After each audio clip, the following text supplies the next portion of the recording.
Ngozi Micro Insurance. Continue to watch SOUQ News. Adenike Adeyemi, Executive Director of Faith Foundation. Keep watching SOUQ News. My name is Shepherd Michael Adewale Onofuye. I enjoy you all to always watch SOUQ News TV.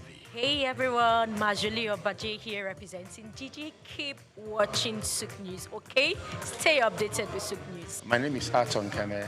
I am the head of MSME Banking. Please keep watching SOUQ News and stay glued to SOUQ News. I recommend that more and more people should watch SOUQ News because they deal with business news. Hi, my name is Amaka Wokolo. I am the director of the Faith Institute at Faith Foundation. Keep watching SOUQ News.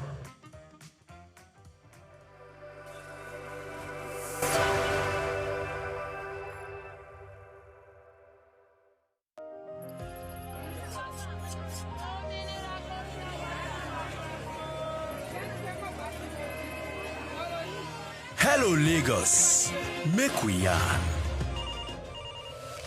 Hello, boy, if this POS matter, don't pass your call. Person go swipe, alert no enter. Before you know it, jump. Wait oh, wetin really happen? Maybe you fake alert the warriors. Okay, so Mona listen to eh? If you dey do POS business, no expose your alert. Hello, Ogbefi. They don't walk that bar road where they warrior for our local government for years. This one sweet me, I no lie you. Because you know what, development with the work, it deserve loudspeaker. Now why we dey here be that? For here, we know the abuse, we dey bring solution. My name, it is Ikechukwu Oyemike, aka Ogbefi Ishegwari. Make we yarn every weekday from 10 a.m. go to 12 o'clock on Top the Eye 95.9 FM. Known as the father of African literature, Chinua Achebe was born on the 16th of November 1930 in Ogidi, now Anambra State, eastern Nigeria. He was born to Isaiah Okafor Achebe, a teacher and an evangelist, and Janet Anenichi Iluebunam, a vegetable farmer. Achebe has reshaped the global understanding of African identity through the power of storytelling. Raised during the twilight of colonial rule, Achebe's education was steeped in both Igbo tradition and the Western values of post-colonial Christianity. As a student at the University of Ibadan, he became fiercely critical of how Africa was portrayed in Western literature. Achebe believed that Western literature often painted Africa as a dark and primitive continent, but he sought to tell the African people's lens. In 1958, Achebe's groundbreaking novel Things Fall Apart shattered colonial narratives through the tragic story of Okonkwo, an Igbo warrior. Achebe illuminated the complexities of African culture and the devastating effects of European colonization. Things Fall Apart became more than just a novel. It became a symbol of African resistance against the oppressive narratives of colonialism. Achebe was not just a writer. He was a passionate advocate for African self-determination, and his political activism made him a critical voice in the post-colonial era. Even after a life marked by personal and political struggles, including a car accident that left him partially paralyzed, Achebe continued to inspire. He taught at Bard College and later Brown University, where his influence reached new generations of writers and thinkers. He was married to Christiana Chinwe Okoli, and they had 4 children. Sadly, he died in March 2013 at the age of 82. Chinua Achebe's legacy endures in his novels, his essays, and in the countless voices of African writers who follow in his footsteps. He gave us a voice, a story, and a vision of Africa that is ours to share.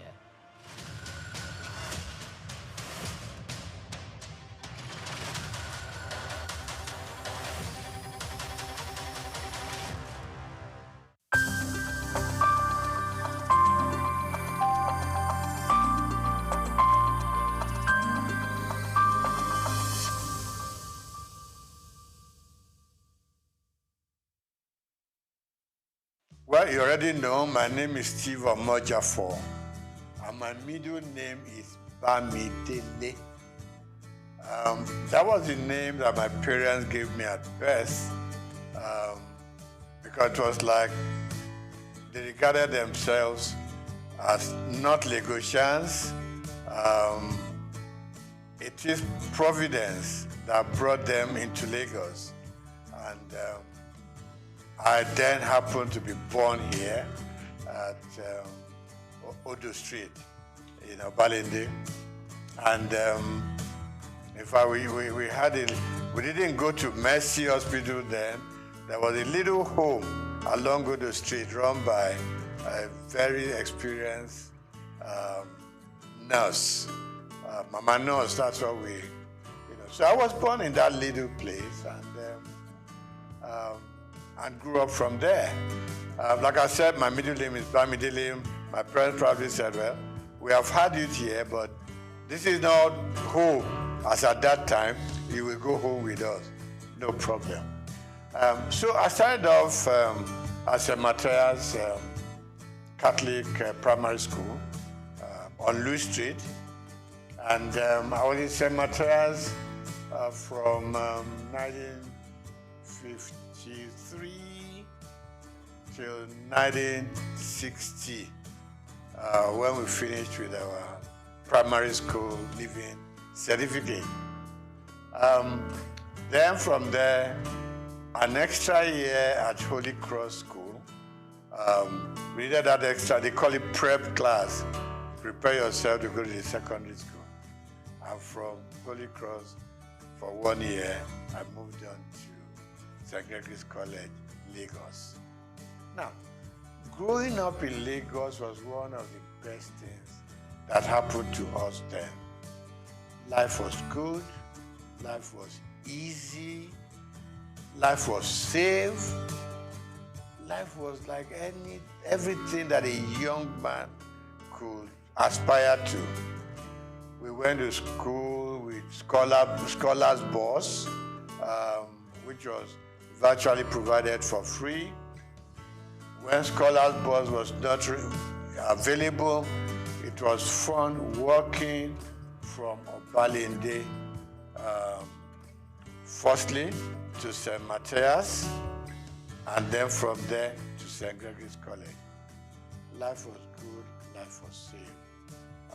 You could go out any time of the day. You could play from house to house. Parents knew each other very well. And so, in fact, when you were late somewhere on your street or in your neighborhood, you could sleep there because they would send a message to your home that Dele is here, so don't bother. The next morning you wake up, have your bath, have breakfast, return to your home. There was this community life that we all lived. Parents could discipline children of their friends, okay? Not like these days, you dare not touch any other child. The parents will come and, do a battle with you. That I didn't send my child to you to be flogged or to be beaten. So it was a very beautiful life. So went to St. Matthias, went to St. Gregory's College, and then from there to University of Lagos. We were brothers keepers. School was fun. Teachers were all there just to teach you. And there was no messing around. There weren't any bad habits that people could be developing along the line, So that was my life growing up. So we were all walking through Balinde to Lafiaji, to Campus Square, to Tokunbo, Okekpokpo, So we were children of the neighborhood. We were children of the area. So I'm never ashamed to say I'm an area boy in Lafiaji, Today it has become a taboo, but then we were proud of our origin. We were proud of our place of birth, and we were proud growing up in the neighborhood. So today, still believe me, I get up on some Fridays, I just go to Lafiaji, I stay with the guys. Okay, not all of us were fortunate enough to go through the system. Okay, so those who, in quote, were left behind, we still, a lot of the time, we still talk to them, we still relate to them when there are problems that we could fix. You know, we help out. Because, I mean, it wasn't their fortune to be able to have gone. I know some dropped out, you know, on their own volition. But generally, we all like the idea of going to school. Some couldn't make it. But we still relate to them. We are still friends. So I'm not surprised I leave Holy Cross Cathedral and I just hear people call me my names. And I know these people are those who knew me when we were growing up.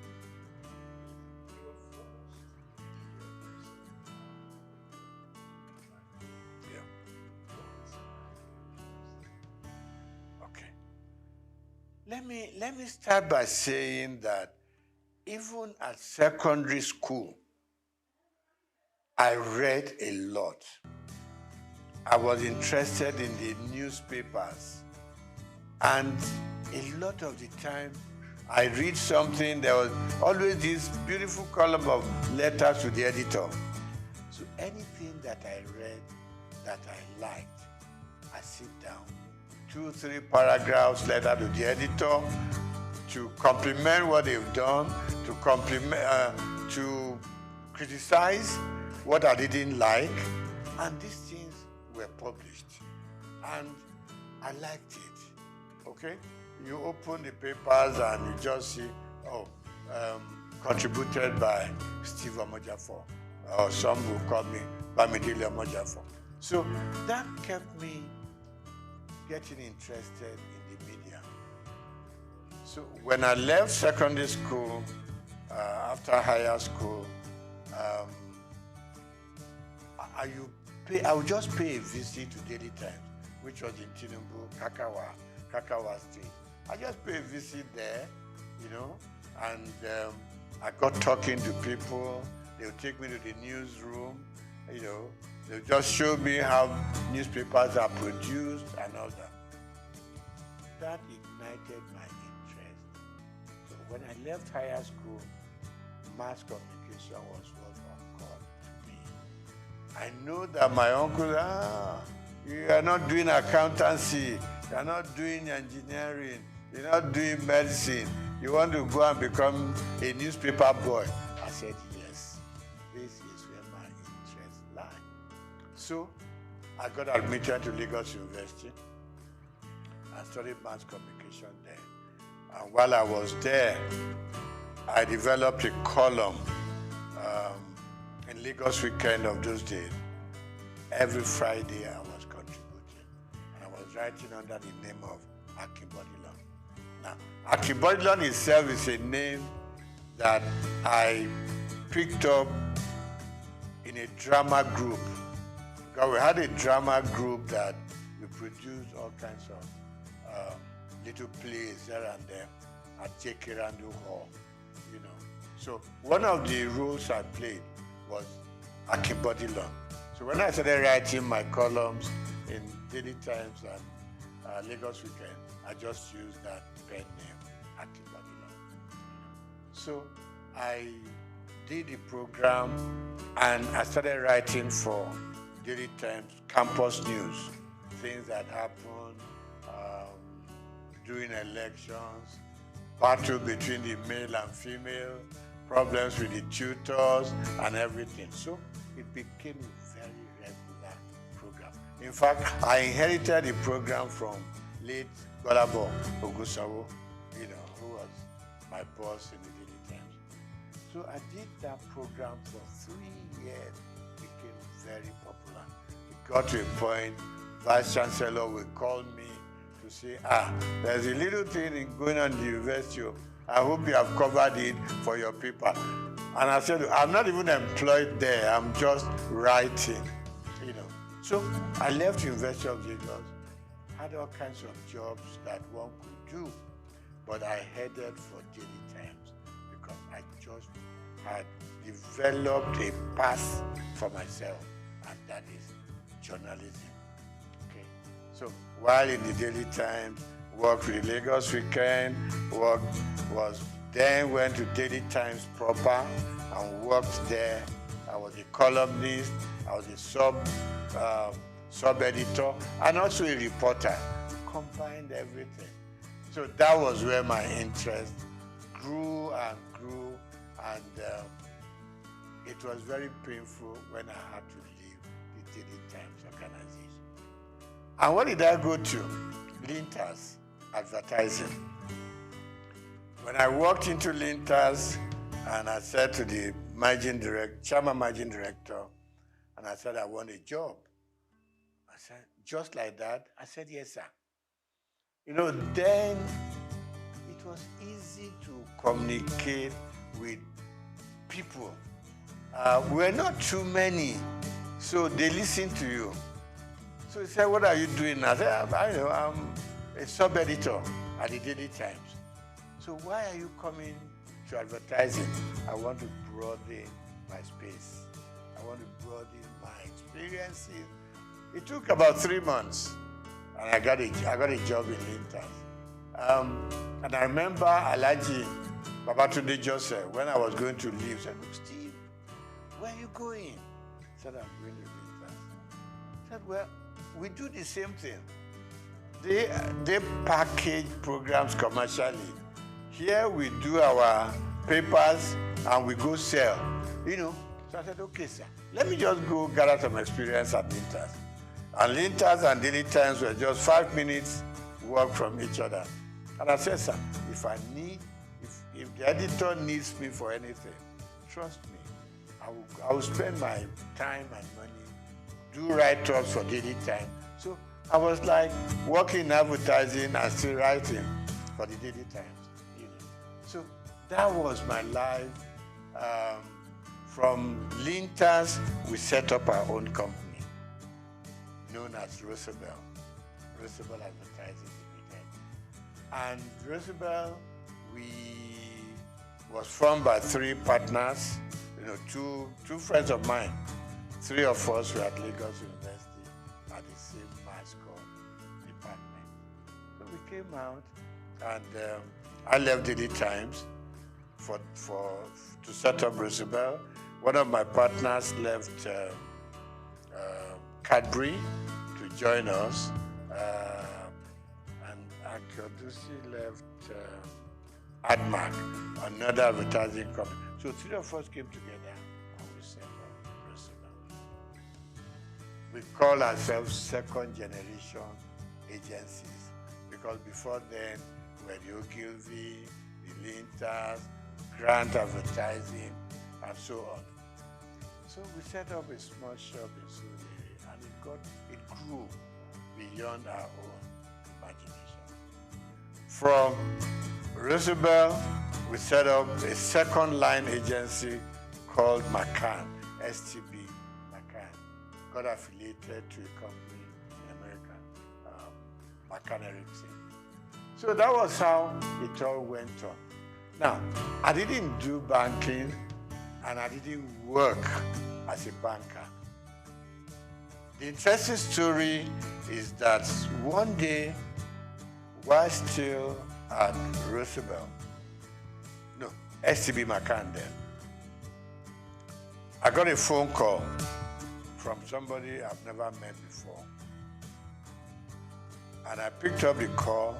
He said, my name is ABC, blah, blah, blah. And he said, the managing director of Zenith Bank wants to talk to me. So I said, look, there's no problem. I know I'm not owing any bank and all that. He said, no. He just wants to talk to you. So I picked up, he picked up the line and said, my name is this. I said, my name is this. He said, can we meet? So I said, no problem. He said, no. So we agreed to meet. And it got to be that he wanted to appoint a couple of directors for the bank before they went public. And what I said to him was, I'm not a banker. I didn't study finance or economics. He said, no. What I want from you is your name and your integrity. Nothing beyond that. That was the beginning of the story. So I got onto the board, and I learned a lot. You know, I'm somebody who doesn't get to a place and I want to show them what I know or what I don't know. You could make a fool of yourself sometimes. So for me, like the first 6 months or 1 year, was just go to the meeting, listen to them, know where they are coming from, know what the focus is, and know what the expectations are. So I picked it up from there. Gradually, I got into the system. Of course, naturally, buy some books on banking, finance, just read, you know, so at least you know how the banks operate. I've always been a customer of the banks. It is very small scale. And all I did was follow the banking trend. You know, there weren't too many banks in Nigeria at that point in time, but I followed through. And that was it. I got onto the board. And somewhere along the line, there was the policy of the central bank. The managing director had to step aside, so to say. The chairman had overspent some time regulated by the CBN. And they approached me and said, you are going to become, at the board, you're going to become the chairman of the board. I said, me? And they said, yes. I've met a lot of people here, so why me? Anyway, to cut the short story long, I was eventually made the chairman of Zenith Bank. And I was there, I was chairman for 4 years. And then CBN rules changed again.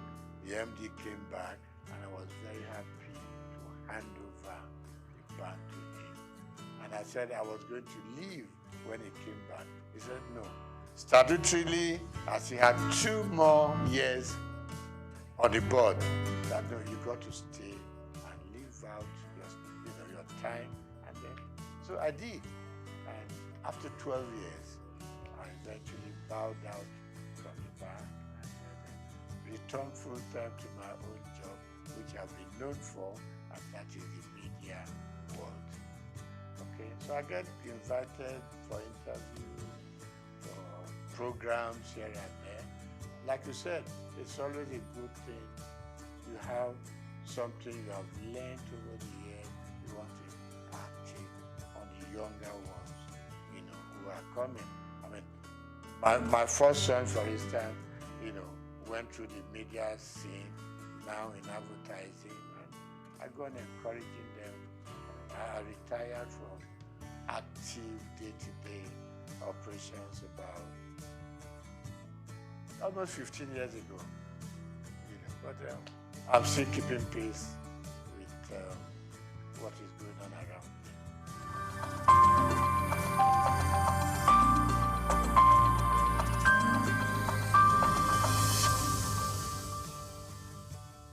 Yeah, I mean, the society itself is very dynamic. There's been a lot of changes over time. I mean, I look back to during my own time in the newspaper world, and I can count just about 4 or 5 newspapers then. Okay, Morning Post, Daily Times, The Express, and a couple of others. So we knew each other, we knew the practice, we exchanged news information, we exchanged, I mean, if you had a news that was breaking, you want to call up colleagues from other papers, we all go there as a team, right? Because stories will be written from different angles, no matter what you do, So newspaper was great. And it was so good. In the morning, your byline was there, and people were trying to reach you, about the quality. Quality was good. quality was good. And there wasn't too much of freelancing in those days, the newspaper world. So you were either fully employed or you didn't belong. Same thing for radio. I mean, for instance, television I didn't do much about. While in journalism and in newspaper world, I was writing for radio. Okay, interesting stories. I had there was a name to this program, the oddities, odd world. So you were picking up things that were odd. People that didn't imagine what they were. It's not something that was very common. So we went on doing that. So newspapers were growing, radio was growing, television was growing, and out-of-home media was also growing. And talk about the dynamism of the system. Suddenly, people were now going out of buying a newspaper every day to sit down and hold it in front of you, trying to read from beginning, from cover to cover. Other forms of communication came on. With the advent of mobile phones, things began to change. In our own time, it was the phone you put on the desk and you were dialing it. A lot of the time you could never get across. Okay? Suddenly, mobile phone came onto the scene. And news coverage was transformed completely from what it used to be. Okay? So now people on their phone could reach out. You could touch Germany, touch America, touch all parts of Europe, just sitting down in your office to gather information, gather news, what is new, And then, of course, we now had more television stations, no longer NTA alone, okay? Now, with the news stations, things were just expanding. Things were broadening up, and news gathering became something new altogether. And everybody was heading for a new phenomenon altogether. So today, you don't have to be a big guy to be able to tell your stories. Little children tell their stories, females tell their stories. So really we have moved from the days of waiting to read your newspaper to gather your news. Now, with your phone on your palm, you could do wonders all over. But of course, standard also, in some areas, standard will improve. In some areas, standards will go down. Because the multiplicity of media sources create problems.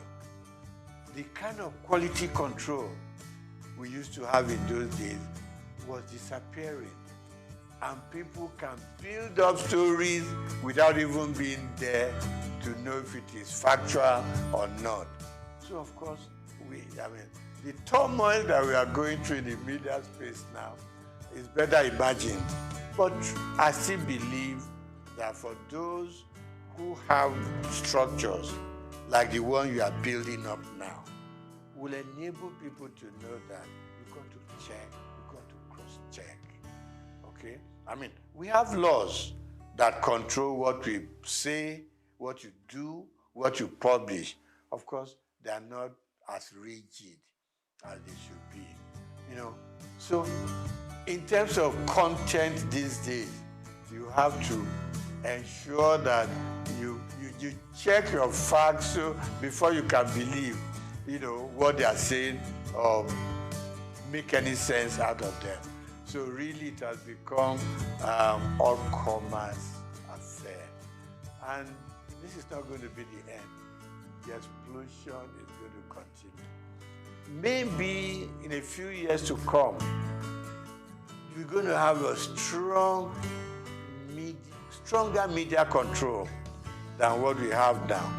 I mean, people are building content. You go on YouTube, you go on all kinds of media, and you are getting all kinds. What you hear from your WhatsApp is different from what you're going to get in your YouTube. You go to Instagram, people are selling themselves with all kinds of stories. So really, for me, we've gone through the era of sanity in media. And I hate to say, we've gone into the era where anything you can think of, say it, write it, do it. And for the consumers, it's like you either take it or you leave it. But it's good that we can now reach out much, much widely. I mean, thanks to our mobile news. I mean, we talk to people in any village in Nigeria. And suddenly one thing that didn't grab us so early was you open up your Google map, and you don't have to stop people on the street anymore. Show me where I'm going. Just go to the app, and it leads you to the front of the house you are going to. So we have a lot of improvements, and I think it's going to be improving some more. All we just need to watch is to ensure that we remain truthful and we remain factual, so that we don't mislead people on the street, particularly people in the rural areas. One day you just see everybody running helter-skelter because somebody posted a news that is not correct. So we need to watch that and put some more control. But I like the growth in the media space.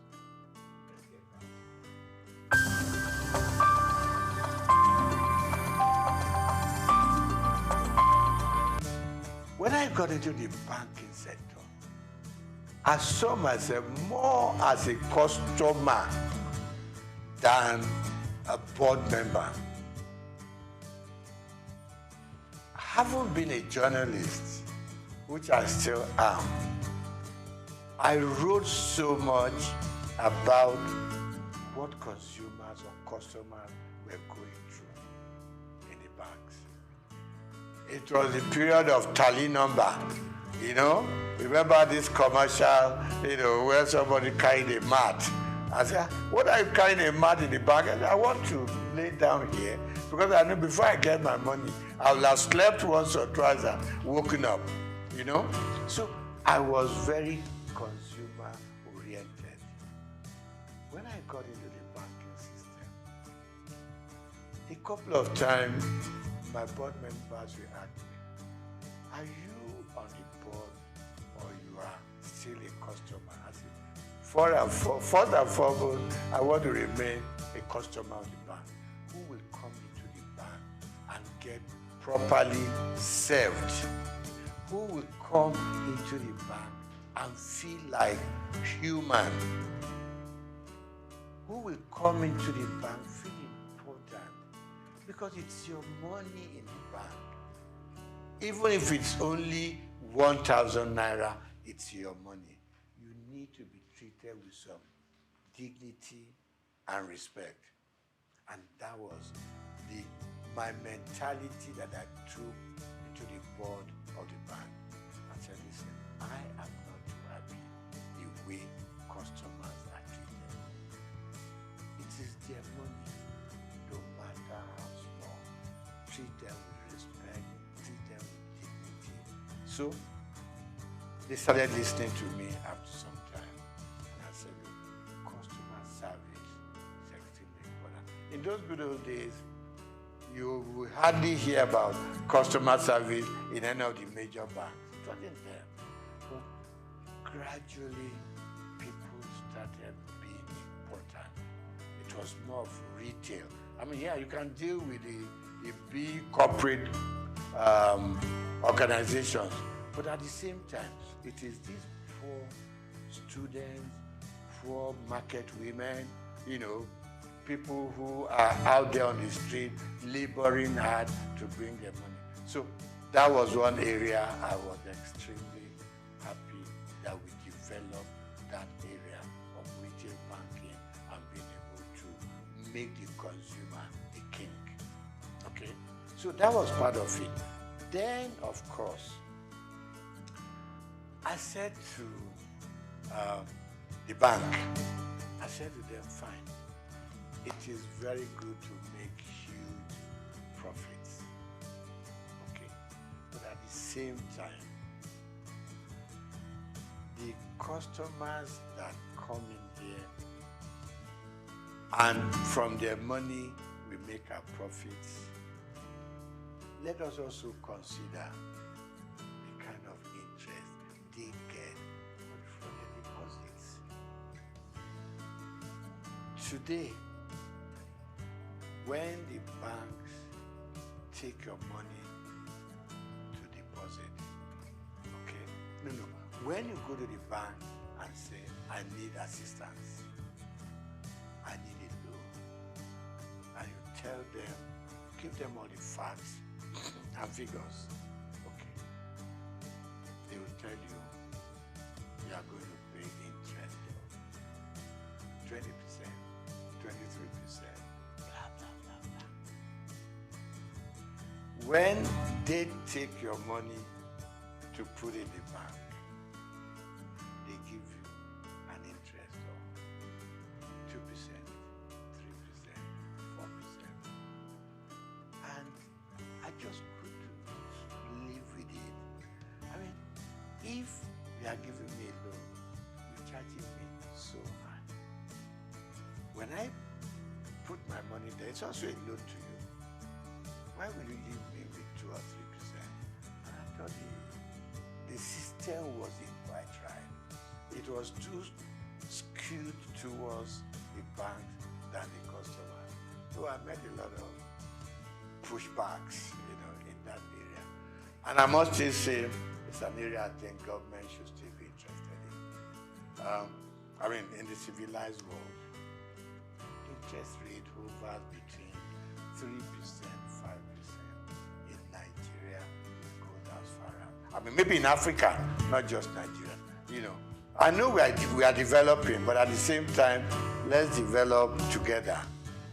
For both those that we are taking in their money and for those we are giving money to. So there'll be some level of balance. So I really worked hard in that area. I may not have fully succeeded. Then I think finally, one other thing that I think I was able to do at the bank is our staff also requires some upliftment. And suddenly, banks started, employing senior people. They started moving people up. They look more at the system now than just ownership. So generally, of course, more banks have come into the scene.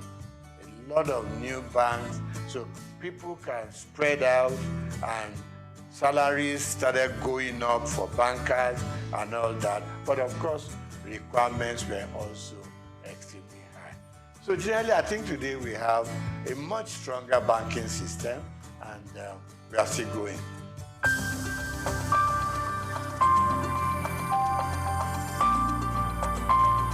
Now, the banks for a long time have been let loose to do whatever they want to do at the disadvantage of customers, like I started off with. Now,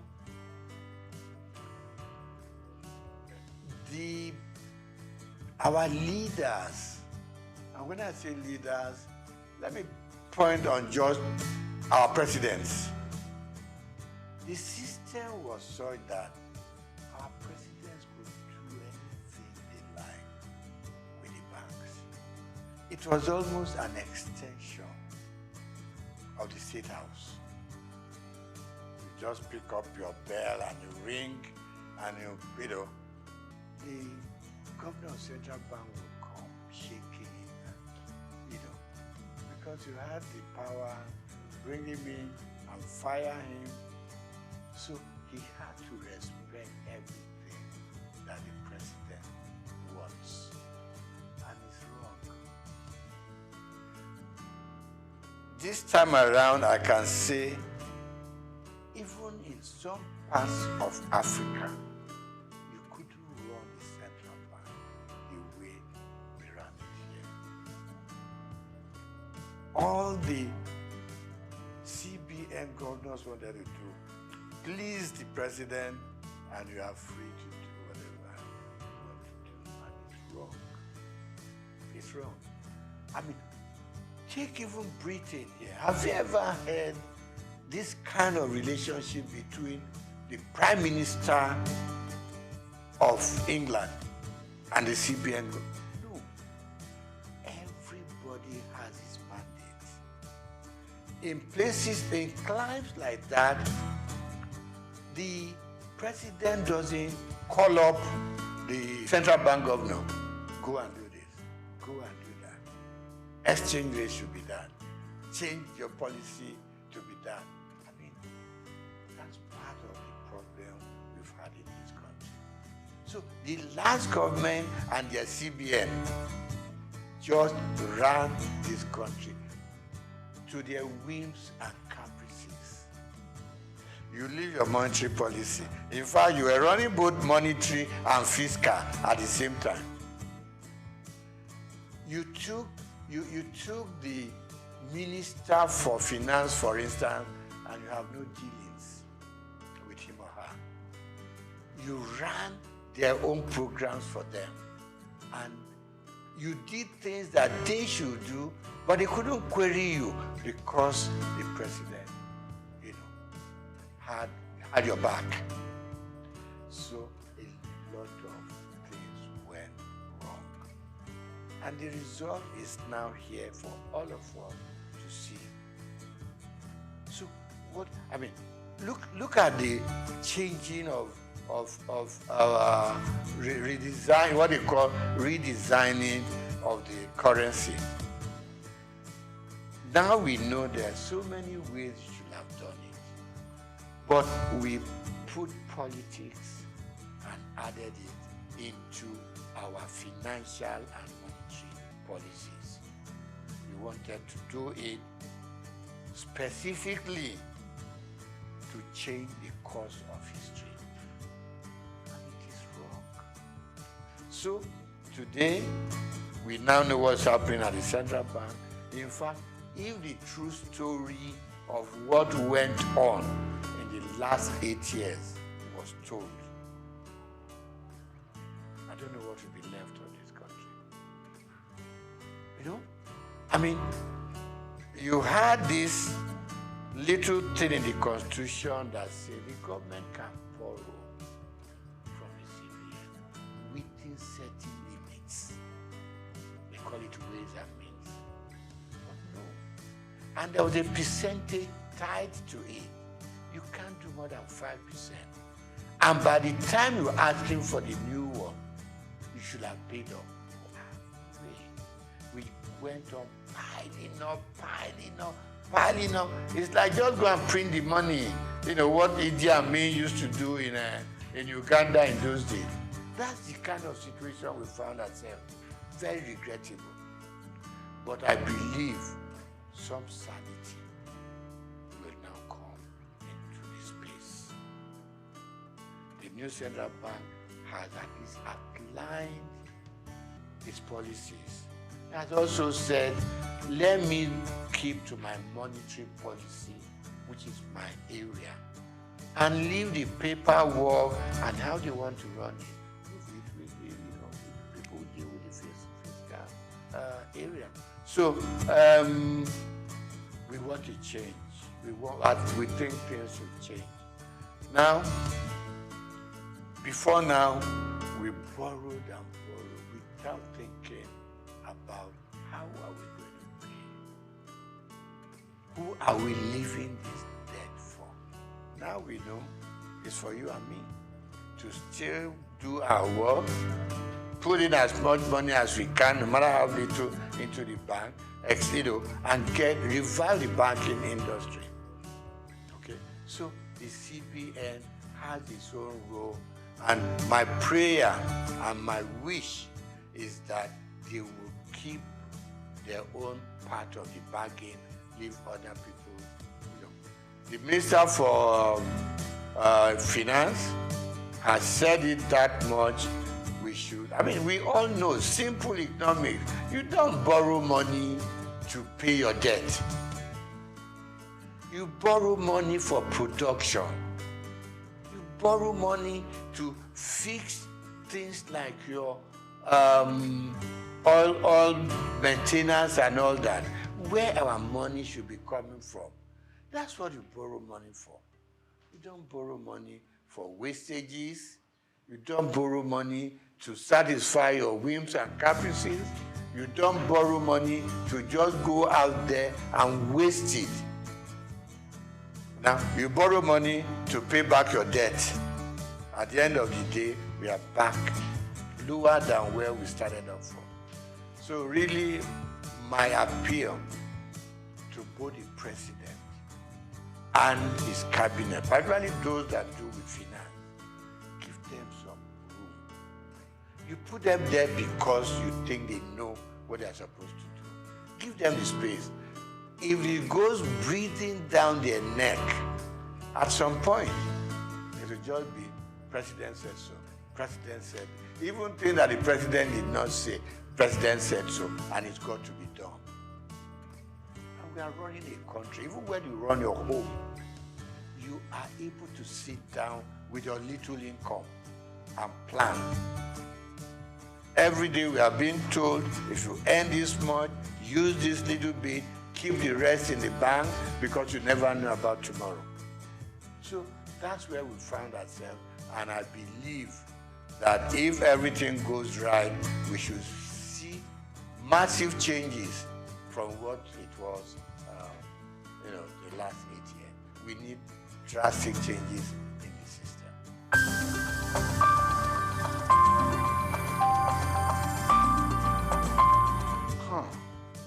My mom in Abalinde used to say to me, when I want to be lazy, he will make sure you do what she wants you to do.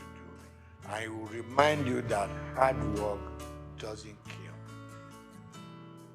It is laziness that turns you into an inconsequential human being with no sense of direction. We grew up learning hard work, both in school and out of school. I, for instance, hawked on the streets of Lagos with my mom. You leave St. Gregory's College, now not primary school, St. Gregory's College. You come back. My mother was a textile seller. Got it, probably went to Balogun, pick up.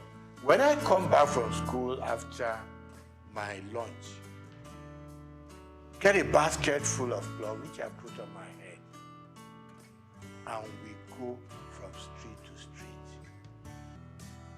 My mother's carrying her tape rule and another measurement stick, and we'll go round Obalende, Goshere, Bamboshe, Oshoji, and we were selling.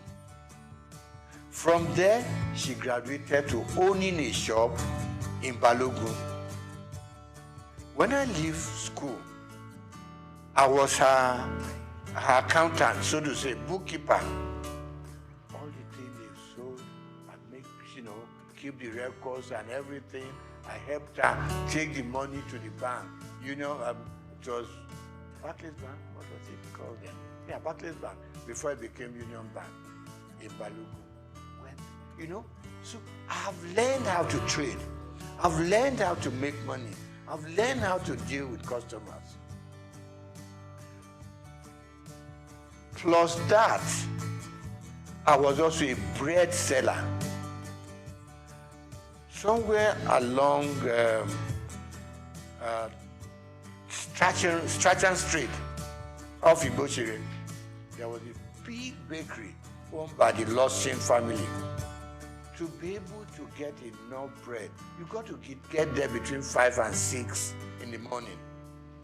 Okay? So let me cut it short. We learned to work hard. And that working hard continued with us up to where we are today. We also were very straight-minded in terms of what we wanted to be. We played pranks, so we went out to play football, we went out to, to play with the girls and everything. But at the end of the day, you returned home. And our parents didn't spare the rod. They didn't.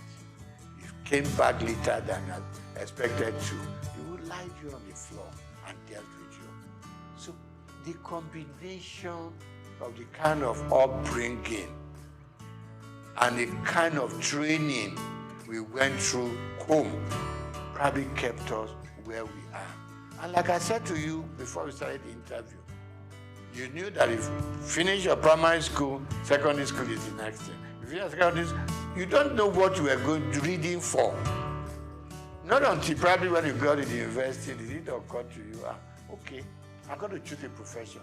But all along, we just did it because that was what the system and environment asked for. So, secret of success, hard work, hard work, hard work.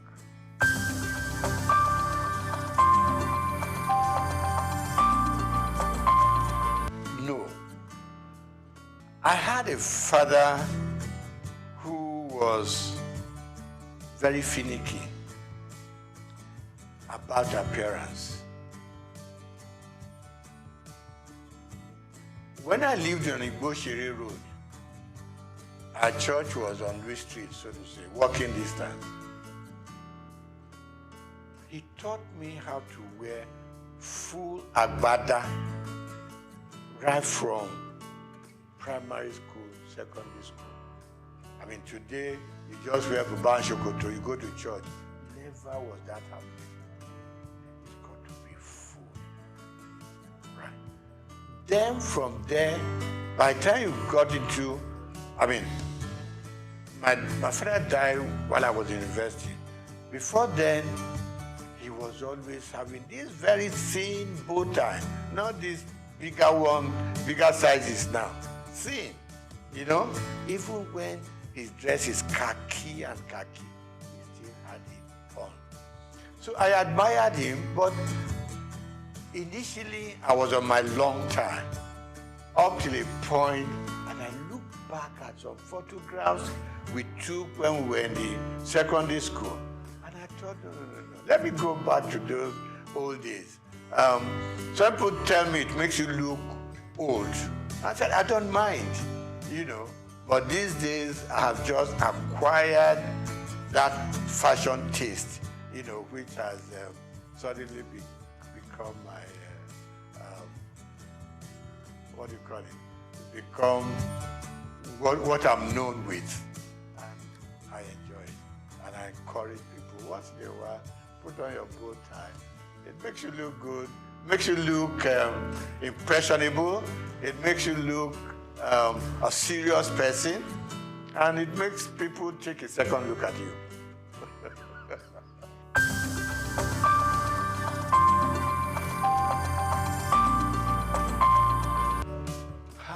I think, number one, parents started sparing the rod. Call it civilization, call it growing up and all that.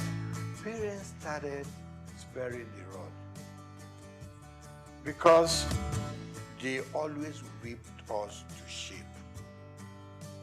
You knew what was expected of you, and you did it.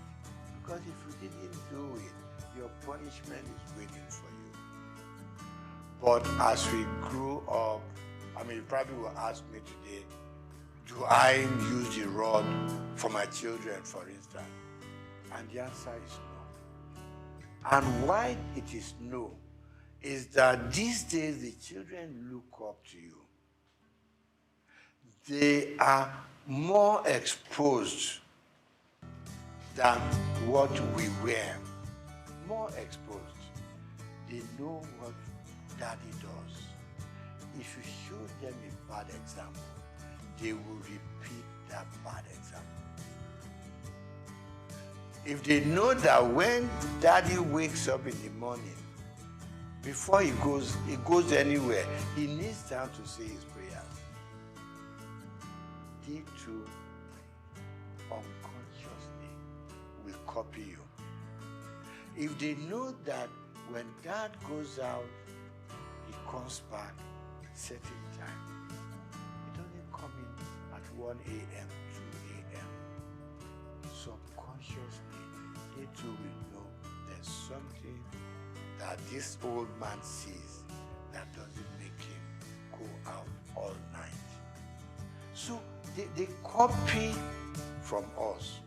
But then, like people say, I don't know how correct it is, that these days people are so busy looking for money.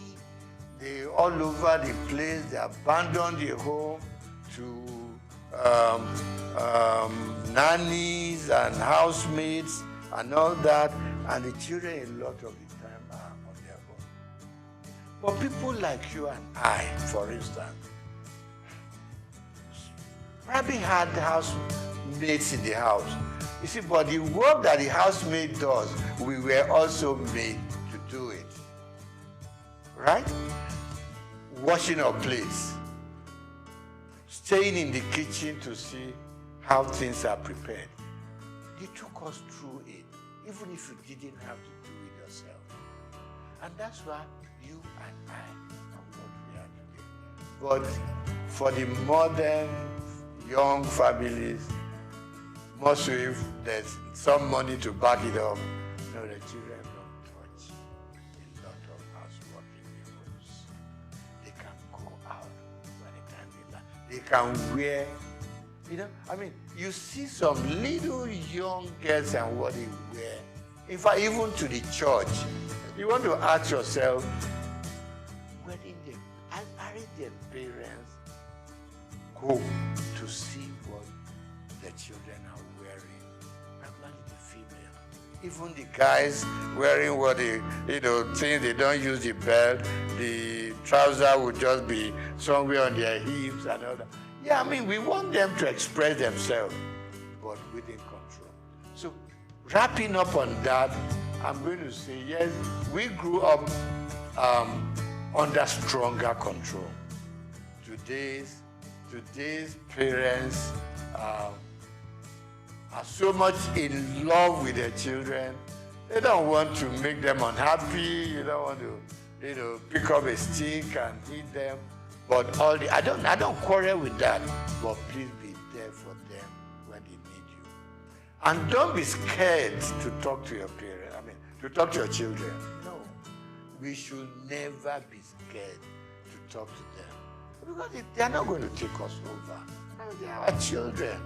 So what you don't want them to do, communication, extremely important. Talk to them. Let them, because peer pressure is extremely strong out there. They're mixing with so many guys from much even richer homes who have more to spoil their children with. Now you are a moderate family. Your moderate children have to mix and relate and go out with guys with stronger economic background. There is, there is some disconnect there.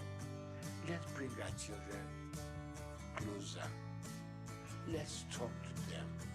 A lot of parents don't talk to their children, and it's not right. Because the more you talk to them, the more they have that empathy for you. They know you care for them. They know, I mean, because you have been moderately successful, for instance, they too want to be successful like you are, and all you are saying to them, follow my footsteps, and you may not go wrong. And don't make wealth, money, the thing that should govern your homes. No, don't spoil the children. You know, give them adequately what we all need to survive, and they will survive. You know, I mean, in those days, while all you needed to take to school was 1 shilling.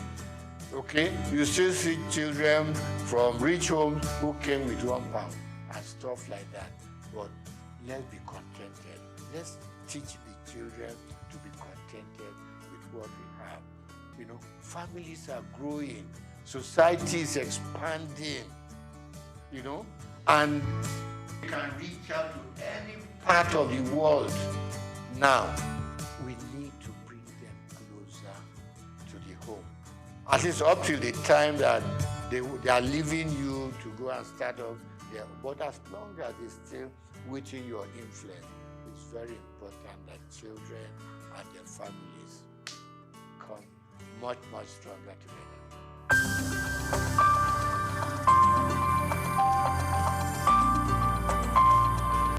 I'm going to start with sports. I was an avid squash player. Okay, back in school, a bit of football, a bit of tennis, and all that. But when I started growing up seriously, I loved squash. And I played squash until I was over 50. Okay, and the doctor said, slow down on squash. So today, I do my swimming, okay? I still do my swimming 2-3 times a week, okay? And then, of course, I walk. You know, there's this thing that keeps on saying, I mean, if all you can do is walk for 30-40 minutes a day, okay? And then, of course, I'm an avid fan of football up to today. I wish we could develop a local league so that I could slow down on my European Premier League sessions. So I love football and I love lawn tennis up to now. Now, favorite color, subdued. Okay. Hot colors frighten me. And if you have to do it, just make it minimal. When I pick my dress, for instance, you got to know you want the kind of shirt you want to wear to match the color of the tie you want to use, to match the color of your suit, so it doesn't run riot. So it's extremely important. And I said to my friend, just Google it. What color matches this and what color matches that? You know. So you don't become like a Christmas tree on the road. That was the third one, food. I grew up enjoying my eba and amala. Growing up from Obalinde, okay? So I do my eba, I do my amala. Rice occasionally. But then these days, from age 70 upwards, oh, the doctors are screaming, watch what you eat, what the quantity you eat. So my wife draws up a weekly timetable. Monday is this, Tuesday is that, Wednesday is that, and she manages to mix up a slightly heavy one and a slightly lighter one so that you have a good mix. With age, you cut down on a lot of things.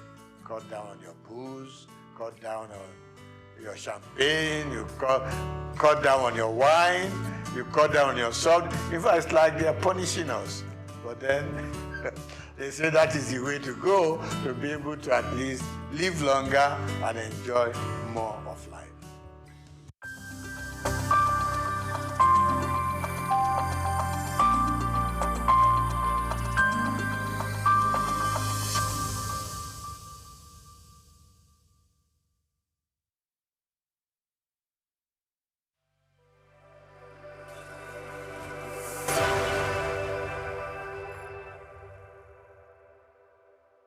Cocoa has more than tripled in costs over the past year and is up 129% this year.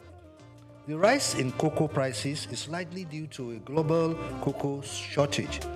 Climate change-induced drought has ravaged crops in West Africa, which contributes around 80% of the world's cocoa output. According to the International Cocoa Association, global cocoa supply will decline by almost 11% over the 2023-24 season. The world produces nearly 6 million tons of cocoa beans each year, and consumers may begin to feel the impact of this shortage by the end of this year or early next year. Nigeria's cocoa earnings in the first quarter of this year surged by 279%, driven by a sharp increase in its prices in the international market. Data from the National Bureau of Statistics (NBC) indicates that in the first 3 months of the year, the value of cocoa exports totaled 408.66 billion naira. This represents an increase of 279% from the 179.5 billion naira recorded in the first 3 months of 2023. When compared to the preceding quarter, total cocoa exports increased by 138% from 117.29 billion naira recorded in the preceding quarter.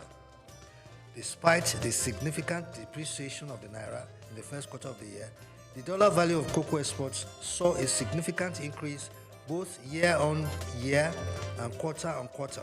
There was a 63.3% increase in the dollar value of Nigeria's exports between the fourth quarter of 2023 and the first quarter of 2024. Using the closing rate of the dollar to the naira at the end of December 2023, cocoa exports for the period stood at $188.83 million.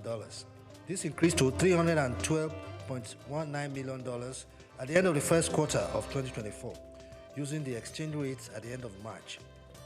Year on year, the dollar value of exports in the first quarter of 2023 stood at $223 million. Bayo Olaoye, SOUQ News.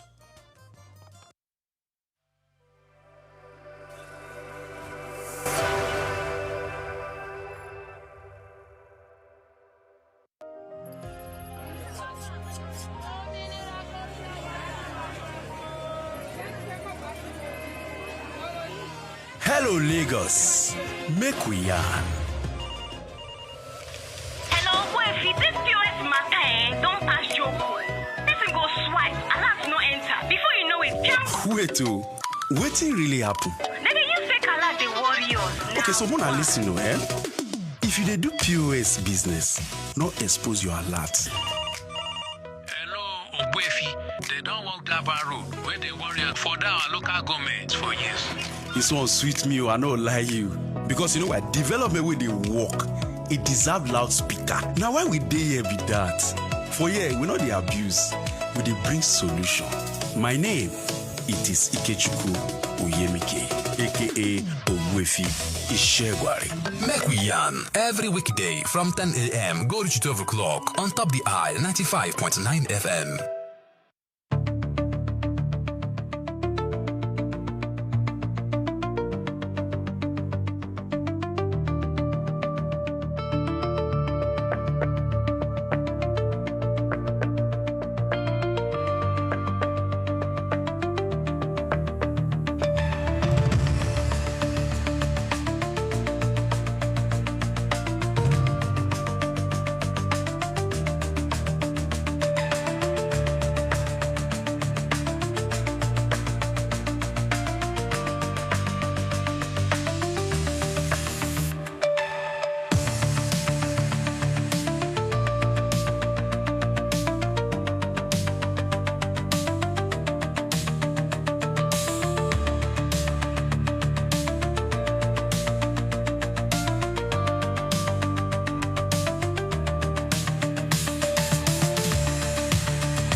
traffic regulations are practices put in place in both developed and underdeveloped countries. They are designed to ensure the safety of all road users, reduce accidents, and promote orderly movement. Either you are a driver or a passenger, every road user is required to understand and follow these laws. Under obligations, drivers must possess a valid driver's license issued by the authorized body. In Nigeria, this is the Federal Road Safety Corps, FRSC. Individual,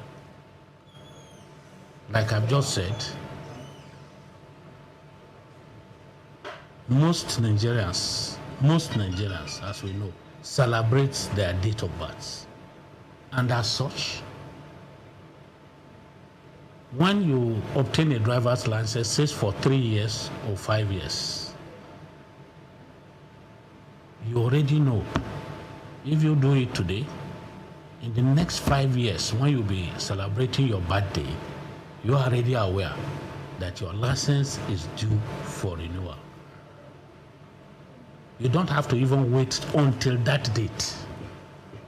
By law, a month to that date, you should start processing the renewal of the driver's license. While other countries have their respective designated authorities, vehicles must also be properly registered and insured, with up-to-date documentation readily available when requested by law enforcement officers. Mandatory rules include observing speed limits, which vary depending on the road type. In cities, the limit is 50 km per hour, increasing to 80 km per hour on highways and 100 km per hour on expressways.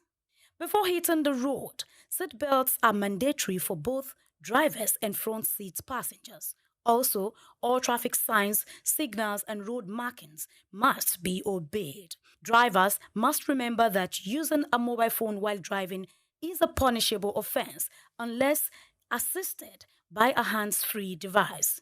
Drunk driving is illegal, with penalties ranging from fines and license suspension to imprisonment. For passengers, wearing seatbelts is essential, and distracting the driver should be avoided at all costs.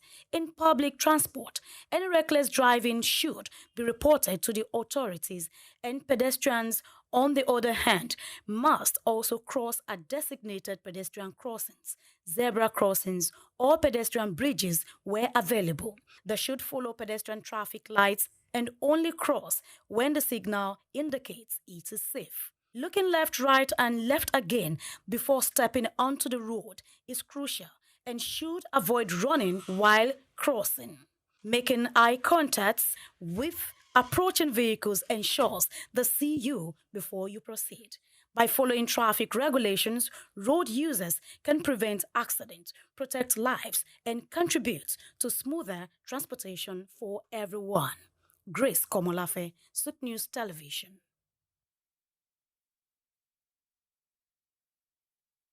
Nigeria occupies a 18th position on the World Coconut Production Index and produced about 225,526 metric tons of coconut in 2021, according to data from the Food and Agricultural Organization, FAO.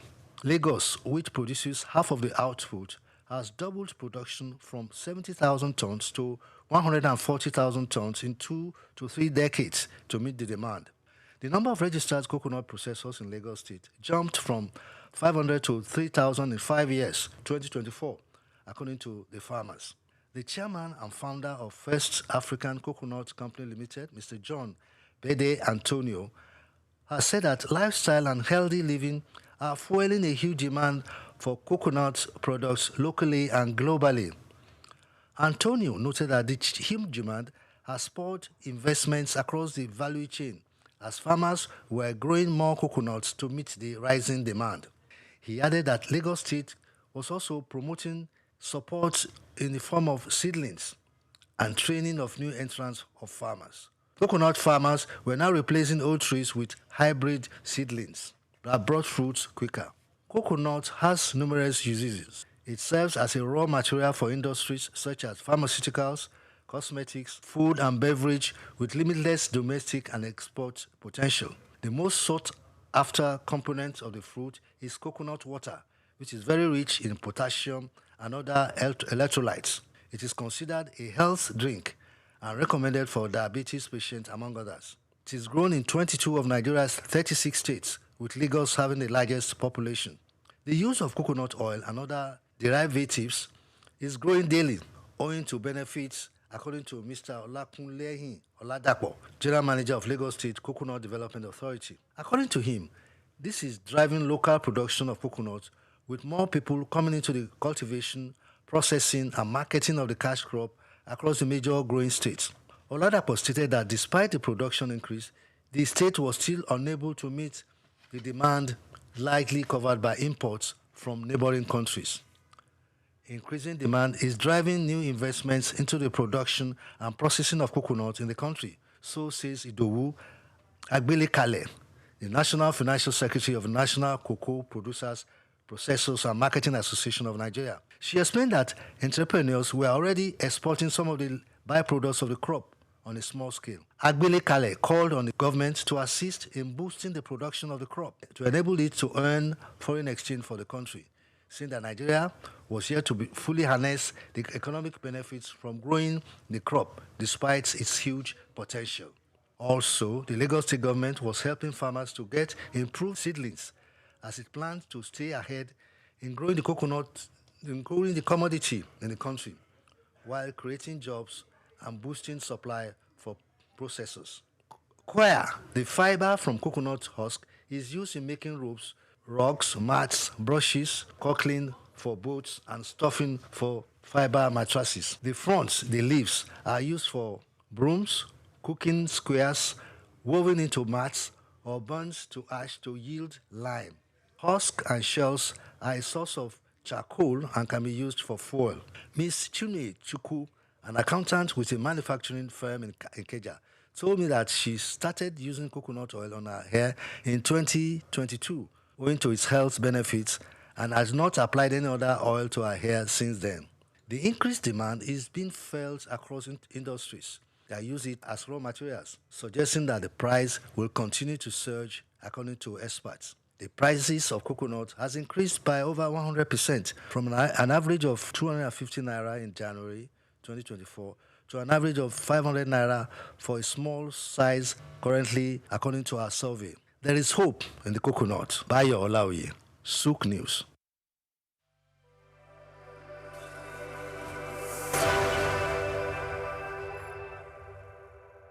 Palm oil has long been a vital component of Nigeria's agricultural heritage, with roots tracing back to pre-colonial times.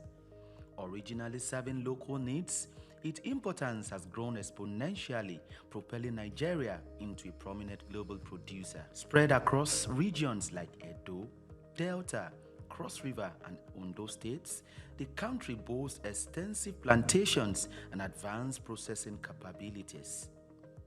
It takes about 4 years for oil palms to produce fruit suitable for harvest.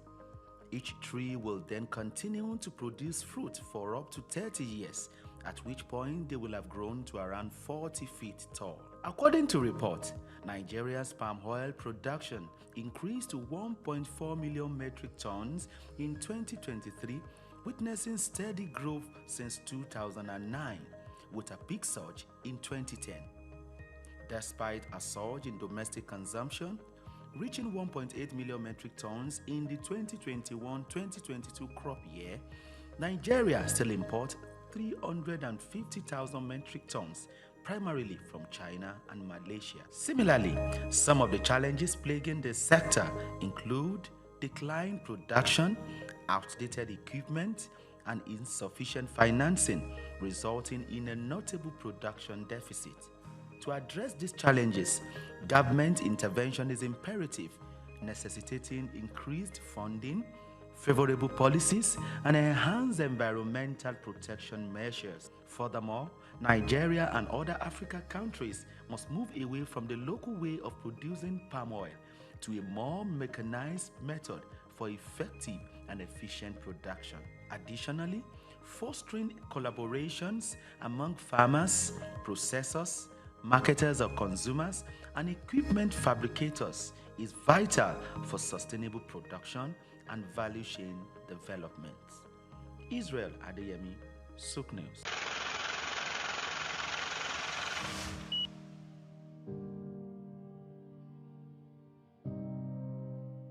Wole Soyinka, born Akiwande Oluwole Babatunde Soyinka on July 13, 1934, in Abeokuta, Ogun State, southwest Nigeria, stands as one of Africa's most celebrated literary figures and a global icon of resistance against oppression.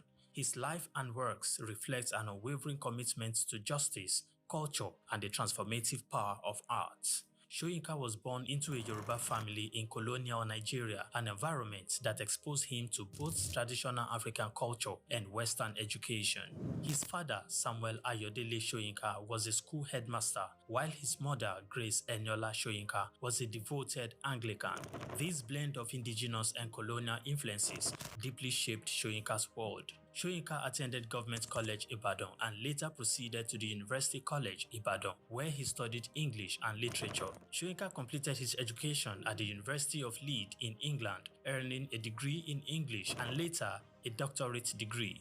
In the late 1950s, Soyinka began working as a dramaturgist at the Royal Court Theatre in London. However, his passion for storytelling and cultural preservation drew him back to Nigeria, where he founded two theatre groups known as the 1960 Masque and the Orisun Theatre Company. Soyinka's works, often a fusion of Western dramatic techniques and African themes, address universal issues of justice, freedom, and human dignity. His early play, titled A Dance of the Forest, which was introduced in 1960, written to celebrate Nigeria's independence, critically examined the nation's socio-political trajectory, setting the tone for his career as both artist and activist. Soyinka's activism became more visible during Nigeria's post-independence years. In 1967, during the Nigerian Civil War, he called for a ceasefire between federal forces and Biafran separatists. This led to his arrest by the military government, and he spent 22 months in prison, where he wrote a short drama titled The Man Died, Prison Notes, a harrowing account of his imprisonment and a profound critique of authoritarianism. Soyinka has authored more than 20 works, including plays, novels, poetry, and essays. In 1986, Soyinka became the first African to win the Nobel Prize of Literature, an achievement that brought global recognition to African literature. Soyinka remained an outspoken critic of oppressive regimes, often at great personal risk. His activism extended beyond Nigeria, addressing global issues of injustice and human rights. During periods of military rule in Nigeria, he went into exile, continuing to write and speak against tyranny. Today, Soyinka is celebrated not only as a literary giant, but also as a symbol of resilience and moral courage.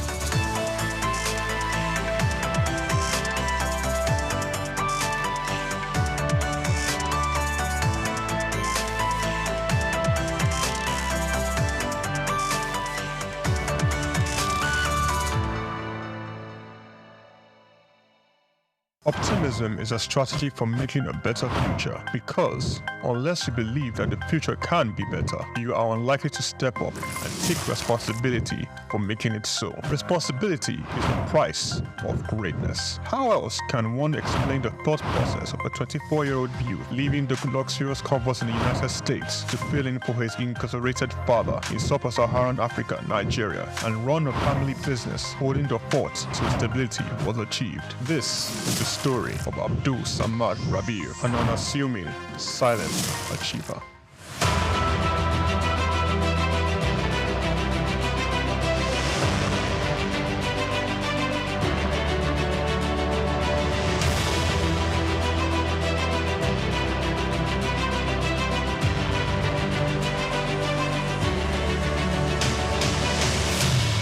Samad Rabiu attended Capital University, Columbus, Ohio, and returned to Nigeria to oversee the family business when his father, Ishaku Rabiu, was detained by the administration of General Muhammadu Buhari for allegedly not paying the rice reports duties. Not only was his father under investigation, the family business was under scrutiny. These harsh realities of being thrust right into the middle of it all shaped the young man's resolve to hard work in silence. Abdul Samad Rabiu is the son of one of Nigeria's foremost industrialists, late Khalifa Ishaku Rabiu, founder of Ishaku Rabiu and Sons Group, a family-operated holding company with a history of investment in manufacturing, insurance, banking, and real estate. In the 1970s, the group invested in manufacturing, with its first investment being the Kano Suits and Packaging Cases Company, a factory producing suitcases and handbags. In 1972, the Bagauda Textile Mill, manufacturing woven clothes for uniforms, importing and trading in different segments of the economy, including frozen food service, sugar, and a motor vehicle and parts distribution company specialized in Daihatsu products. Abdul Samad Rabiu was born with a very big silver spoon in the ancient city of Kano on the 4th day of August in 1960, 57 days to Nigerian independence. 24 years later, responsibility beckoned. He was in the family business till 1988. Abdul Samad Rabiu, following in the steps of the family business to establish BUA Bois International Limited in 1988. Solely for commodity trading, Bois International Limited imported rice, edible oil, flour, iron, and steel. The much-needed wins to his sale came in 1990. The government, owners of the Dettol Steel Company, got into a contract with Bois to supply its raw materials in exchange for finished products. This was the young company's much-needed windfall. Bois expanded further into steel, producing pellets, importing iron ore, and constructing multiple rolling mills in Nigeria. Nigerian Oil Mills Limited, the largest edible oil processing company in Nigeria, was sadly bought by Bois in 2005. Bois started 2 flour milling plants in Lagos and in Kano. By 2008, Bois had broken an 8-year monopoly in the Nigerian sugar industry by commissioning the second largest sugar refinery in sub-Saharan Africa. In 2009, the company went on to silently acquire a controlling stake in a publicly listed cement company in northern Nigeria, Sokoto Cement, and began to construct a $900 million cement plant in Ogu-Ogbela, Edo State, completed and commissioned in 2015, which is at that time the single largest non-oil investment in South Nigeria, and had a capacity of 6 million metric tons per annum upon completion of the second line. This was followed by a new 1.5 million metric tons line in Sokoto in 2018 and another 3 million metric ton line, which commenced in 2020 and was commissioned in 2022, bringing the total installed capacity for his cement holdings to 11 million metric tons as of January 2022. Abdul Samad Rabiu is very entrenched with his family in business, having over 40 siblings. His younger brother, Rabiu Ishaku Rabiu, was the CEO of IRS Airlines Limited, an airline based in Abuja, Nigeria. He operates scheduled domestic passenger services. Its main base was Nnamdi Azikiwe International Airport. The airline was established in 2002 and started operations in March 2002 and ceased operations in 2013.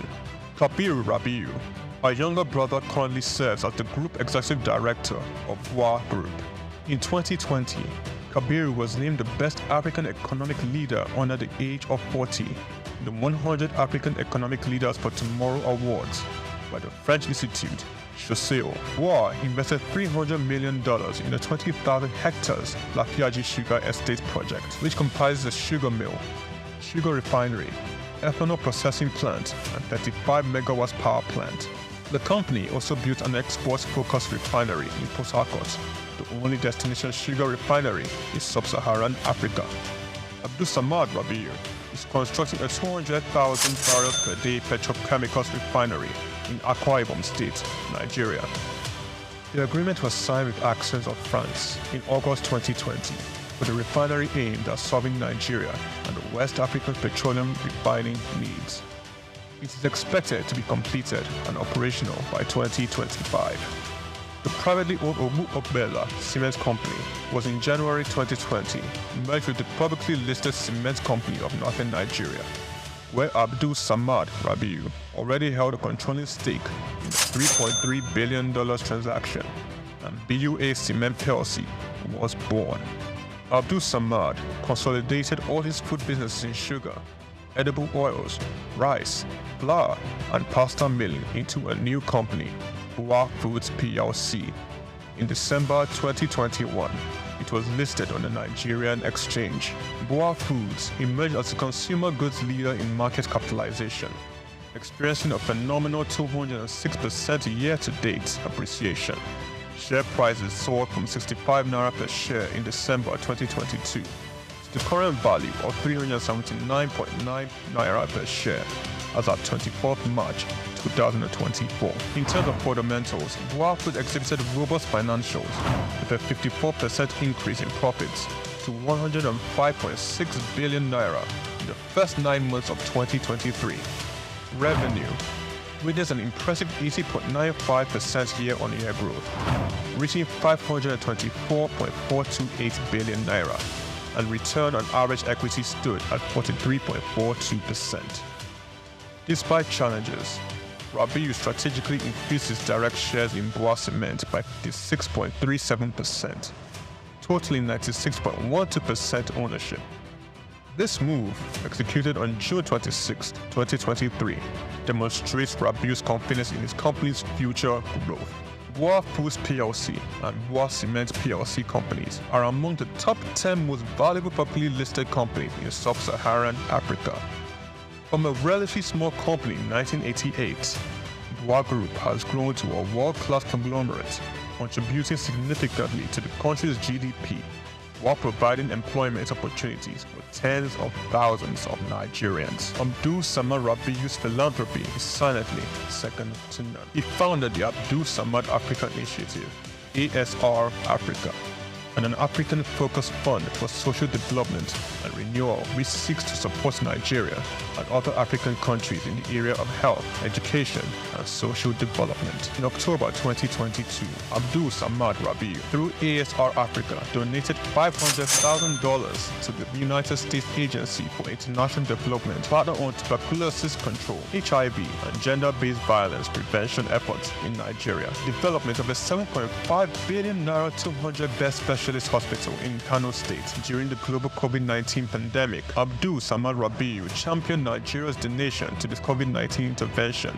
by a single individual or corporate donating, amongst other things, 1.35 billion naira to the COVID private sector coalition, 300 million naira to the Presidential Task Force on COVID-19, over 1 billion naira in cash donations to 10 state governments across the country, 70 ambulances, medical equipment, face masks, provision of foodstuffs for over 1.5 million persons in Kano, Lagos, and River States. ASR Africa Initiative donated a 4 billion naira police hospital in Abuja and donated 1 billion naira each for 6 universities across Nigeria through the ASR Africa Tertiary Education Grants Scheme for infrastructural development. The beneficiaries of the 6 billion naira tertiary education grant schemes are Ahmadu Bello University, University of Ibadan, University of Maiduguri, Nnamdi Azikiwe University, University of Ilorin, and the University of Benin.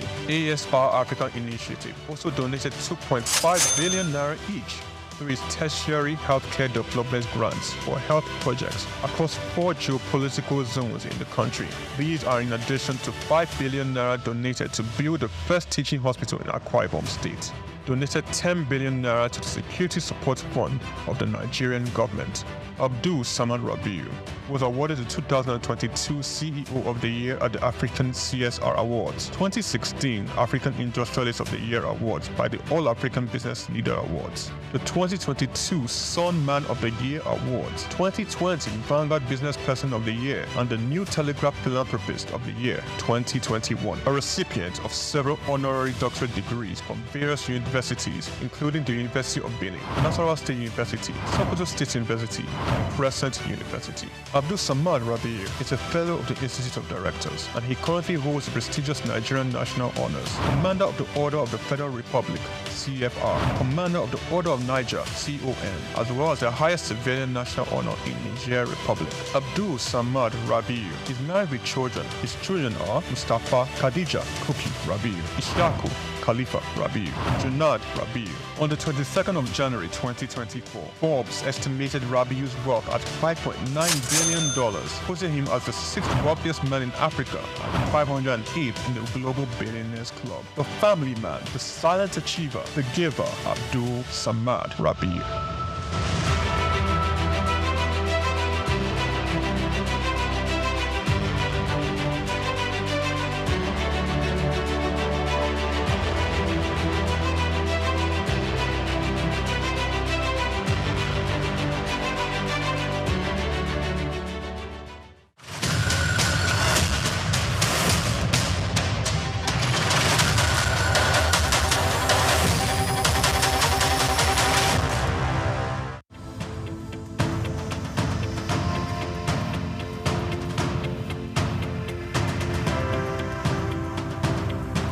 SOUQ Atlantic has become Nigeria's most sought-after city for its high-end infrastructure, prestige, and well-planned city layout, as reflected in an 8-lane boulevard, about 13 internal bridges, underground cables, and green footprints defined by over 30,000 trees. Additionally, having a building in the city has become a trend among the so-called big boys, as was the case with Old Ikoyi, Victoria Garden City, popularly called VGC, Osborne Foreshore, and now Banana Island. In this special report, Bayo Olaoye states that this talk of I belong and the prestige mentality has also spread to the big firms. Before now, Kingsway and Ozumba Mbadiwe used to say that Victoria Island were the go-to locations for high-rise office buildings. These locations are home to iconic developments such as Kingsway Towers, Heritage Palace, Fanfa Towers, the Wings and the Waves, among others, making them Nigeria's equivalent of Silicon Valley. The SOUQ Atlantic City was modeled after the skyscraper district of Manhattan Island in New York City. It has become the new destination for big-ticket corporate firms which are building or relocating their new headquarters to the 10-square-kilometer city, rising off the coast of the Atlantic Ocean in Lagos. The city is attracting investment interests in both residential and commercial real estate, the latest being MTN Nigeria, preparing to build a new headquarters. MTN is coming on the heels of First Bank, which recently turned the turf to build a 40-floor corporate head office, making the city's most iconic development so far. Prior to this courageous and ambitious entry into SOUQ City by MTN, First Bank, Dangote Group, and the Embassy of the United States of America have taken positions there, developing a new head office and a diplomatic facility respectively. Much earlier, a co-development company had occupied the city as the developer of the Azuri Towers, offering both residential and commercial facilities for high clients and corporate bodies. Arkaland Property Investment and SOUQ Homes are also in the city, developing A&A Towers simultaneously. These are the residential developments that will be standing on the 22nd floor and the 33rd floors respectively. Other developments are the Pan-African Towers by Periwinkle Residences, SOUQ Pearl with Champagne Tower and SOUQ Pearl Black Tower, Amni Towers and Ani International Petroleum Development Company, and Louisville Towers by Total Energy Staff Cooperative and Multipurpose Society. Louisville will comprise 300 residential homes spread between 2 towers, a world-class sporting center and a club, retail outlets, and other facilities.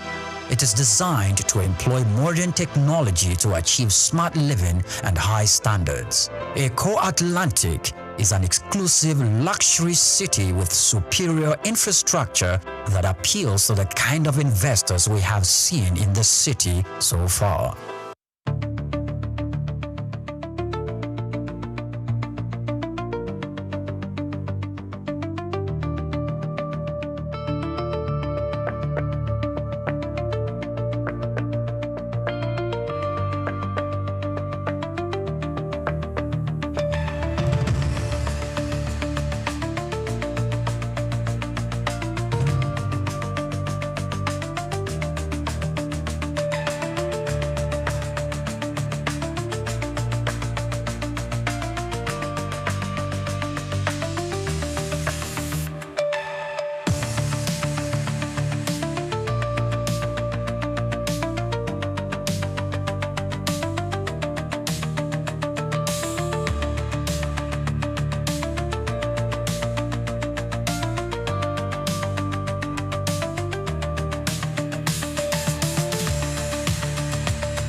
First of all, be rebranded. Idris said he's going to be putting Nigerian labor, Nigeria content and materials first. If you say Nigeria first and it is just us down here that, you know, are pushing that agenda, it's going to be a big struggle. Do you think Nigerian firms, Nigerian organizations should start looking at getting their staff involved in this market or buying to keep for their staff? Within this side, let's also learn citizen diplomacy. See something. This is SOUQ Business Landscape. Hello, happy new week, and welcome to a brand new edition of SOUQ Business Landscape, your window into the forces shaping Nigeria's economy, market, and global environment. I am Olubide Shokoya. Of course, I am not the only one here. I have the oracle himself, the think tank, Dr. Idahosa Osamanze. Happy new week, and welcome to SOUQ Business Landscape. Good morning, Olumide. Good morning, Nigeria. Good morning, Africa. Good morning, wherever you're watching us from. This morning is a brand new week. Another week to hope and trust for the best to happen in the business world, in the economy, and see policy that transforms nation happen amongst us. All right, welcome to SOUQ Business Landscape. Once again, don't forget you can follow us, like, comment, and share on all social media platforms. You can drop your comments on our YouTube page right now. Take part in the discussion. Let's have your thoughts and some of the stories that we will be talking about. And regarding the stories we'll be talking about today, in today's edition of SOUQ Business Landscape, we have a whole lot. Investors' activity returns to Nigerian stock market as new listings stir fresh appetite. While households quietly slash borrowing at over 100 trillion naira amid tightening financial conditions. Now, the federal government heads back to debt market with another 850 billion naira treasury bill auction, even as pressure mounts in the energy sector. Of course, meanwhile, efforts to intensify crude supply, yes, for the Dangote refinery, electricity struggle with the 51 billion naira revenue cap and petrol price spike to 1,200 naira per liter in some parts of the country. Tough times ahead. Beyond Nigeria's borders, rising tension, of course, in the Middle East threaten global oil supply, a development that could ripple through energy prices worldwide. This is just the scoop of what is coming your way on SOUQ Business Landscape. We'll be right back.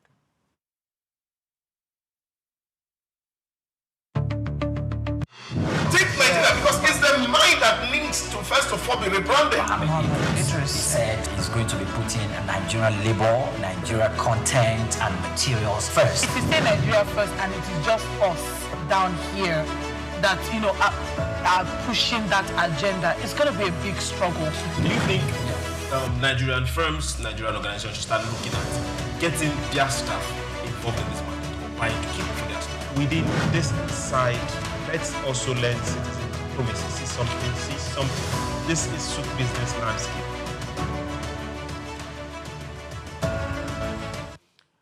Welcome back to SOUQ Business Landscape. Let's start with the capital market. Yes, stocks this morning. New listings by Fitson Healthcare and Chapel Hill Denham Nerid led activity on the Nigerian exchange, highlighting a 177.7 billion naira trading after shifting investors' appetite. Now, although the total turnover value declined slightly compared to the previous week, market data shows a notable reduction in losing stock, signaling a gradual recovery and sentiment heading to March. Now, investors traded 3.695 billion naira shares valued at 177.68 billion naira in 370,980 deals during the week, compared to the 5.49 billion shares worth 196.709 billion naira in 370,233 deals recorded in the previous trading week. Doctor, we're opening the week with some positive. Yeah, of course, that's the dynamic of a stock market. It's up, it's down tomorrow, next tomorrow is up. So that dynamics shows also how the appetite of investors are in the market. But I think this story is quite very, very important to me as a person, especially looking at the side of the Chapel Hill Denham participation in the NGS. Real estate, which is quite very important, real estate investment. And I've been one advocate of that kind of property development model for Nigeria. You see the way they do in United Arab Emirates, where you have companies who are registered, and you don't need to own a house, you just can buy a house in the middle of a house. And I think this is what is coming in there, and that's a model that is quite profitable. For those who travel a lot, you go to the United Arab Emirates those days, you see people, as you are coming down the airplane, they are pulling you to one corner and telling you there is an opportunity for investment. And of course, a lot of them might even come to Nigeria to stay in even big hotels, and they tell you and say, oh, we have profitable property where you can invest your money. This is built massively, and you could just buy one room in a massive building that is housing over 350 different flats. And you just own your room and you are there. And the way they do it there, of course, these houses are not something that you just buy and live. The people who manages the house help you to actually monetize it such that when you are not in town, the house can be on rent. And so you are getting regular dividend from time to time. And people put that money there. But when you want to come to town, you want to use the apartment, you give them a notice of like 6 months, and then they can also plan it for you such that you can stay just 2 weeks. And after 2 weeks, it's open for rent, and then you are earning your rental income from that property. So I think it's a model that is beautiful, and I think it's something that is worth supporting. And if that also open a door for other investors to participate in that kind of a commercial real estate model, I think is worth the while. So seeing that Chapel Hill Denham is pursuing that angle themselves, and themselves are now participating in the market proper, just like NGS itself is participating in the market. And I think we need a lot of participation. There have been arguments here and there that if you look at the numbers that are here participating in our market, and you compare to that with South Africa or Morocco or Egypt, and you see that we have fewer companies who are actually dealing in the Nigerian Stock Exchange. So this opening is welcoming. And of course, Fitson, which is of course an indigenous pharmaceutical company, also participating here and releasing its own equity in the market, also means a lot. But by and large, the market is still growing. And I think there's a whole lot that, of course, people can leverage within the Nigerian stock market. Opportunity for wealth creation is huge. We have not scratched the surface of economy at all. And I think that's why investors, whether local or foreign, should come with a lot of portfolio to buy into these looming opportunities within the Nigerian stock eco space. All right, so I want us to dissect this bit by bit. Let's start with the real estate. Over the past week, we've seen the market go up, come down.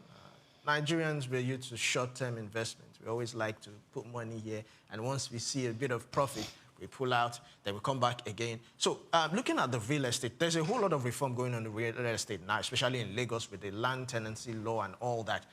Do you think that if we have more of this major real estate investors come in, it will create some sort of boom in the real estate industry?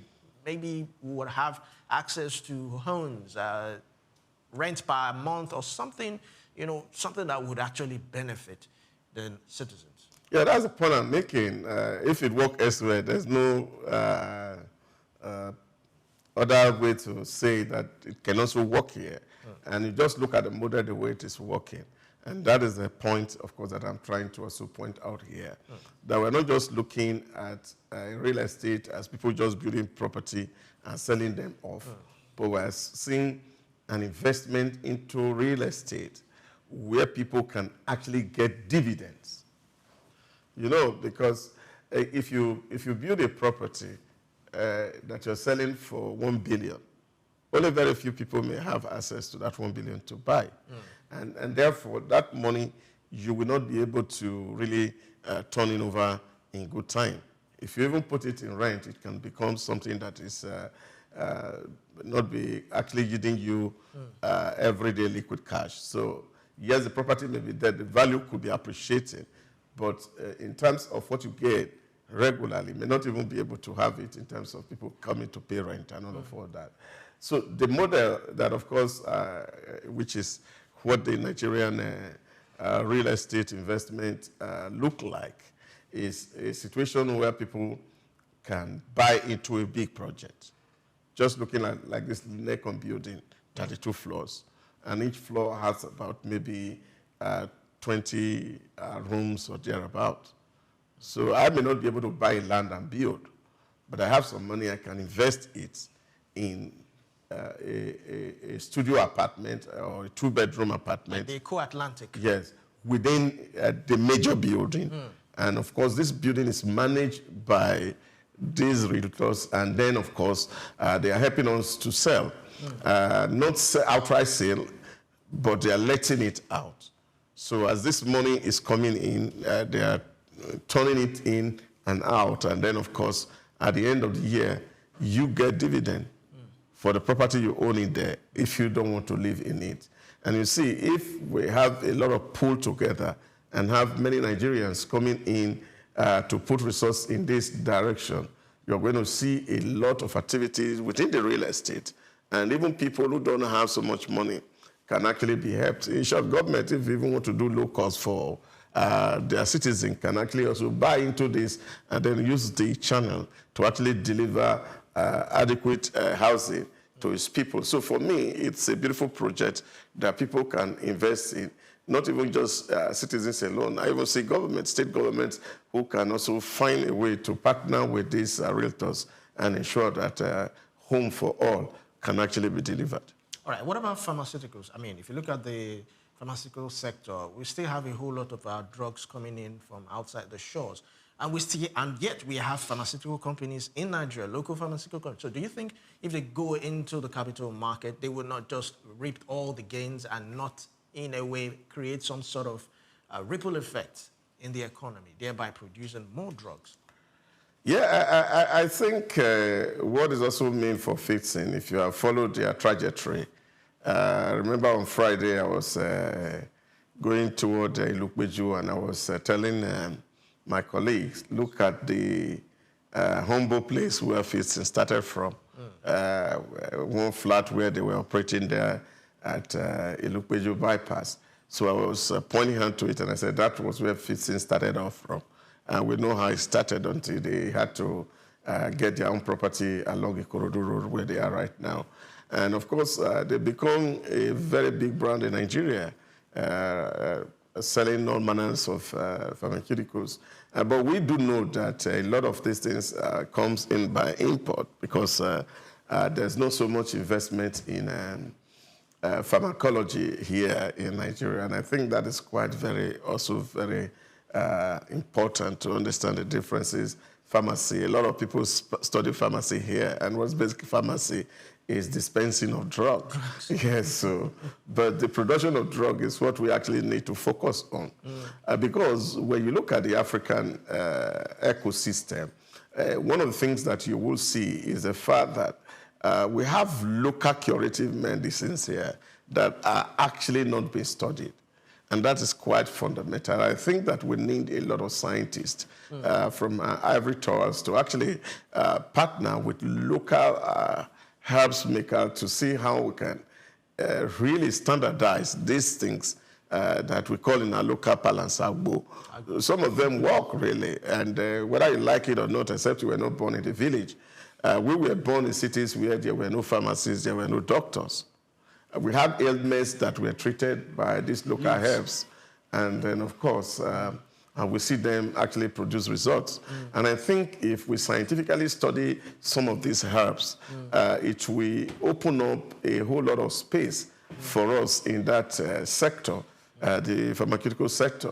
Because we must understand that nature endow us as a people with solution to all our problems. So if you find a particular ailment that is dominant in a place, a solution is also within that place. And if we can follow that and look at people who live in those environments and see what they've been doing to deal with such ailment, you'll be shocked how much we can do in terms of even exporting pharmaceutical products abroad. So that synergy between the locals and the scientists in the ivory towers need to happen.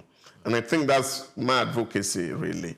Maybe with this listing and facing having a lot of revenue flowing in from whether it's a private placement or the IPO, whatever it is, will even help to build this synergy. Seeing a situation where they can partner with University of Ibadan, for example, University of Ife, OAU, or the University of Benin, or Ahmadu Bello University, from all across the region. And you'll find that we can see local solutions to our problems. And that will not just be helping the health sector, it will actually also be helping and developing our economy big time. So we need that huge investment and see how we can actually use our natural materials rather than synthetic product in terms of drug manufacture. There's so much we can harvest from our forests. There's so much we can harvest from the nature around us to provide cure. So coming into the market for me is a plus for Fitson, and we do hope that other younger pharmaceutical companies also will take a cue from what Fitson is doing today, and then of course come into the market, raise sufficient fund, and let's develop this industry so that we are not just importers of drug, we become also exporter of curative medicines. All right, I like how you really narrated this herbal drugs and every other thing. So how do we get the local doctor, let me not use doctor because it might not be a doctor, how do we get Mr. Chukwudi, who does local herbs to cure malaria and some of these things? We even have some who have even been manufactured in PET bottles, but they are doing medium scale. You see them around the local beer parlors and all that. How do we get them from that particular point to large scale, to going into the stock market? Because Chukwudi, all he does is probably goes in buses and markets there. So if you now tell him, why not come into the capital market, he's looking at you like, I don't get money. Where I want to see that kind of money?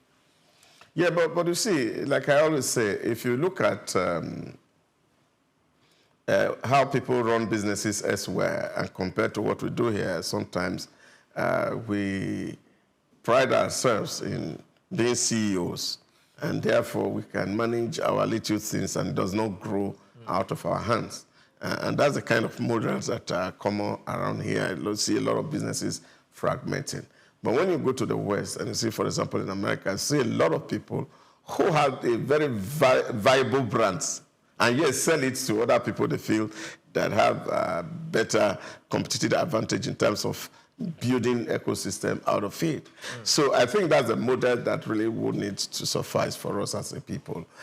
Take, for example, Facebook was already doing excellently very well before it was sold. And then, of course, somebody else had to invest in it and see how they can make it. And you see all our products, the way it works like that. And you see that also happening in industries, manufacturing, and the rest of it. We can copy that model here.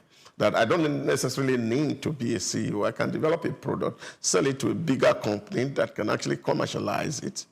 And then, of course, I get royalty from it. And in that case, I can focus my energy to develop new products that I can also sell with time. And if that is our major approach, then, of course, we're going to get a lot of results. But I think where the gap actually is for us is what I have said earlier on, is a gap between the ivory towers and the town. So the town and the GAN in Nigeria, the gap is wide. We don't attempt to see how young people who are in school and learning research can be encouraged to actually contribute to industry growth. Take, for example, I was speaking with somebody on Saturday, and I said, you need, for example, students who are on industrial attachment or training, as it is called, to come into the workspace to see how things are done and see how they can improve what is currently on the ground. But unfortunately here, I was talking to the guy and he said to me, oh, our company don't take any IT that is less than 1 year. I said, but that's not fine.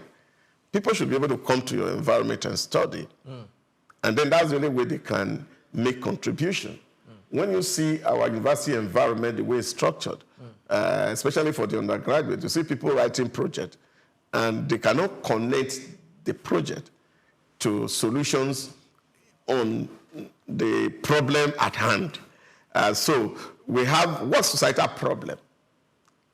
What academy is supposed to actually mean is that we have society problem, and then we are researching it and providing solution to those problems. But you see, a lot of people just choose topic. Now AI has helped us so well, so we just say, what topic do I need to write on? And then, of course, those things, after writing them, they are on the shelf. And somehow you find some of those research projects with market women who are selling bean cake and moi moi, and they are using them to wrap them because they are not turning into real assets anymore, really. And that's not the way it should actually look like. We see situations where people who are writing research are actually facing industry-related problems. Yes, this is a financial, I am studying maybe accounting or finance in a university. Then I have opportunity to look at what are the problems in the banking environment or the financial sector. What can I contribute in terms of my study? But for me to be able to have that contribution, I must have the opportunity to also go to understudy the banks. And that's where the synergy will really work. So when you're looking at, for example, pharmaceutical companies, you are looking at Department of Pharmacies in university, microbiology, biochemistry. You see, all these things are all interrelated. All they do is to study plants and study leaves and see what are the curative cure that are in it. And then how do we transition these from just being leaf in the farm to becoming items on the shelves in the supermarkets or in the pharmaceutical, in the pharmacy shops. So this is what, of course, it should be all about. And we have this exposure where students are allowed to come into these industries and then, of course, understudy what is happening, see the problem, and see how we can refine and make it work better. In that case, you find that all the researches that are being done by our institution will become solutions to societal problems. And I think that gap is what is missing. So there needs to be a synergy. There needs to be a synergy. That even the small manufacturer also will be able to say, okay, how do we mobilize and bring our resources together so that we can produce in scale and have more profit than I am producing my own individually, and the necessary traction is not coming. So for me, it's that understanding of us changing our mold here, and then see how we can synergize with big corporations who are actually having chairs in universities, and they will be the people to drive this process of commercialization of whatever solution that we find from ivory towers. All right, thank you very much. More research and synergy is needed to go into the landscape. We're going on a short break, and when we come back, we'll continue. It's SOUQ Business Landscape. Don't go anywhere. Take Nigeria because it's the mind that needs to first of all be rebranded. It said it's going to be putting Nigerian labor, Nigeria content and materials first. If you say Nigeria first and it is just us down here that, you know, are pushing that agenda, it's going to be a big struggle. Do you think Nigerian firms, Nigerian organizations should start looking at getting their staff involved in this market, or buying to keep for their staff? Within this side, let's also learn citizen diplomacy. See something. This is SOUQ Business Landscape.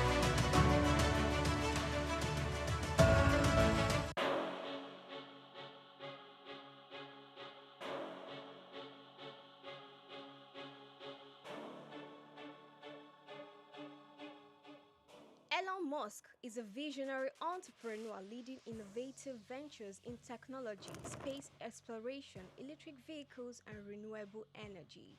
Musk was born on June 28, 1971 to a South African engineer and his mother, a Canadian model and nutritionist in Pretoria, South Africa. Talents for computers and entrepreneurship emerged early, and at age 12, he created and sold a video game. Musk studied physics and economics at Queen's University and the University of Pennsylvania. In 1995, Musk founded Zip2, sold to Compaq for $307 million. He also co-founded X.com, which became PayPal, acquired by eBay for $1.5 million in 2002. Driven by a vision for humanity's multiplanetary future, Musk founded SpaceX in 2002, developing affordable rockets to support International Space Station mission and NASA's Artemis program. He became a major investor in Tesla 2004, launching electric vehicles like Roadster, Model X, and Model 3. Tesla unveiled the Cybertruck, beginning deliveries in 2023. Musk acquired X, formerly known as Twitter, in 2022, aiming to enhance future and transparency. Musk has at least 12 children from multiple relationships, including Justin Wilson, Tallulah Riley, Grimes, and Siobhan Zilis. Through SpaceX, Tesla, and other ventures, Musk shapes technology and innovation globally, and his influence extends beyond business into politics and culture.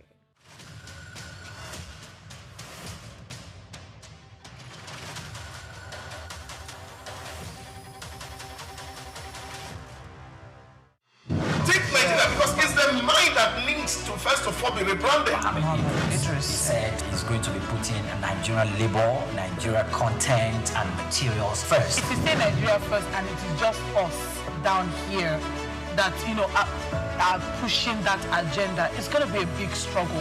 Do you think Nigerian firms, Nigerian organizations should start looking at getting their staff involved in this market, or buying to keep for their staff? Within this side, let's also learn citizen diplomacy. See something. This is SOUQ Business Landscape.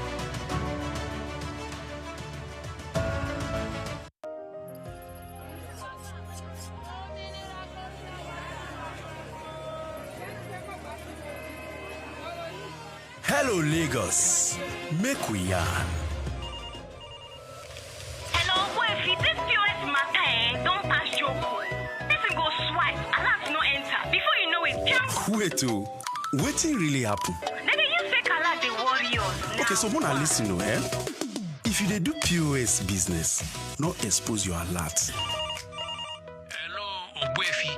They don't walk that bar road where they warriors for down local governments for years. This one sweet me, I no lie you. Because you know what? Development with the work, it deserve loudspeaker. Now why we dey here be that? For here, we know the abuse, we dey bring solution.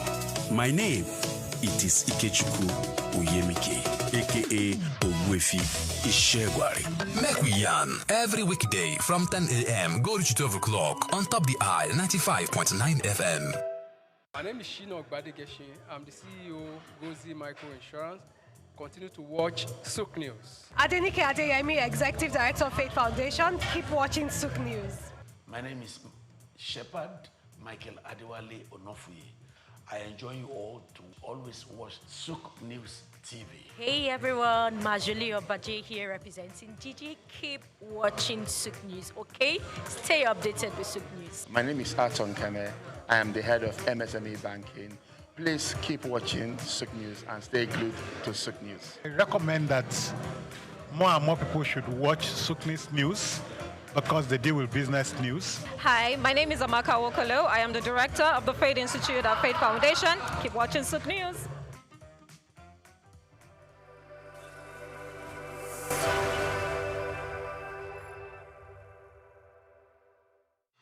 Take Nigeria because it's the mind that needs to first of all be rebranded. Literally said is going to be putting Nigerian labor, Nigeria content and materials first. If you say Nigeria first and it is just us down here that, you know, are pushing that agenda, it's going to be a big struggle. Do you think Nigerian firms, Nigerian organizations should start looking at getting their staff involved in this market or buying to keep it for their staff? Within this side, let's also learn citizen diplomacy. See something. This is SOUQ business landscape. Welcome back to SOUQ Business Landscape. Drop your comments, like, and share. Let's move on to the next story. Nigerians repaid about 1.33 trillion naira in outstanding household borrowing, which declined sharply between November 2024 and November 2025. Now, data from the Central Bank of Nigeria Economic Report for November 2025 showed personal loan balances dropped from 3.32 trillion naira in November 2024 to 1.99 trillion naira in November 2025. The figures indicate a significant contraction in consumer borrowings during the period, reflecting tighter financial conditions and a possible shift by households towards reducing debt amid prevailing economic pressures. So basically what this means is, well, people have stopped borrowing. The borrowing is reducing because purchasing power and the rest of them. What's your thought on this? What led to this? Well, we will not be able to say because we are not in those businesses to actually say accurately what it is, but we can speculate and to see what is happening. There are two things that one can easily point to here, which means, of course, the rate of repayment is better than what it was in the same period of the previous year, okay. Which means people are paying back their loan. But they're borrowing more. And they are not borrowing as much. So what that means is there are two ways to it. Because when we look at the macroeconomic environment, as it were, we won't say that, of course, maybe people will say, okay, because there's a hiking rate from CBN, that's why people are not borrowing. Okay. Rates are actually coming down because MPR has moved from 27 to 26.50. Yeah, so even if it's 0.5%, it's some reduction. Okay. So which means, of course, the rate for lending or borrowing would have dropped a little bit by 50 basis points. That is what it means. So which means, of course, a lot of people will want to embrace borrowing. But the fact that people are not borrowing is the fact that maybe there's so much money in circulation. Do you believe that? That business and economy is doing well? Yeah, of course. There are reasons to believe. That there's so much money? Oh, yes, there's so much money. And especially you also look at it that people who used to borrow so much from the commercial bank are no longer borrowing as they used to. These are the states. They're going to loan sharks. Yeah, so not loan sharks, so to speak, is also to see that people are actually having to earn more money. States are making so much money, and there are a lot of interventions that are happening here and there from one state to the other. And that, of course, also put money in the hands of the private individual. And so they may not be resorting to borrowing. You're seeing states that are also involved, for example, in funding SMEs and all of that, and that also reduced the rate of going to commercial bank to go borrow. So these are signs that, of course, you are having an economy that is recovering. So it's not that people are going to loan sharks, so to speak. And I don't think there's data that we suggest that. What we're saying is that people are paying back. And if people are paying back, it means that they are making more money. So you see, the reason for default is the fact that your expected revenue fall and then you're not able to service your loan. But if your business climate is good enough, so you borrow and you are able to pay back, and I think that is a plus for the economy itself, that people are able to borrow. But here now you're also saying that, yes, is it expansion not happening? Or people are now having alternative route to having to raise fund. Or you are having people who are having excess of money you can take from friends, families, to be able to expand your business. All these things are the things that we must have to put together to see what is happening.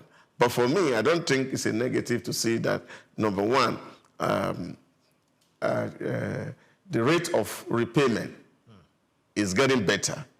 That from 3 trillion last year to personal loan, and we have gotten back down to this level, means that we are also having confidence in the borrowers, and this also gives the liberty to commercial banks and microfinance banks to be able to also lend to people. So because that's the way the industry runs.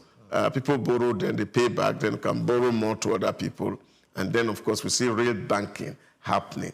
So for me, it's banking at its best, that you're having people taking money and the risk of not paying is not as high as it used to be. That is the way I want to see this news, that people, yes, I took some loan, and it's not bad debt, and we're not writing it off. The people are paying back. And the only thing that can explain that is the fact that they are doing business. And of course, if you borrow to do personal things and income is coming in from the other source, then you can quickly pay back, and that is what it means. And if people are not borrowing as much, then of course it also means that there is that source through which they are getting access to capital to do what they are doing. So I don't think it's a shutdown of the economy.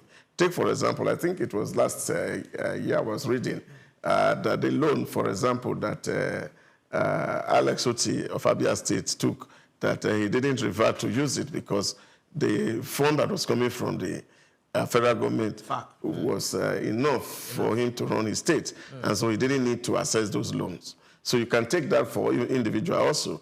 So if we are making more money, there's no point going to borrow, except that we want to expand. And I think that is the way I see it. It's a sign that the economy is having to recover, and we are not solely dependent on commercial bank to be able to get money to finance our everyday life. People are being productive, and now, of course, the one that was taken before, they're also making effort to see how to pay it down, and then, of course, probably maybe take money in the future. But I think in the final analysis, we still need a situation where rates of interest go really, really lower. I can't wait to see us getting to that one-digit rate of borrowing.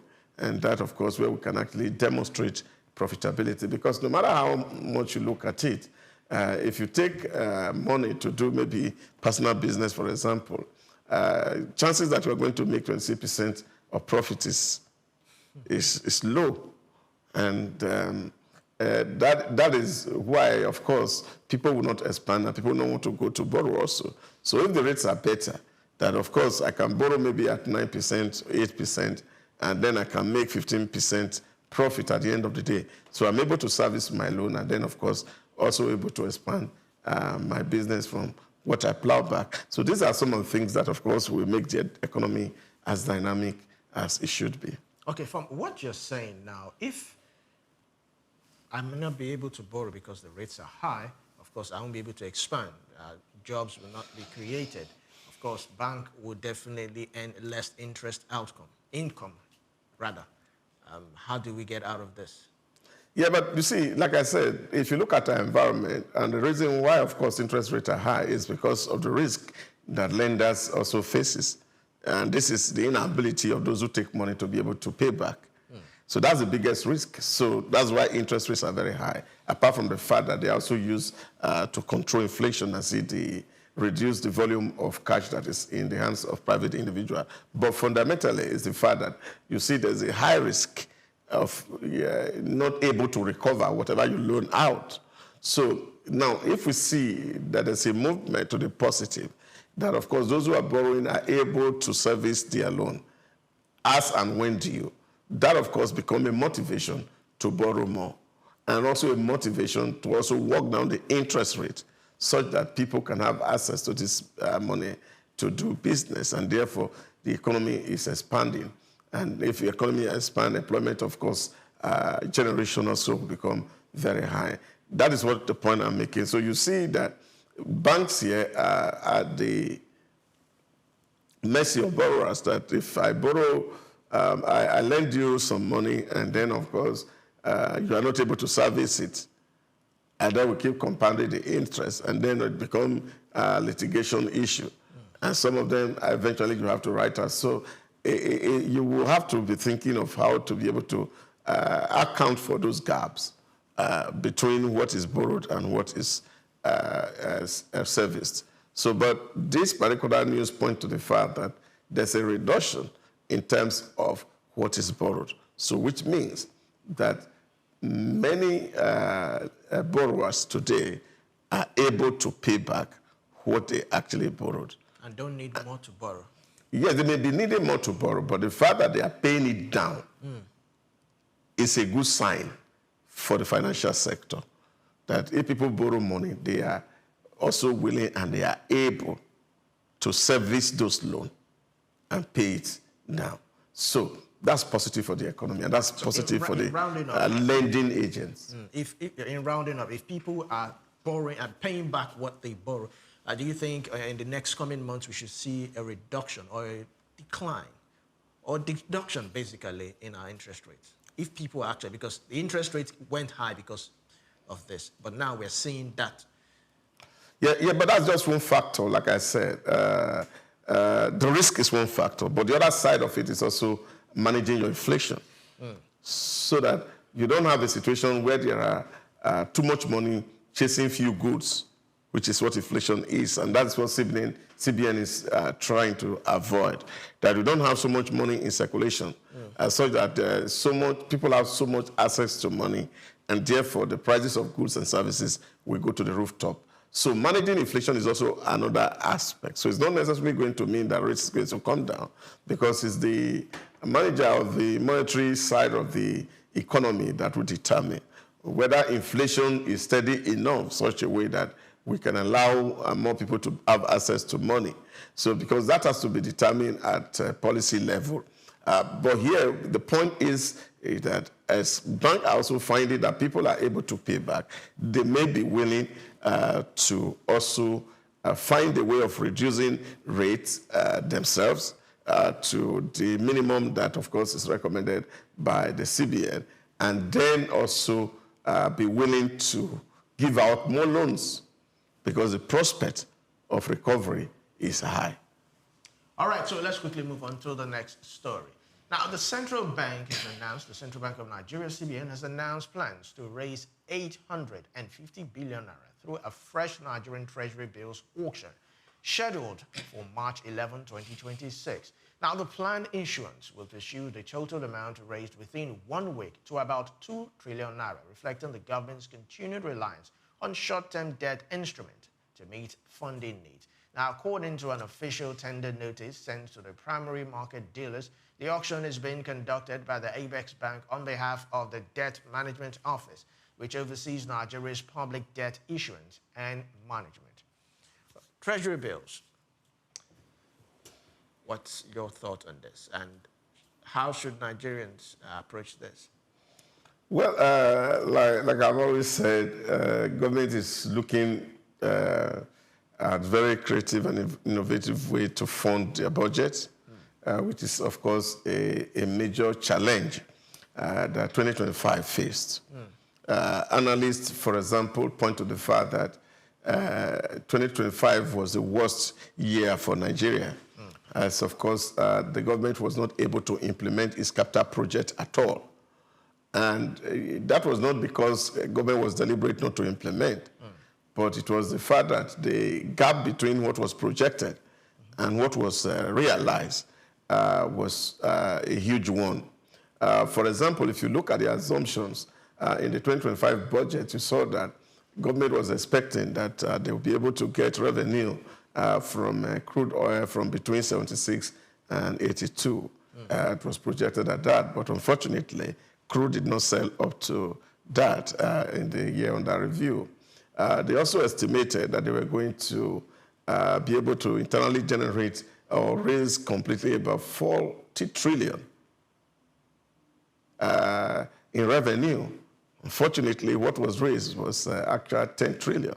Now, that's a gap of about 30 trillion. Yes. And therefore, government really didn't have enough money for the year 2025 to be able to sustain its budget. But there are basic obligations that, of course, you have to continue to meet, which is, of course, the overhead. The government had to run. Civil servants had to be paid. Definitely. Some of the debts that you have taken had to be serviced. Yes. If you can get some other things. There should be some payout for dividends or for some of these bonds and treasury bills that have sold in the past. And all of these settlements had to take some money.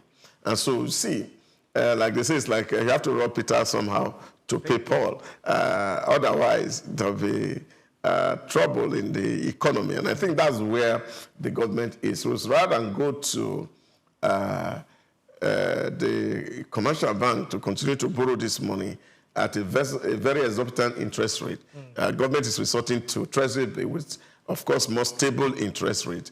It may not be as expensive or as low as one would expect. But you see, treasury bill, for example, you're going to pay dividend to people who subscribe maybe between 16 to 18%. So that's far still better than paying 26.7%, which, of course, by the time you put in and factor in management fee and the rest of the hidden charges that come with loan taking, that takes it to about 34%. So government is smart in terms of going always to bond and treasury bill to see how they can raise money from private individuals to fund their budget. And I think that's exactly what it is. And at the end of the day, government is taking money from the individual. And of course, the prospect of individual having money back from government is also high because you have to get interest at the end of every year. The number of months that you subscribe. So this for me is creative. It's an innovative way to borrow, to see how to fund your budget in the midst of reducing deficits in terms of funds. But Doc, isn't this borrowing getting too much? I mean, too much borrowing increases national debt, and definitely high interest increases government expenses. Well, except that you have to say government should stop what they are doing. And so nobody is working and then the economy is on a standstill. There was a bond last month. Now there's another one this month. That's the exact point I'm making. So it's like you say somebody ate last month or received salary last month. Therefore, this month he should not receive another salary. So this is a way to look at it. Yes, government will continue to borrow, like I said. And I think is, again, because of the way we have seen liberal democracy, where, of course, everybody tends to believe that government has become the big father of everybody and therefore had to meet the need of every citizen. So government is putting hands in so many areas where naturally they should not put hand. So you see, we have to find a way to cushion effect in some areas, support local people in some area, vulnerable individuals. We are giving them money and handout here and there to look good in the face of a declining world economy. So that's what government is doing. And so you can't say government stop the social services. And if government stop the social services, it means life is itself coming to an end.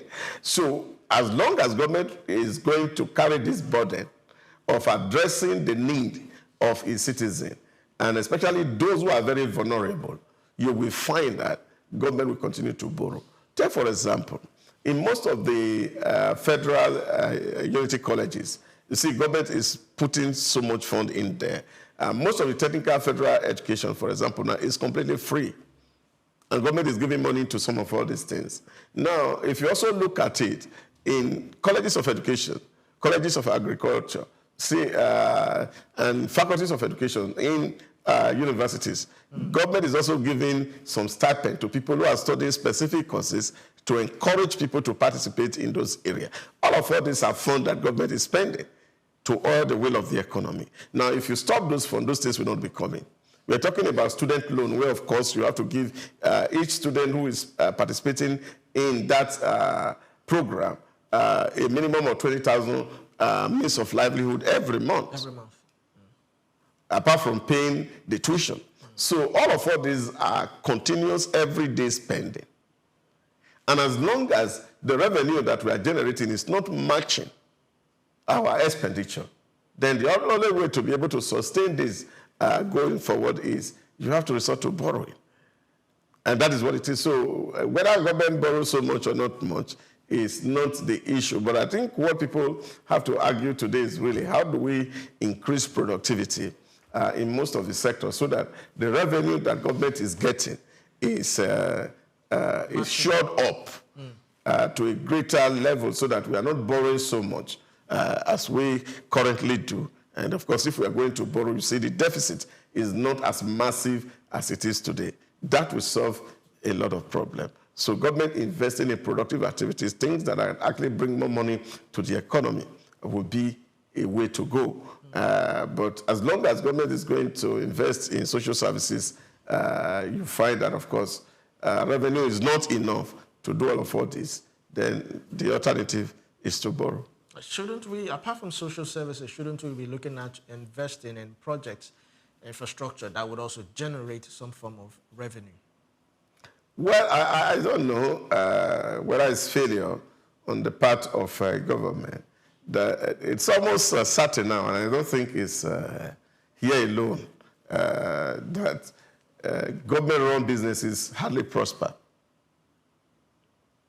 So that's a big problem. And that's why a lot of people are looking at saying government don't have business doing business.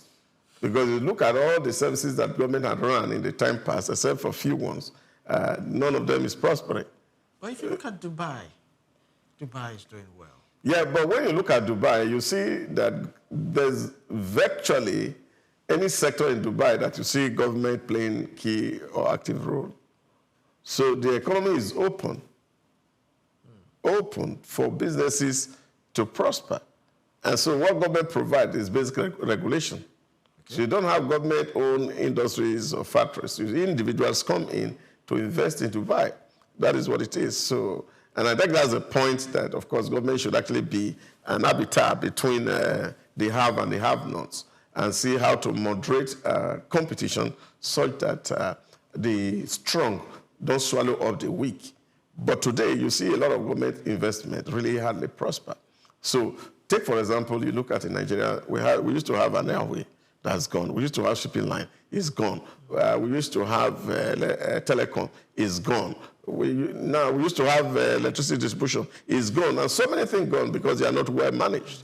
And rather than actually becoming an asset, they become liability. And every successive government will have to keep pumping in money trying to whip up a dead horse. So to that extent, you find that it's difficult for us to expect a government who is able to invest in productive activity. But rather, what people are arguing or advocating for is that government creates the enabling environment where private funds and investment can prosper. So that's the much we expect from government. Ensure that there are no multiple taxes, ensure that basic infrastructures are working and they are running, that the road networks are connecting, ensure that roads are connecting places so that the movement of goods, services, and people are not cumbersome. And these are the things that, of course, people are expecting from government. And for government to be able to deliver on these social goods, they need more taxes from the people. So it is not government investing, it is the private individual investing. But government create the environment where private funds can be profitable. And once those environments are created, then, of course, we can have profit. So are there things government need to do from regulatory perspective? Oh, yes, there are lots. So we can take away all the encumbrances around those investments. And if government have SS fund, they can even invest in some of these private initiatives.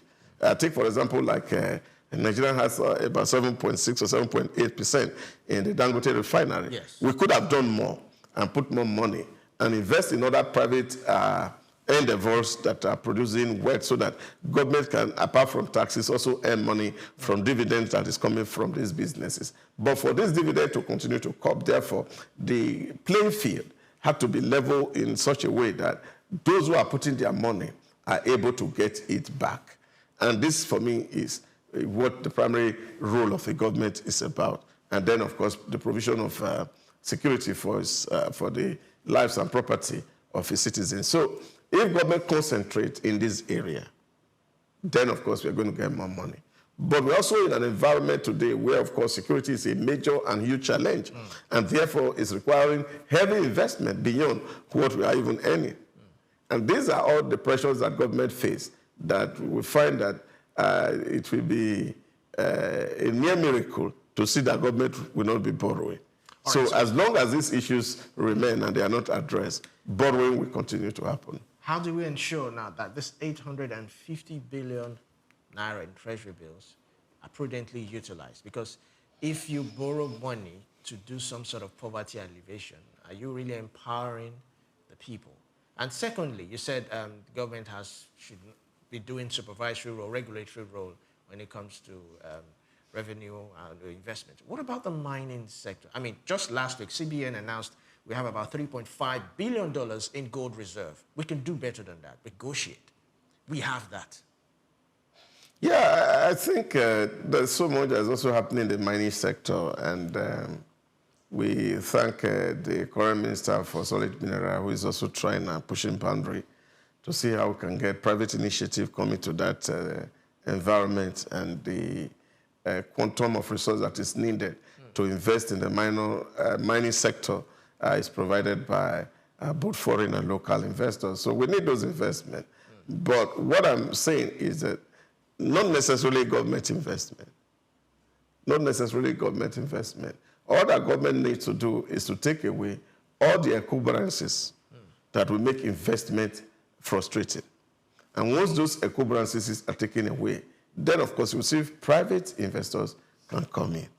Government can guarantee some private business people and then, of course, guarantee their investment if they have so much money to do all of all that, and so that I am going to put money in your economy, and I'm saying, okay, put it, we can give you the guarantee. Of course, access to land is also a problem because, of course, how cumbersome it is for people to have access to land is a big problem. Yes, the mineral on the ground belongs to the federal government, but the land upon which the mineral is staying is owned and held in trust by the states.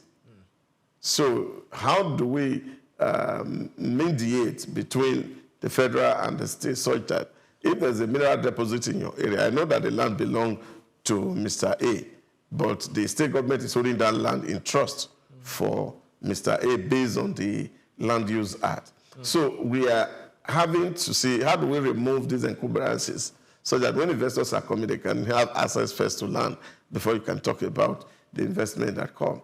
And how, of course, government is also mediating between the locals and the investors so that the people who have the land upon which this mining is going to take place, that they're actually taken care of and they are not devastated and reduced to poverty while the businessman is making money. So that regulatory framework, the government need to balance up between the investor and the people who own the land. And that is the point exactly that I'm making. So if we have to ensure that there's productivity, then, of course, we must look at our laws and see where there are encumbrances.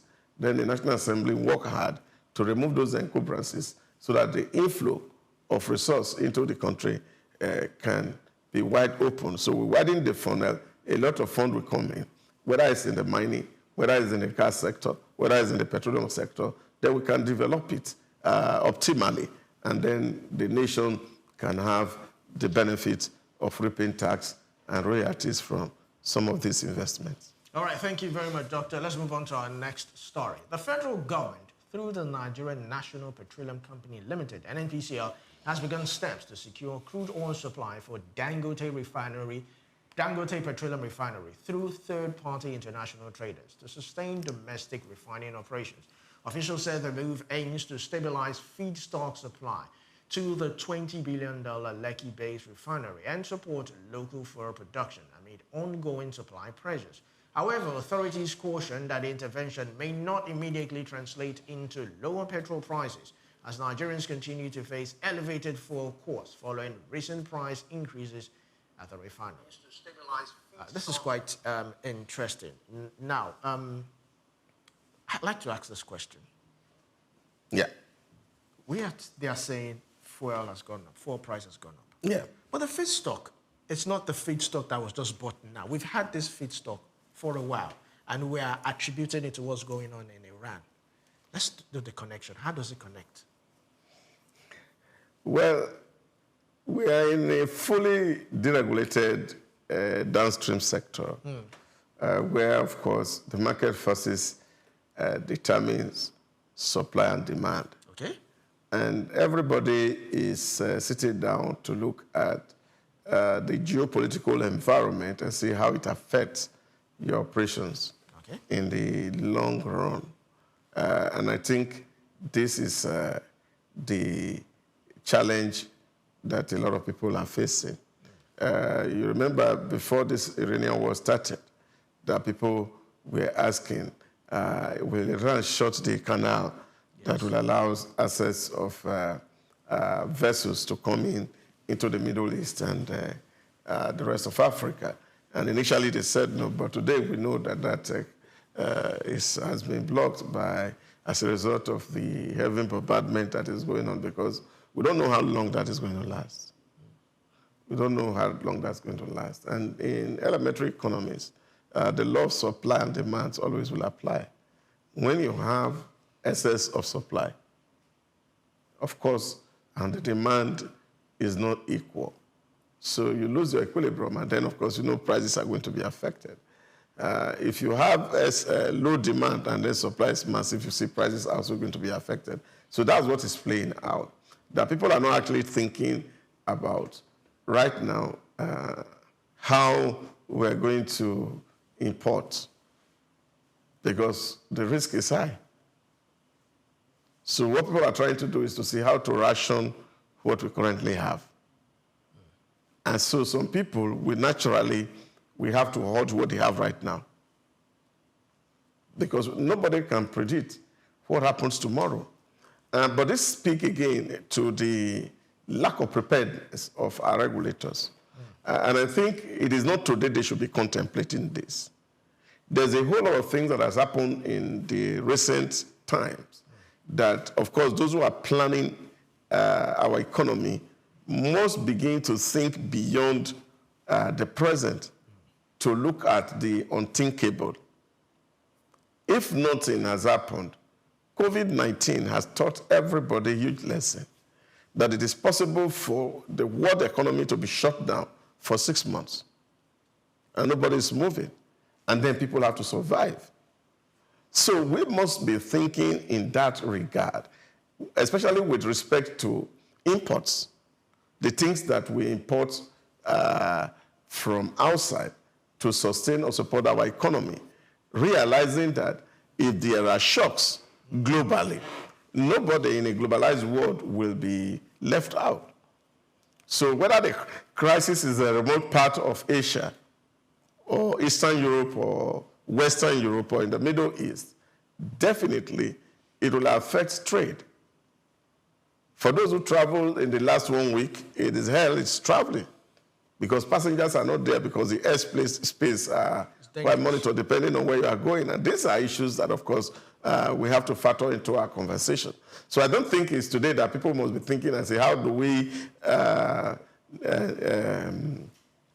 mediate between crude exploration and the supply to local industries that are here. That arrangement should have happened even before the Dangote refinery was built.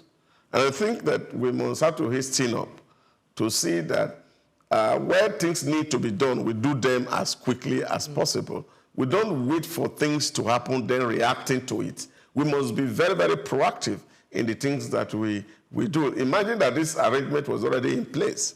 So, which means, of course, Dangote will be getting all the supplies from Nigerian here. And so the crisis in the Middle East will not have affected us. But because we were not proactive in the way we think about some of our problems, then, of course, now we are reacting. And the market shock is already here. So price of petrol has gone up, and this is no thanks to speculative activities. People are hoping that, of course, crises are going to get worse. There's no end in sight. I was listening to some analysts speaking yesterday and said Donald Trump said himself he doesn't know how and when it will end. So if the people who are fighting the war does not have an idea or a strategy on how to end the war or to make peace happen, then, of course, you see that we're all speculating. We're all guessing. And guesswork will take us nowhere. So this is why, of course, our managers must have to do their homework so that we should plan as if there's a World War III tomorrow. Doctor, last administration gave out licenses to different people. What happened? Well, the issue is not what happened. The issue is how do we make the environment for investment friendly such that people can put in their money. That is the question for me that needs an answer. If it is profitable, people will put their money. To drill? Oh, yes. I remember, oh, yes, I remember when Dangote started this construction and it was getting close, and somebody said, oh, but is it that they don't know what Dangote is seeing that other people are not seeing that is making him to make that kind of investment in a declining sector? That's the way people saw it. And I remember also listening to Dangote himself and said from the benefit of hindsight, if he knew that it was this troublesome, he would not have ventured into that industry. So it's not about what people are doing in the license. People are also looking at the market and seeing how the sector is playing out vis-a-vis the geopolitical tension globally. So we're seeing that a lot of people are saying, no, we don't want to be part of fossil fuel. We want to go full grain.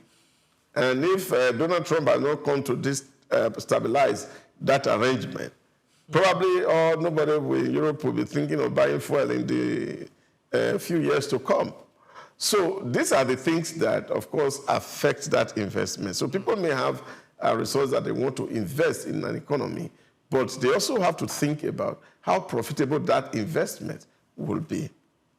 Isn't this a wake-up call now for our modular refineries and all that to be up and running? We are saying the same thing. Dangote can't get adequate supply of crude from Nigeria. 650,000 barrels per day. That's what that refinery would take. And how many do we currently produce? Between 1.4 1.6 barrels per day. And then don't forget that the obligations that we have to some joint venture partners and other agreements that, of course, government has entered into before now. So even access to the crude is a major challenge for the modular refineries, who may not have the capacity to import crude from other places. If NNPCL is going to source crude for Dangote outside, how will they reflect in the cost of the refined petrol? Will it be higher or lower? At what cost? And are we going back to subsidy? No, I don't think subsidy is what government is inferring here. Is the fact that it's still our crude, but it has to be sold within the international competitive space, where, of course, government also prevail on the third party to have prioritized Dangote refinery in terms of supply. And what this means for me is you already have an agreement of people who have bought up your crude upfront. To sell it back. So yes, to sell it back and mediate and say, okay, rather than we take it to you, please, can you help us sell to Dangote? What cost? And how would it reflect back? Yeah, of course, it has to be at the international market price because the crude is internationally priced. So fuel price might not come down? Not necessarily. But also, again, that's absolutely dependent on the dynamics of the international market. So if the prices of crude is going up, of course, the price of fuel will have to follow. It's only when we see that the price of crude going down that we see the prices of fuel coming down. Now we have a major challenge in our hands. Oil installations are being bombed in Iraq, in Iran, and in Saudi Arabia, which are major suppliers. Yes. So that, of course, will mean a lot to gas and oil supply in the weeks to come. And I think that is what, of course, you're seeing that is the market in Nigeria is also responding to. So how do we get ourselves out of this Bermuda Triangle? Well, I don't think it's getting ourselves out is not even, is how do we guarantee consistent supply should be the question. I don't think pricing is what it is right now. Because if, of course, Dangote is not able to get crude to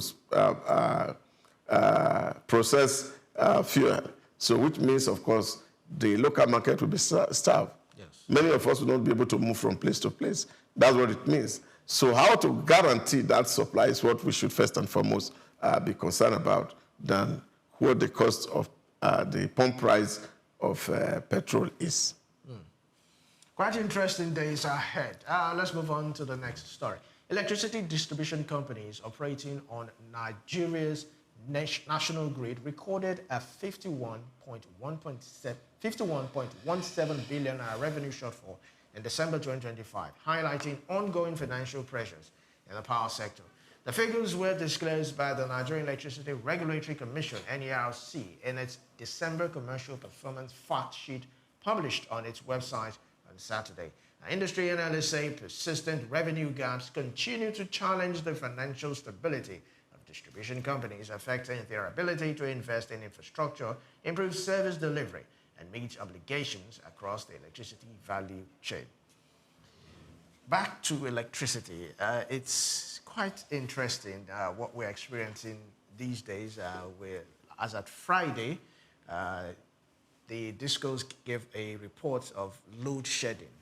The fact that we're now back to load shedding, it's not equivalent to what we are getting for Band A. Let's not even talk about Band B or Band C and the rest of them. And of course, they're still riddled in debt. And now we're talking about 51.17 billion naira loss. What is should we even declare? Oh, yes, there's an emergency on it. What is the solution? Because it's riddled in so much intricacies. It's riddled in so much deficit in infrastructure. It's a whole lot that we're in right now. And is there a light at the end of the tunnel? Well, I think there should be light at the end of the tunnel if we do what is right. I think, for me, the level of government participation in the electricity value chain is still too huge. And I think that is what the actual problem is. I have always talked about the Indian model, which completely privatized both generation, transmission, and distribution, and then created a power trading company where people can buy power at a certain prevailing market rate for a given period of time. We will not be talking about all these losses, in my view. So if we do what is right and approach the market the way other people have done it, we will make we will not be talking about whether a distribution company is making losses or not making losses. Because you can actually trade your power in advance. So you don't need to sell to people who don't have capacity to pay you. But we're connected to the African grid. Yeah, but I'm not talking about the connection. What I'm saying here is that you are distributing to people who don't have capacity to pay you. Because when you look at the fact sheet, what it said is that the total bill for the period and the revenue collected, the margin or the gap is so wide. So if I supply electricity and the people I supply to don't have capacity to pay me, then of course there will be losses. So the point I'm emphasizing is the fact that if we have a truly deregulated power sector, where of course government play a majorly regulatory role in the value chain, I'm not talking distribution alone, I'm talking from generation to transmission to distribution, so that whoever is playing in those sectors, we have to innovatively optimize their side of the value chain. We will make more progress than what we currently do. Just last week, government set up a committee to see how to address these energy losses that, of course, Genco and transmission company talks about, which is, of course, we even say the problem in Nigeria today is not even the ability to generate, is the ability to take up what is generated for the service of the country. And of course, you see, country is able to generate up to 15,000 megawatts, but what is distributed is not up to 5,000 megawatts. These are the real challenge. Let's even assume everything that is generated is consumed. We will not be in the kind of state that we are. So that's why I'm talking about optimization. How do we optimize the process? Is allowing investors to come into these other areas. Some people say, oh, we have deregulated because state cannot generate. That's not deregulation. State don't have capacity to manage power plants or to construct. They don't have the capacity. So we need major investors in that area. My thinking is to look out for big Nigerian people like Ogulesis who come and invest heavily in generation in Nigeria and run it like a business. So, and then of course, then DISCO can be held accountable. So we know who is buying what and what it is. So issues of metering and the rest of it, we can address it once and for all. So the problem we have right now is that we are having a lot of wastages in the value chain. And that is because government presence is so much. We still have the Gencos owned by government. We have the Transmission Company of Nigeria owned by government. And then, of course, DISCO that is partly owned by government and partly by individuals. So the government is too dominant in the value chain. We need something where government removes its hand completely and make electricity as lucrative as it should be.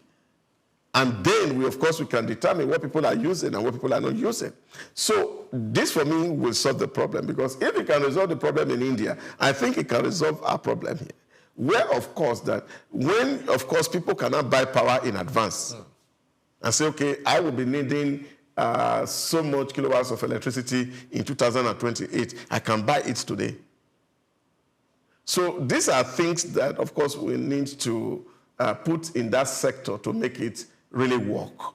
As long as government is playing dominant role, like we said, for other businesses that they have not run well, then we will still continue to have these issues. The leakages will be there. The wastages will still continue to be there. But for us to be able to take away the leakages and the wastages, government needs to relieve it completely. And of course, we can talk about what people argue about, which is cost-reflective tariffing. And that, of course, may be the magic wand that will solve the Nigerian electricity problem in the longer run. All right, one last quick question. If you say the government should completely hands off, you've also said that when this market was deregulated, some of the equipments that were bought, some were sold, there was a lot of mismanagement. Don't you see that happening again if the government now fully takes their hands off? Well, I don't think that the selling of the assets of PACN was as a result of government being part of it. The real issue is that you sold your assets to people who were not very competent to drive the entire process. And so what you got is what it is. What they were interested in was not how Nigerians get 24-hour life supply. They were interested in the assets, and that they have gotten. So for me, is if you want to privatize very properly. Sell your assets to people who has both competence and capacity to deliver value. That makes sense. And in that case of procurement, you don't need to limit it to a certain side of people. You throw it open globally. Foreign investors. Everybody anywhere can come and participate. And ensure that the enabling environment is created so that people bring in funds and they can repatriate their funds are there. Then enough people will come in and participate. So that is what, for me, is what is missing in the electricity conundrum in Nigeria. That you are having a situation where government is playing dominant role in the industry and therefore closing out a lot of people who want to invest. So if I know as an investor that I bring in money into this economy and I'm not allowed to determine how my investment run because there's one person who is working somewhere that will be sabotaging what I'll be doing, I don't want to bring in that money. So, but when we truly liberalize that environment and allow people who have funds to come and play and ensure that competent and capable people are given these resources to manage, then the difference will be clear. In that case, people cannot manage their consumption. So we have a situation in hand today, really, where people are still having over 60, 70% of those who consume electricity in Nigeria are still on estimated billing, no metering. The reason is because the people who are distributing don't have capacity. They don't have capacity. So how do we increase capacity for these people? It's for government to allow other people who has resource and the competence to actually come in to run the electricity market and see who have done it successfully elsewhere, and then just bring in their experience into our environment. And then, of course, a lot of things can change.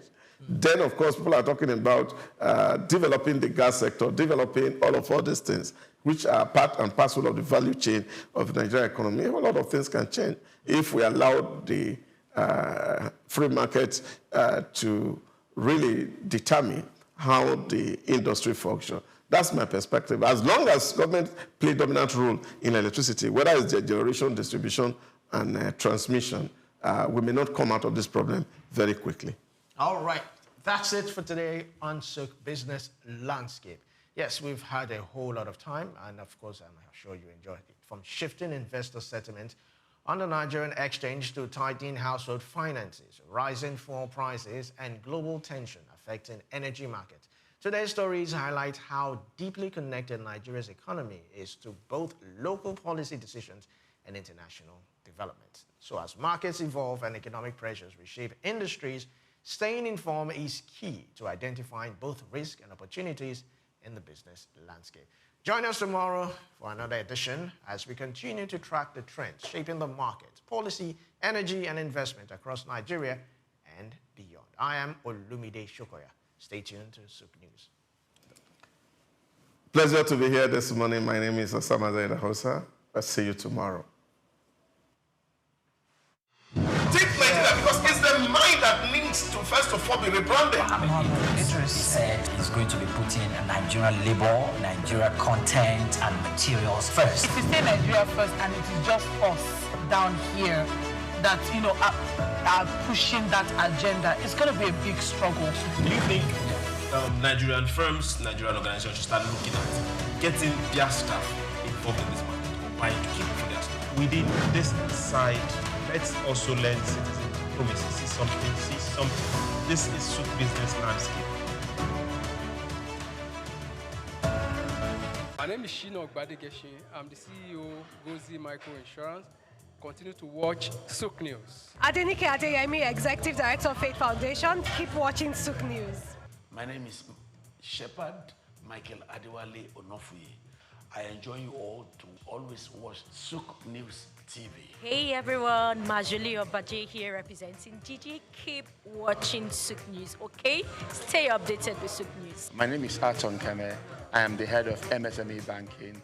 Please keep watching SOUQ News and stay glued to SOUQ News. I recommend that more and more people should watch SOUQ News because they deal with business news. Hi, my name is Amaka Wokolo. I am the director of the Faith Institute at Faith Foundation. Keep watching SOUQ News.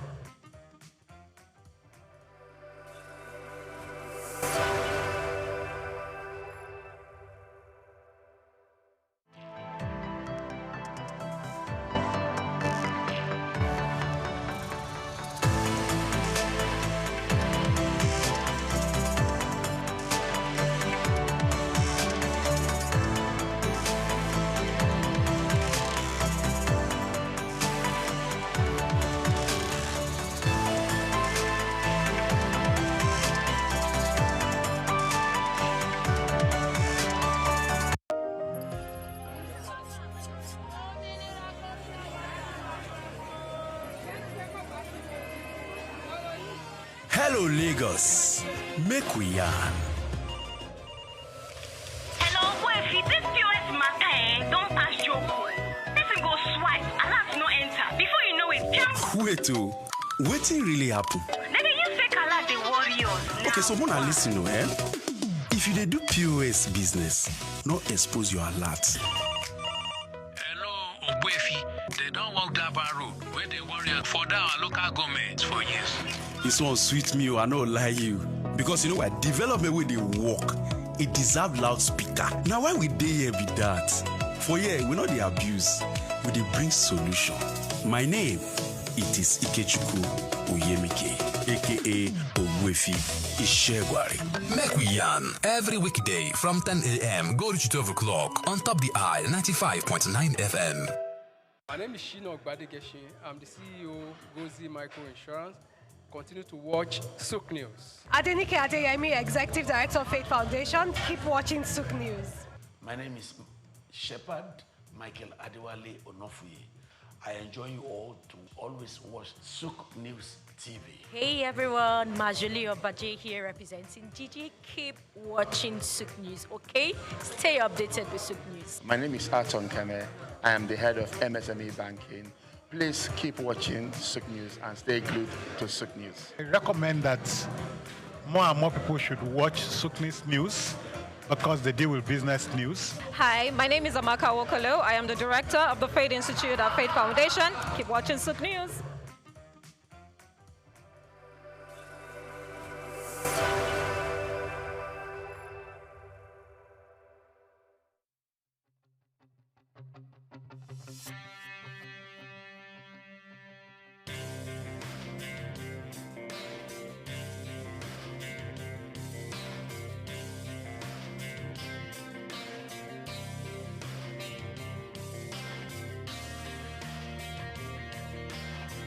When you visit Lagos for the first time and Google fun or recreational places in the city, at the top of that list will be Freedom Park. Located in Lagos Island on Broad Street, Freedom Park over the years has become home to the Nigerian arts and the culture at large. From annual big shows like the Lagos Theatre Festival, celebration at the Lagos Poetry Festival, to local festivals that celebrate literature, music and arts. Freedom Park is one of the most visited recreational sites in Lagos, for both local and tourist people alike. A place to mingle, unwind, or simply just have fun. Freedom Park, however, hasn't always been a place of fun and games. It has a history that dates to 1861, when Lagos was made a British colony. In 1885, Freedom Park was built as a fortified prison from imported bricks. It was referred to as Her Majesty's Broad Street Prison. Some prominent political prisoners were held in the prison. People such as Herbert Macaulay, Michael Imodu, and Obafemi Awolowo. In 1979, Her Majesty's Broad Street Prison was destroyed, reduced to a dumping ground.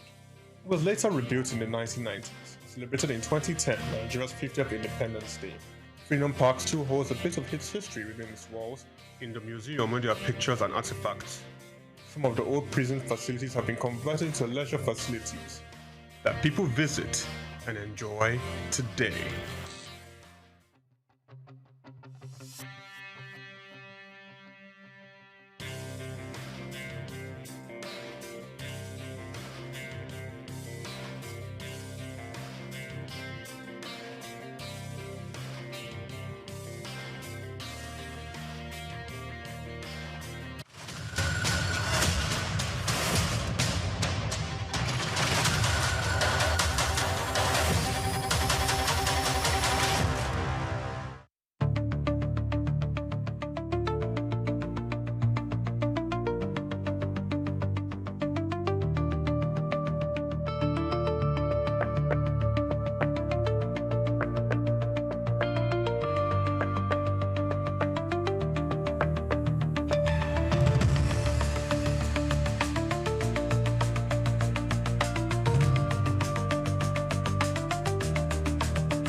African languages can be the means of attaining true independence and decolonization.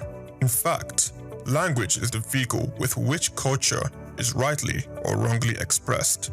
Culture is deeply implanted in the language of a people, but the slave trade has tarnished and demeaned the essence of our culture, language, arts, and values. African languages are catalysts for the consolidation of the African cultural heritage. Developing the various cultural heritage associated with these languages that are currently scattered around Africa is important. Less than 20% of African languages have written forms, thereby making their learning practically impossible. To redirect African languages from disuse and extinction, more enlightenment campaigns should be vigorously pursued by the various governments of Africa on the potentials and benefits of various cultural heritages in various indigenous languages. It is compulsory to promote teaching and learning of indigenous languages and replacement of foreign languages that currently serve as official languages. People gain the ability and authority to make informed decisions and implement change in their own lives and the lives of other people. It is a means of encouraging youth to do great things for themselves and also to make great impact on the people.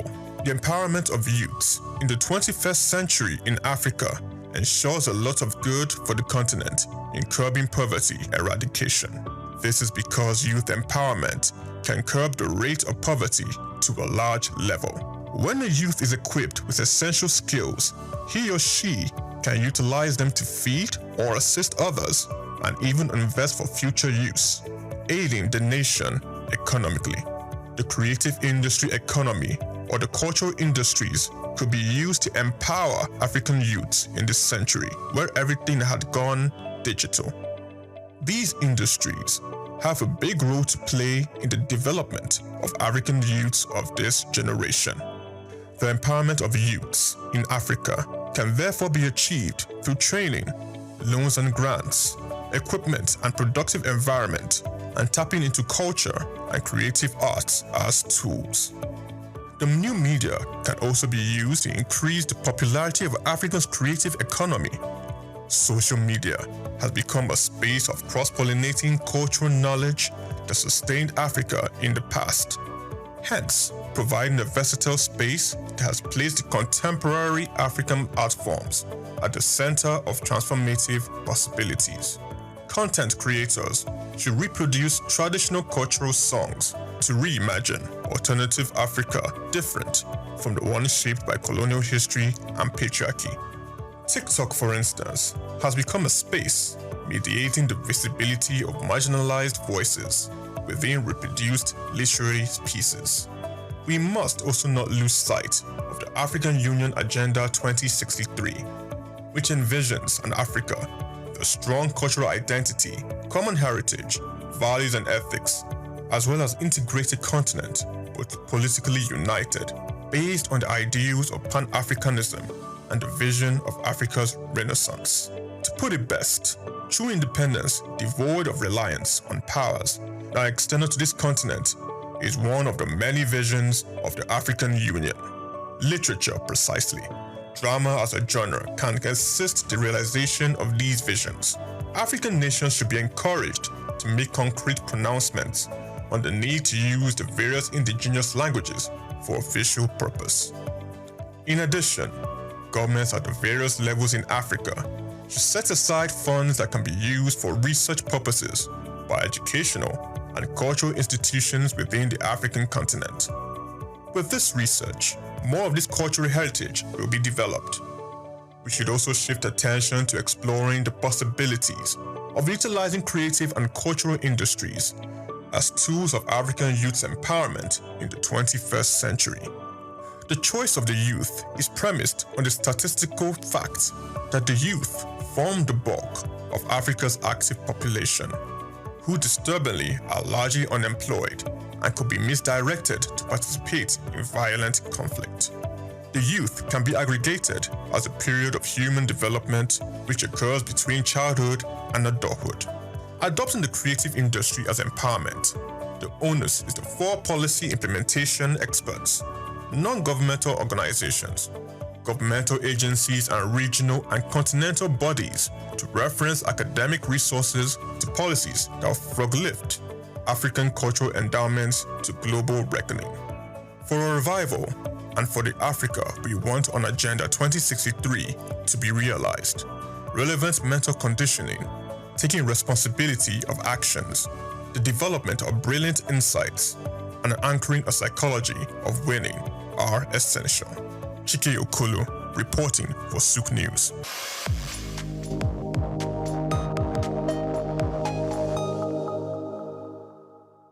With the theme, Leveraging Customs Enforcement to Enhance Revenue Generation with Transparency and Accountability, an ICPC perspective, the lecture, held at the Federal Operations Unit, Zone A, Ikeja, brought together officers of the Nigeria Customs Service and top officials from the ICPC.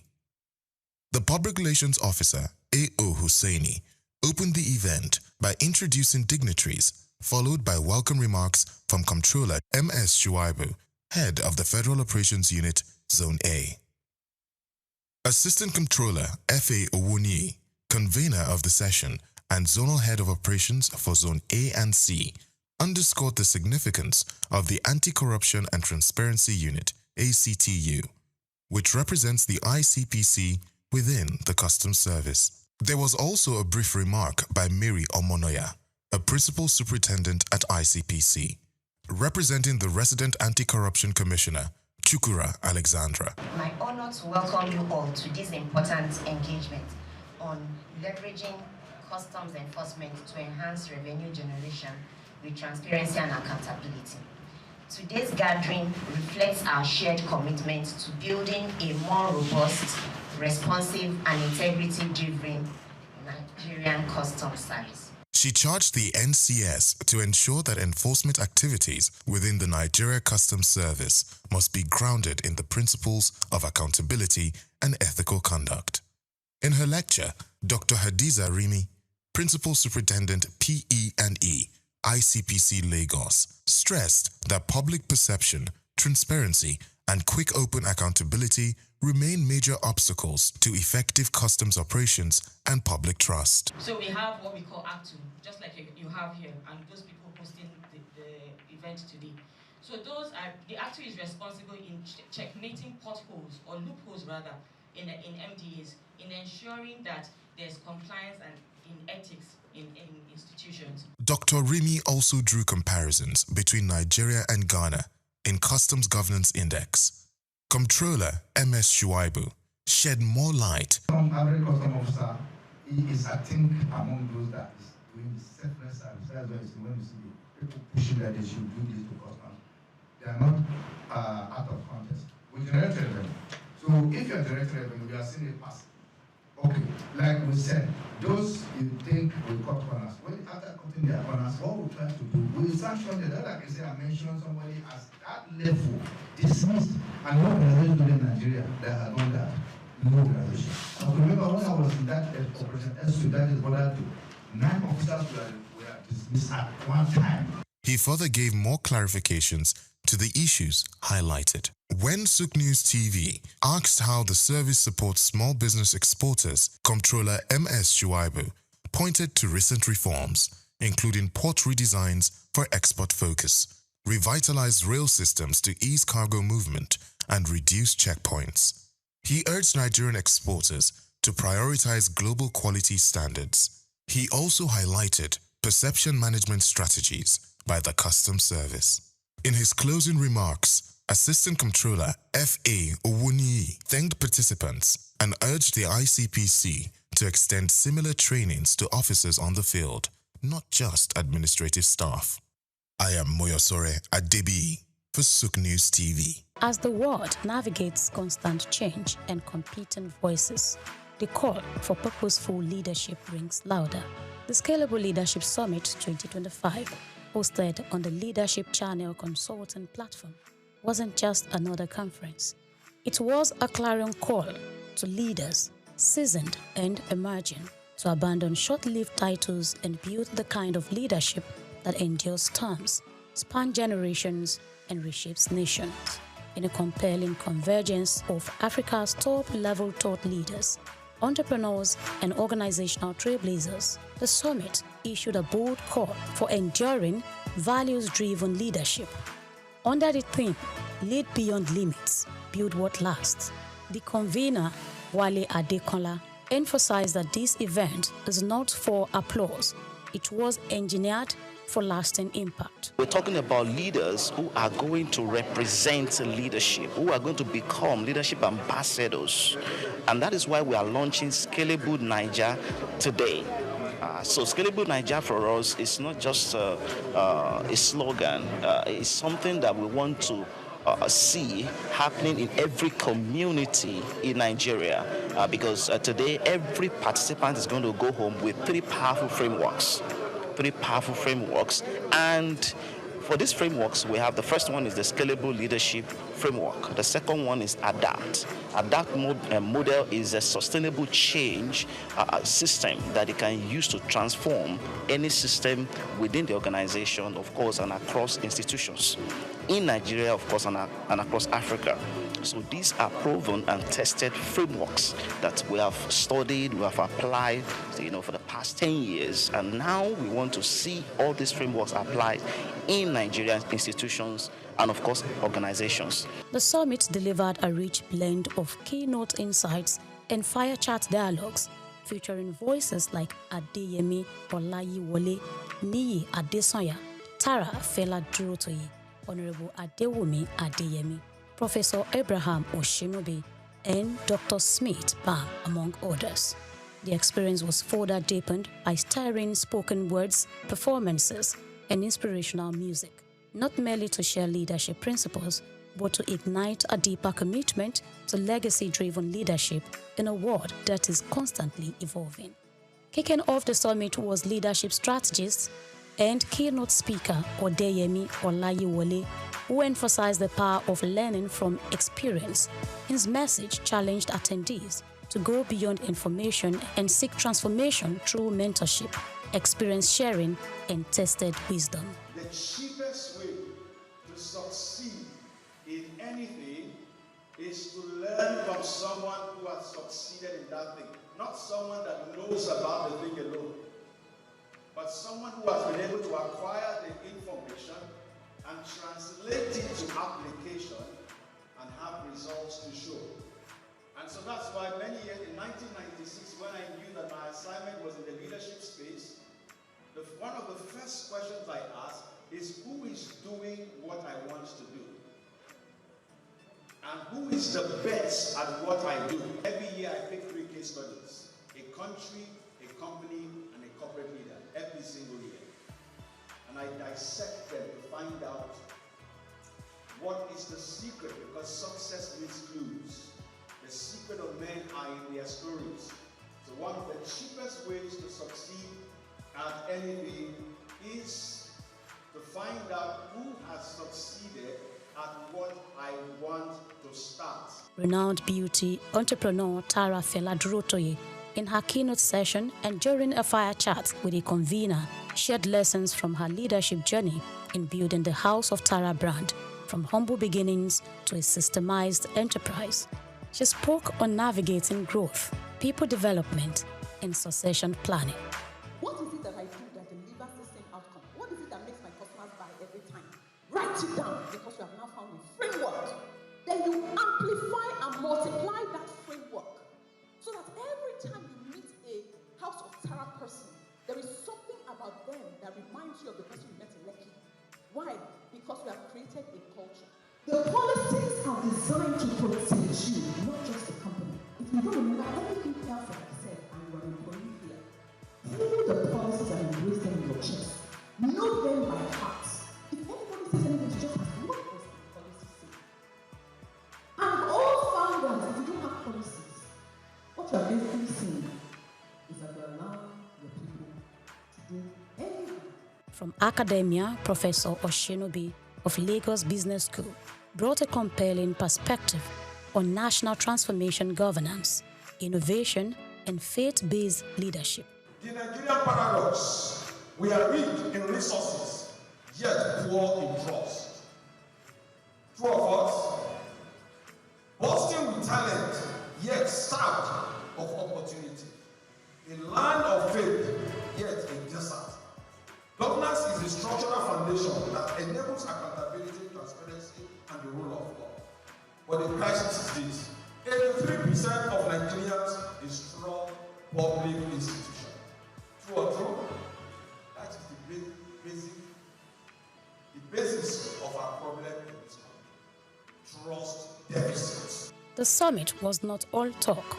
It was also artfully immersive, as Esosia Wilson rendered soul-lifting inspirational songs, creating moments of reflection between sessions.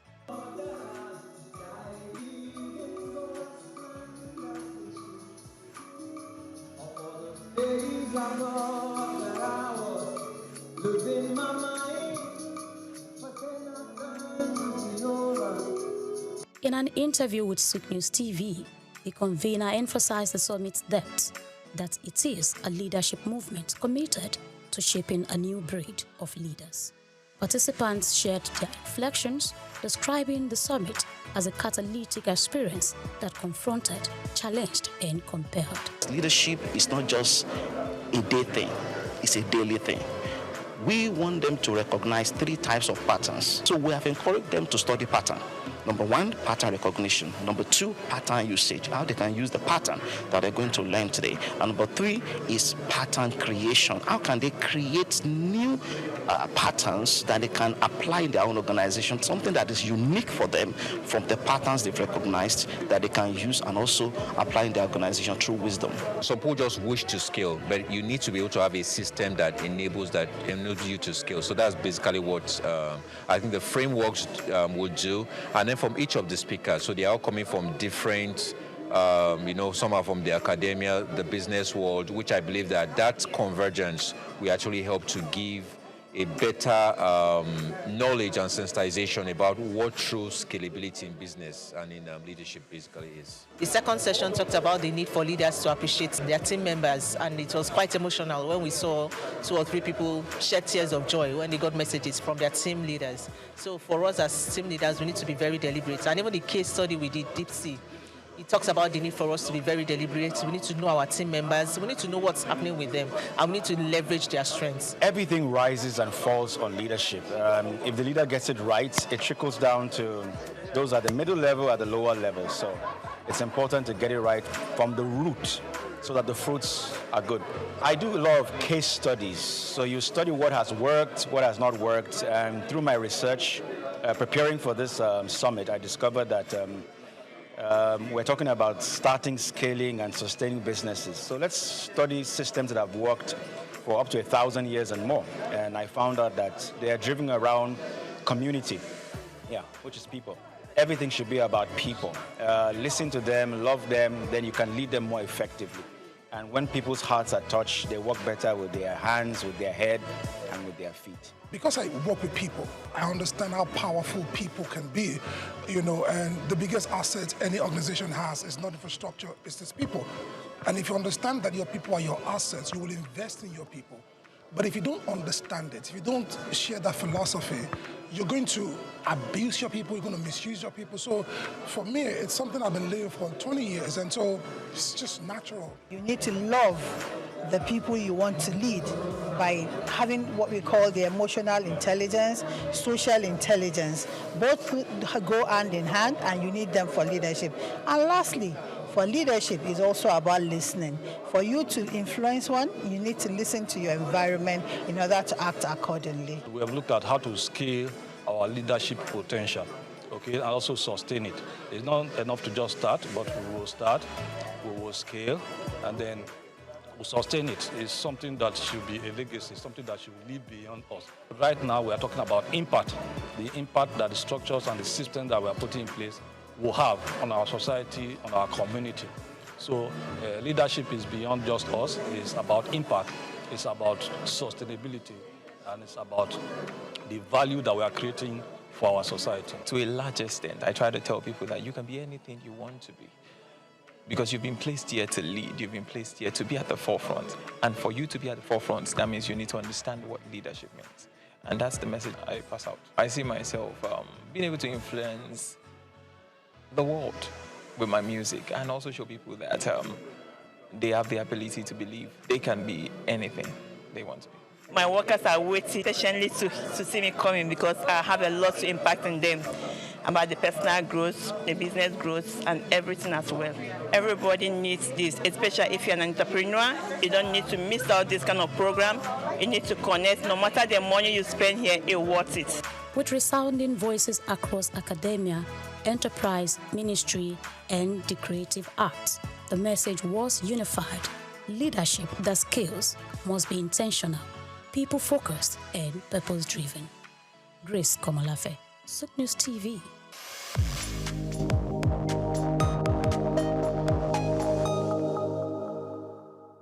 Cashew nuts, ranked among Ivory Coast top cash crops, play a crucial role in the country's economy, generating substantial revenue and supporting livelihoods across the country.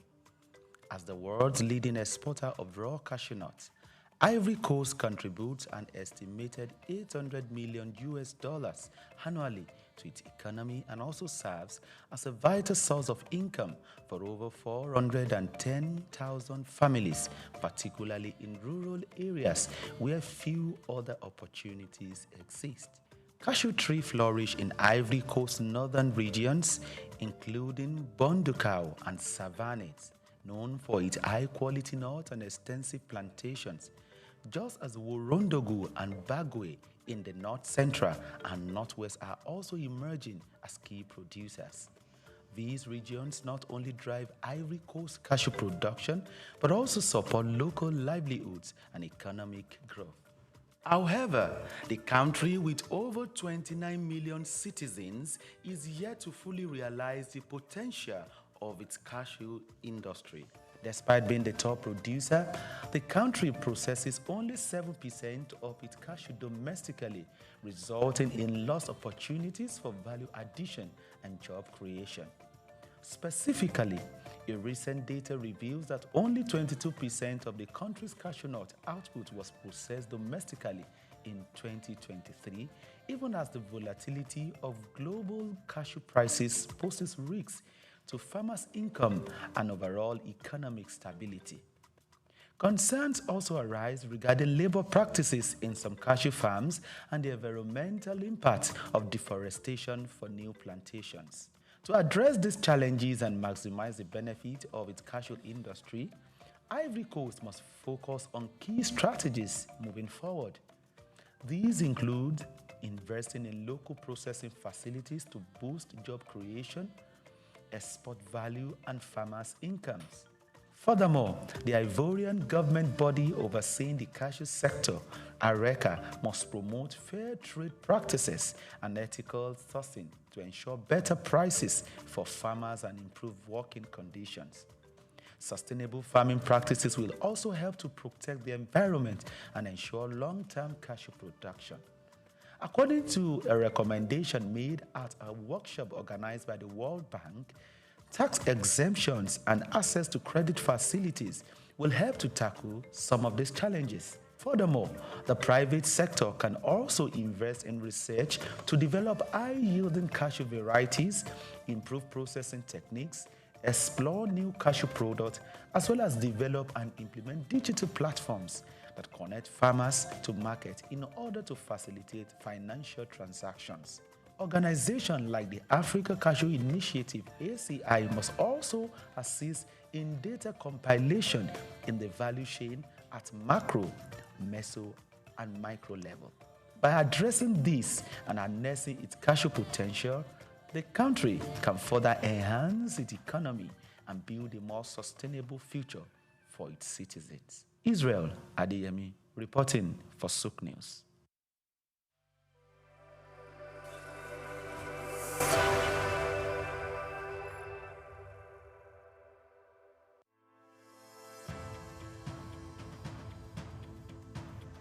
Plastic waste is a mounting crisis, but it also presents an opportunity for business and government to lead the vanguard for systemic change. While regulations, corporate initiatives, and citizens' engagement have made progress, much more is needed in how businesses shape consumer behavior, how governments enforce environmental policies beyond rhetoric, and how public perception is managed through strategic communication. For decades, Nigeria's reliance on single-use plastic sachets, bags, and food packaging has grown, driven by affordability and convenience. However, this has come with a cost. The country generates an estimated 2.5 million tons of plastic wastes annually, with only about 12% recycled. In urban centers like Lagos, Abuja, Ibadan, Port Harcourt, waste is a leading contributor to clogged drainage systems, flooding, and environmental degradation. In this special report, Bayo Olaoye examines the challenges facing efforts to tackle the menace of plastic wastes in the country. Despite past government efforts to curb indiscriminate plastic use, such as Lagos environmental sanitation laws under former Governor Babatunde Fashola, enforcements have been inconsistent. The challenge now is moving beyond periodic government crackdowns and isolated corporate initiatives to a coordinated long-term shift towards a responsible plastic use, recycling, and waste management. Leading Nigerian manufacturing companies are taking active steps to integrate recycling and responsible disposal into their operations. Key initiatives include investing in recycling hubs, with Coca-Cola of Nigeria, Nestle, and Guinness setting up plastic recovery and recycling hubs, creating an ecosystem where post-consumer waste is collected, processed, and refused. Retailers and distributors are being encouraged and in some cases incentivized to set up collection points where consumers can return used packaging for responsible disposal. There is also brand-driven consumer education. Organizations have introduced citizen advocacy campaigns to influence individual waste disposal behavior. This kind of messaging, when amplified by large brands, can have a ripple effect in shifting cultural habits. Beyond environmental responsibility, investing in circular economy models enhances long-term profitability, strengthens brand equity, and aligns with global environmental, social, and governance standards. To effectively shape consumer behavior and stakeholders' engagement, businesses must leverage communication strategies that go beyond compliance reports. Employees should be active participants in sustainability efforts.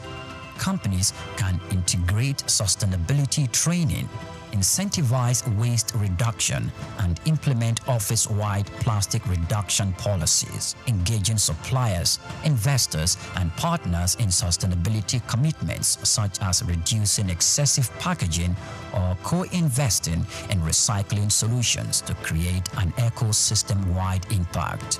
Mass communication campaigns, social influencers, partnerships, and media collaborations can help educate consumers on practical steps for responsible plastic use and disposal. While Nigeria has engaged in international climate and sustainability conversations, the government must go beyond policy declarations and foreign aid incentives.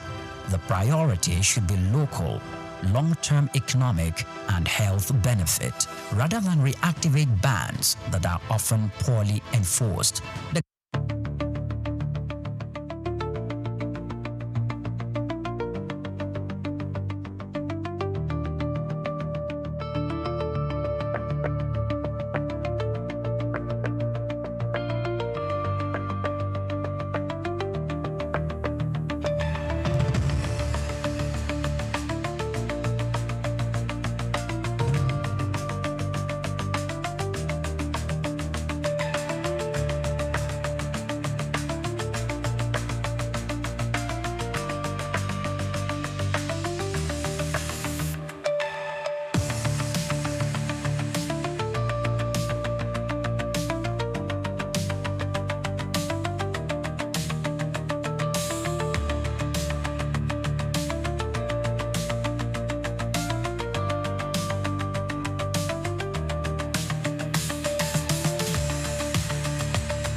recognize the presence of the chairperson of today, in person of Maureen Ken George Taylor. She's the president, Restaurant, Cakes, Bars, and Clubs Association. You're welcome. Thank you for coming. We also like to recognize the presence of Mr. Lucas Rahim, who is the director of SIR&D, Lagos State Consumer Protection Agency, LASCOPA. You're welcome. Thank you for coming. Also in our midst is Engineer Greg Ashibogu. He's the chairman, GK Foundation and Grashi Global Foundation. You're welcome, sir. Please a round of applause for him, please. He has been a supporter of Mr. Razak's work. Thank you so very much. You're welcome, sir. We also like to recognize the presence of Engineer Oyatoye, who is the Director, Policy Research and Development, Lagos State Safety Commission. Thank you for coming, sir. We appreciate your presence. Thank you. Representing the DG of NAFDAC in our midst is Dr. Ifeoma Okapo. A round of applause. Thank you so very much for coming. We appreciate your presence. Thank you very much. We also like to recognize the presence of Mr. Oluwole Ogundele, who is the guest speaker. Thank you so very much for gracing this occasion. We are elated to have you around. Also in our midst today is Mr. Laja Shoniron. He's also a guest speaker today. A round of applause.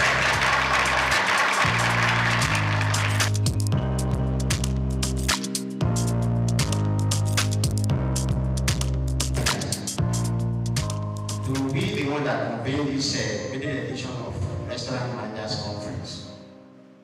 It is my utmost pleasure to welcome you all to this occasion. Let's give ourselves a round of applause. First and foremost, I would like to express my deepest gratitude to each and every one of you for taking your time to join us today. Your presence here is a testament to the commitment to excellence restaurant and hospitality industry. Together, we gather under the theme, elevating the art of restaurant management, innovation, sustainability, and excellence.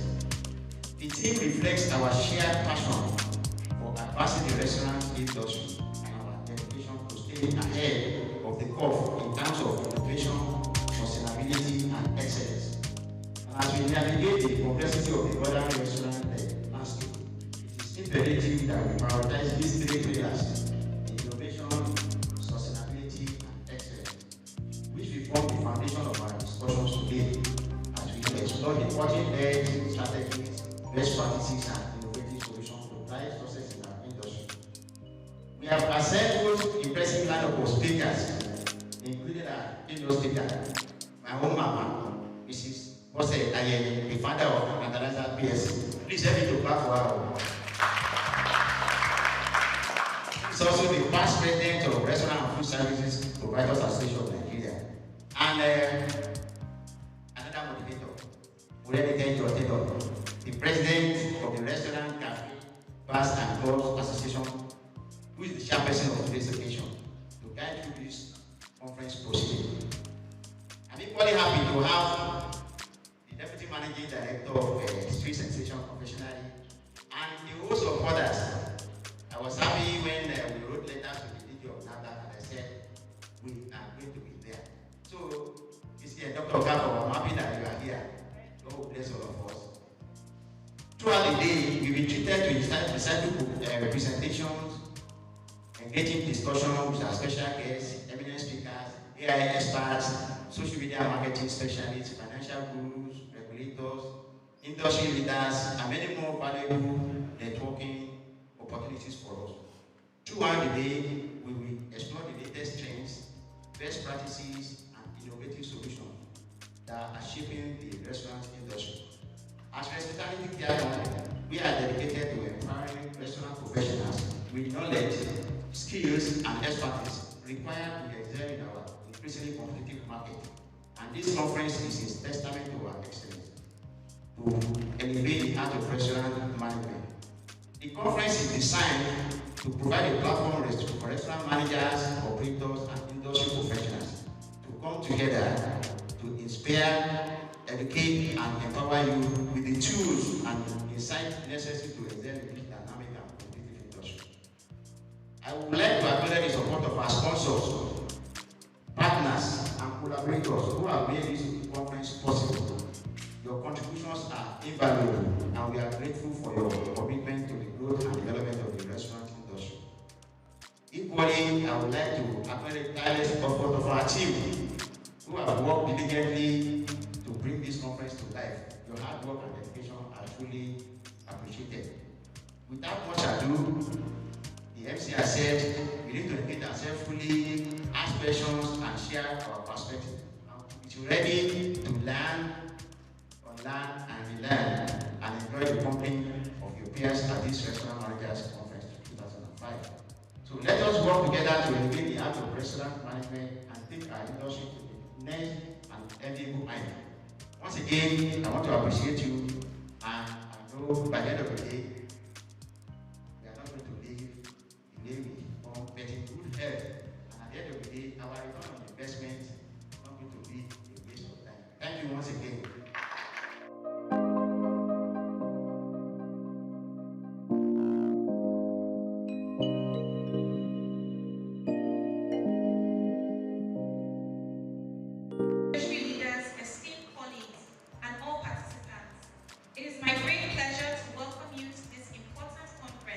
Dedicated to the growth and development of the restaurant and hospitality industry in Nigeria.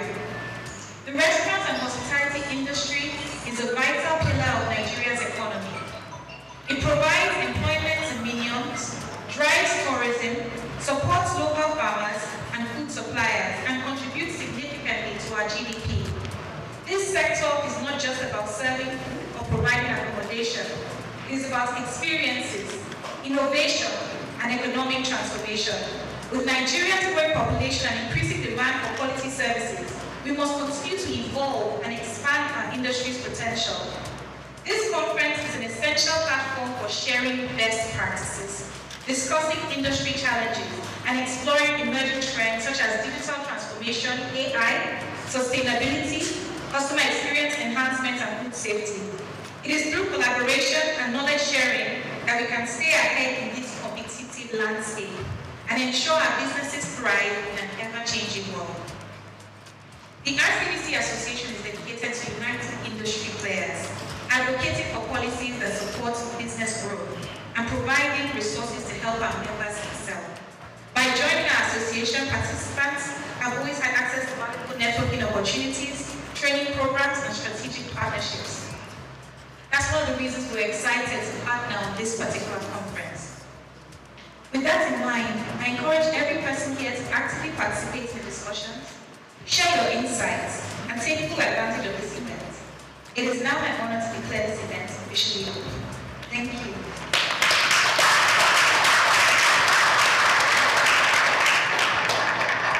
I have just a few more things to say before I hand over the microphone.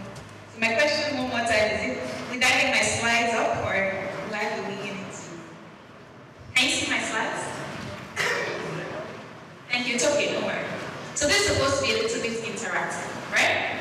It's a manager's conference, and I always have something to say to managers. So do we have any managers here? Can you wave your hands? If you are in a managerial or supervisory position, can you wave your hands, please?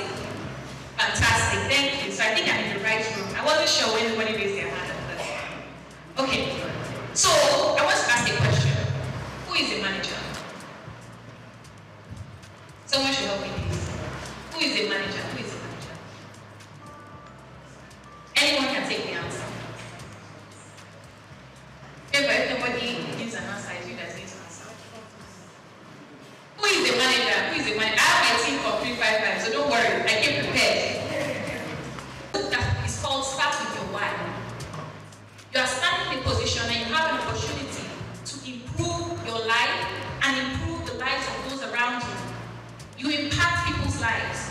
Someone that wants to propose to their girlfriend and wants to get married, you will be part of their life experience forever, just by being a manager in a restaurant or in a food establishment. So So in such a critical role, that if you're occupying it, you need to understand what role am I in. And from my own organization, not only did I invite managers, I invited supervisors that want to be managers. Because when you aspire towards a position, you need to know what that position is going to be. Okay, let's assume we know what a manager is now. What does an effective manager do? So can I have just a few contributions? What does an effective manager do? Yes, please.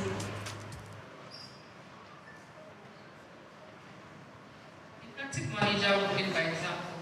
Lead by a round of applause. I am in the right room. I think I'm in the right room. I'm starting to feel like I'm in the right room.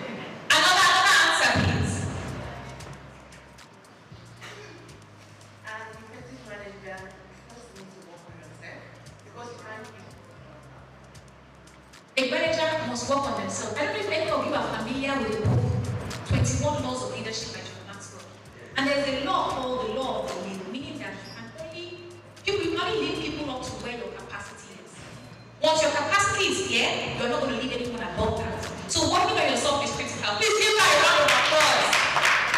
Can I have one more answer because my time is limited.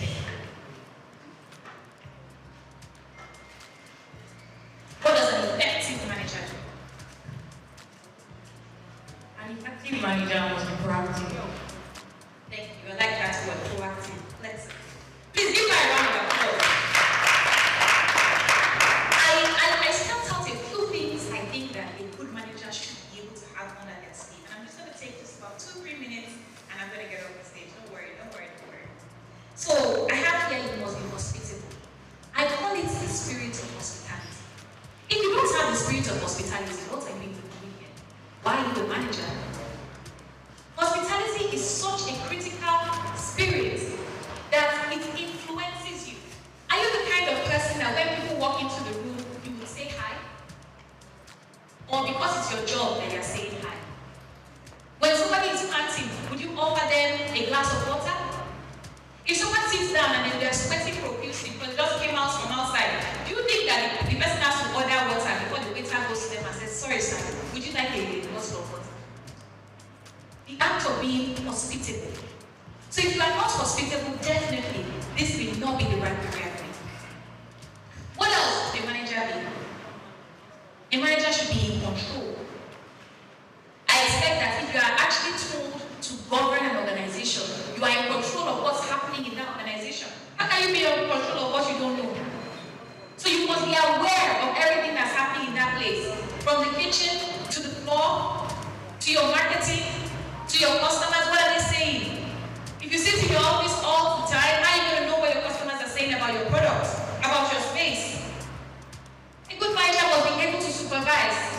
What is supervision? Is it just giving orders or ensuring that orders are completed? How many times do we need to follow up with you when something is stated? A good manager must be meticulous. Because sometimes, staff are very tricky. They will tell you that they clean the place, they will clean only the top. When you now go and lift it up, you now notice that this cleaner did not clean the bottom of this place. How are you going to ensure that the right thing is done if you're not meticulous? I'm almost done. A good manager must be intentional. You must decide that you have decided that you're going to be good at what you do, you're going to be among the best. Really and truly, I am for women empowerment. And I do specifically love coaching women to stand out. Because for a woman to have an opportunity, she usually must be 10 times better than a man. So if it's a man that's pretty good, people will just say, oh, let us give that opportunity. But before they give a woman an opportunity to become a CEO or a CEO, you will see her CV. Her CV is double the CV of the man that equally holds a job. Please give women a round of applause. Okay, the men are happy. Give all of themselves a round of applause. A good manager must be a good example. And finally, practice servant leadership. I want you, as you attend this conference, to pick up a few things and decide, what will I do differently following this conference? Maybe I missed something. Before I close up my work with, does anyone want to add anything else that they think a good manager should be? Any other comments?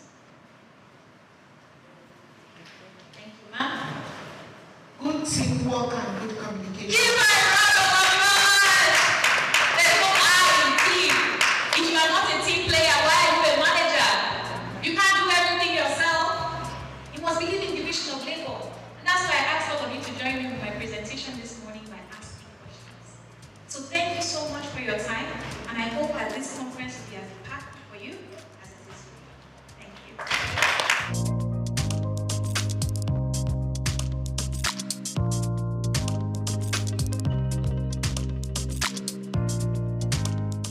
Audit, compliance, learning and development, and strategic business management. She currently serves as Deputy Managing Director and Executive Director at SOUQ Sensation, a pioneering quick service restaurant QSR company in Nigeria. Ayo's career began at PwC, where she managed audit and compliance reviews for publicly listed companies in North America. She earned a reputation for driving change, optimizing processes, and building strong teams, rising to a global managerial role. Her ability to innovate and lead has been instrumental in SOUQ Sensation's ongoing transformation. Under her leadership, the company has implemented strategic growth initiatives, enhanced internal accountability, and restructured internal processes to ensure business continuity and sustainability. Ayo's empowering leadership style emphasizes coaching, collaboration, and clear communication. Food evangelists, and I think he really is that. So let's please give him a round of applause. I know that there's a team of people who support him, who coach him, who help him, who partner with him. So I want to also take time to acknowledge and recognize them. Please give them a round of applause.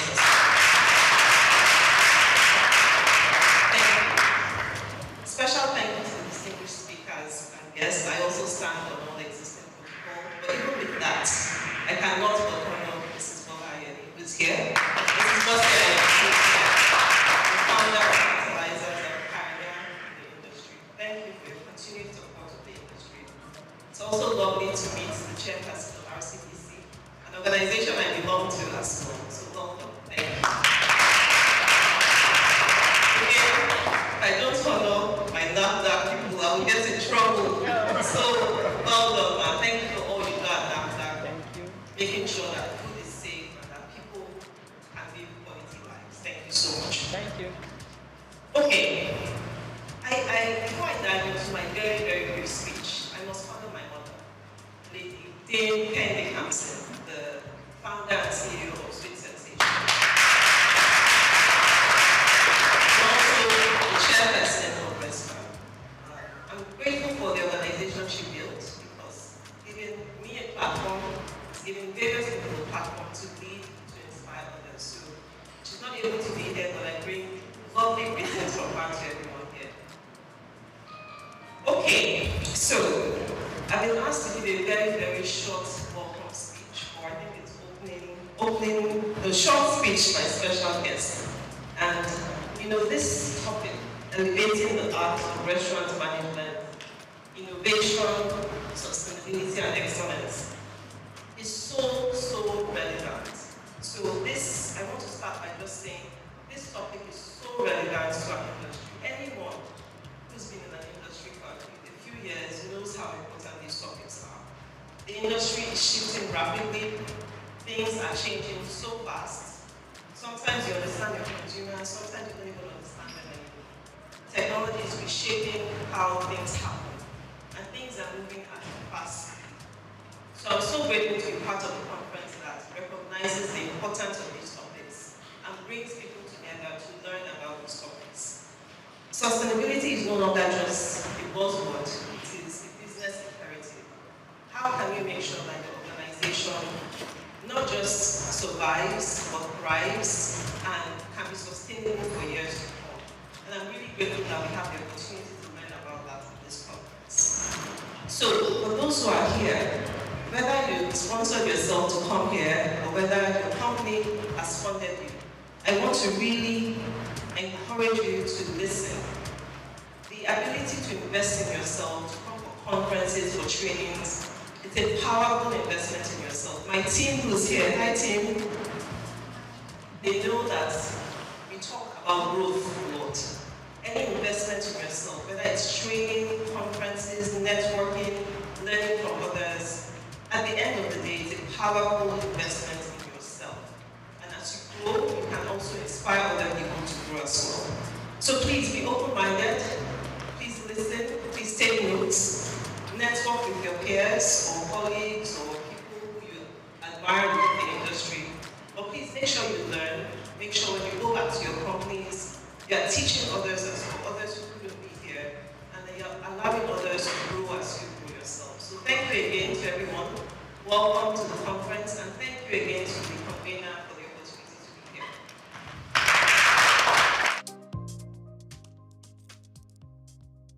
Let's clap for you. Which message from the Special Advisor to the President on Capacity Development. As the Special Advisor to the President on Capacity Development, I'm honored to extend warm greetings to all attendees of this prestigious Restaurant Managers Conference. This gathering is a powerful reflection of our collective commitment to the growth of our hospitality sector, an area that the President deeply values. His administration recognizes that capacity development is not merely a strategic initiative. It is a cornerstone of our national vision for economic diversification and sustainable development. The President is genuinely interested in empowering our workforce, as he understands that the success of our industries rests upon the skills and dedication of our people. The hospitality industry is an integral to Nigeria's economy, playing a vital role in job creation, cultural exchange, and promotion of our rich heritage. By fostering a thriving restaurant sector, we contribute to the broader narrative of national pride and economic resilience. The President believes that by investing in the training and development of our hospitality professionals, we are not only enhancing service standards, but also positioning Nigeria as a premium destination for culinary experience and global tourism. As we look to the future, our administration is committed to organizing more training programs and conferences that will empower our hospitality professionals, and conferences like this is one of those things. We envision a collaborative framework where industry leaders, government, and educational institutions work hand in hand to cultivate a workforce that is not only skilled, but also innovative and adaptable to the evolving landscape of our hospitality industry. Thank you for your participation and for your vital contribution to this essential sector. Together, we will build a robust and dynamic hospitality industry that meets the diverse needs of our citizens and visitors alike. Honorable SOUQ Rabiu.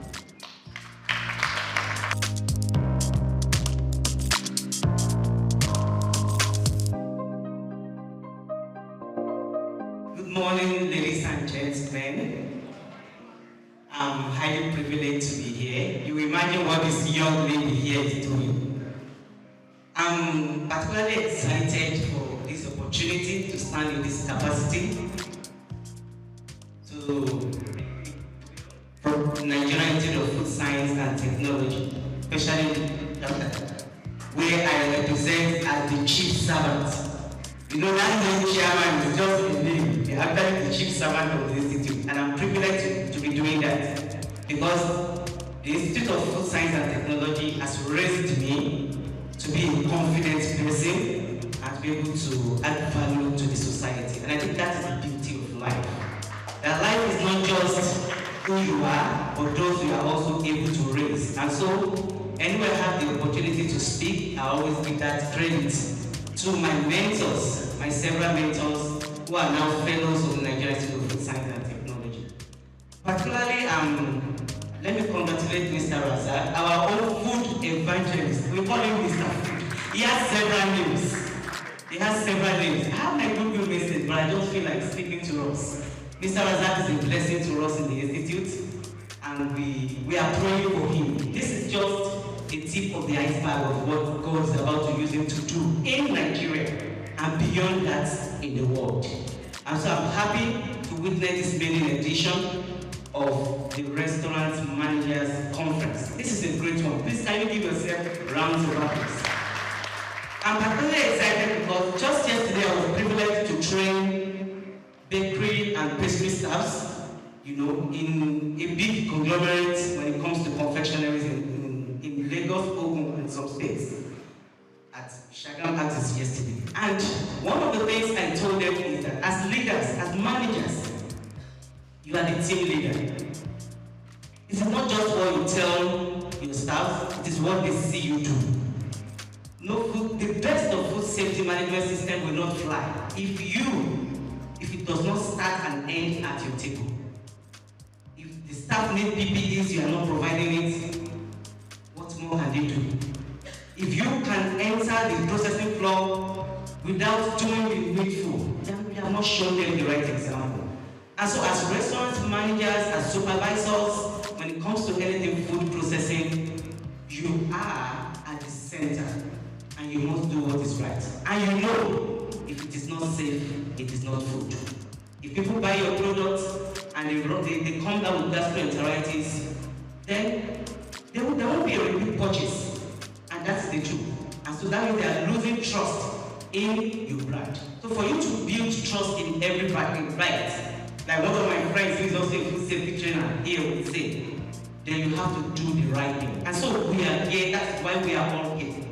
To learn, to unlearn, and relearn. And I'm sure you'll get the best from this conference. So this is just the beginning. I wish you all greater and bigger opportunities to learn and shape the Nigerian economy and ensure food security in Nigeria. So you're all welcome. Mr. Razak, congratulations.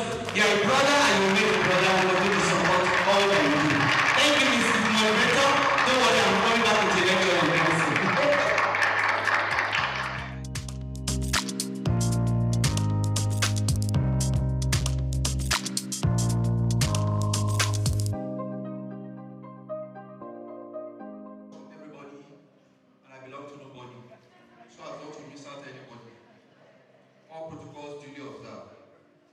Mr. Razak, we are here now.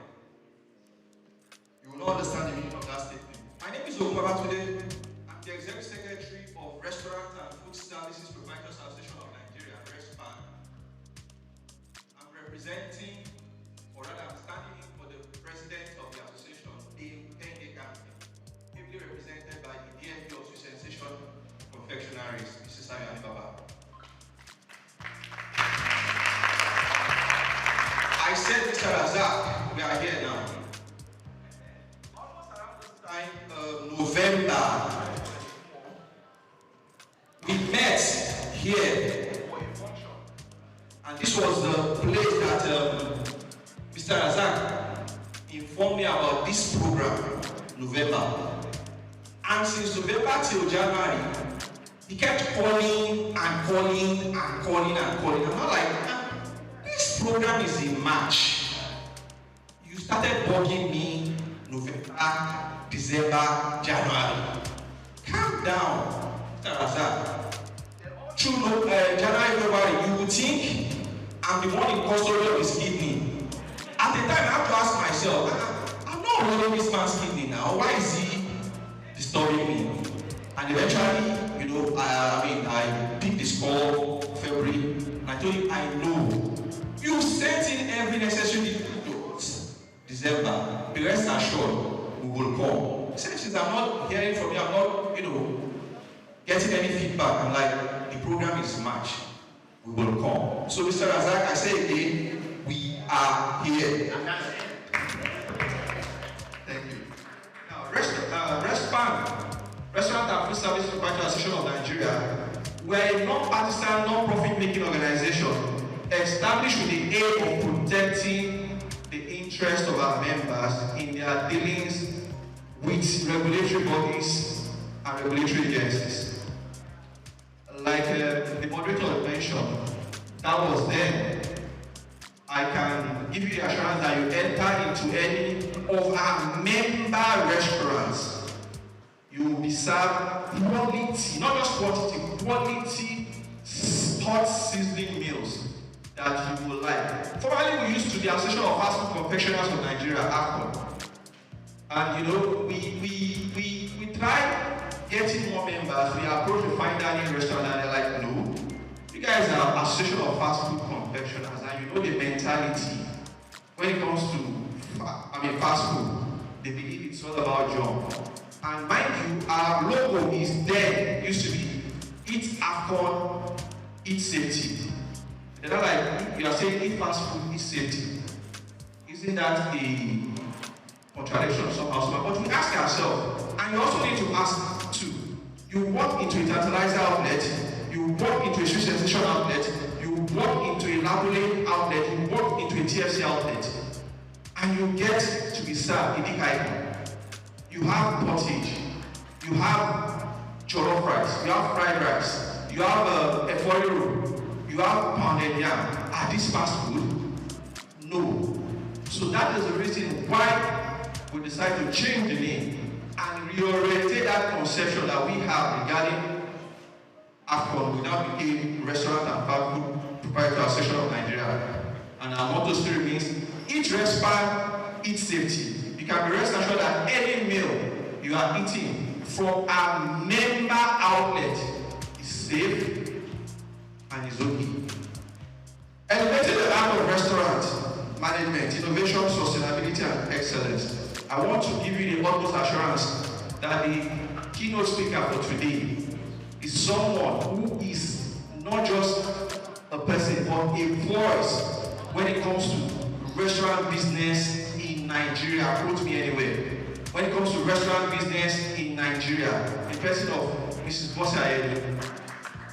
She happens to be the restaurant sole representative, myself as well, with the Nigeria Economic Study Group, whereby, you know, the foundation, the program, the roadmap for the new agenda regarding hospitality in Nigeria is being chartered, is being put together. And she was being given an award for her participation, her full involvement and participation in this program, presented by the Honorable Minister for tourism, art and culture. So, like the MC said, and speaker before me said, please relax or learn, relearn, because we are here for a whole lot of robust, lecturing, teaching, and the rest. And every other guest speakers that are taking the sections today, you can be rest assured, yes, they are sound. Mr. Razak, count on us as an able and ready-made partners for this program going forward. Thank you. God bless you all.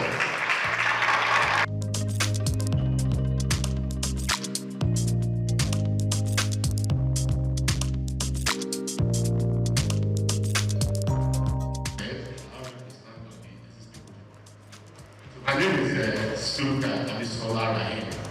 Look at you. I'm standing here for my general manager, Labor Esquire.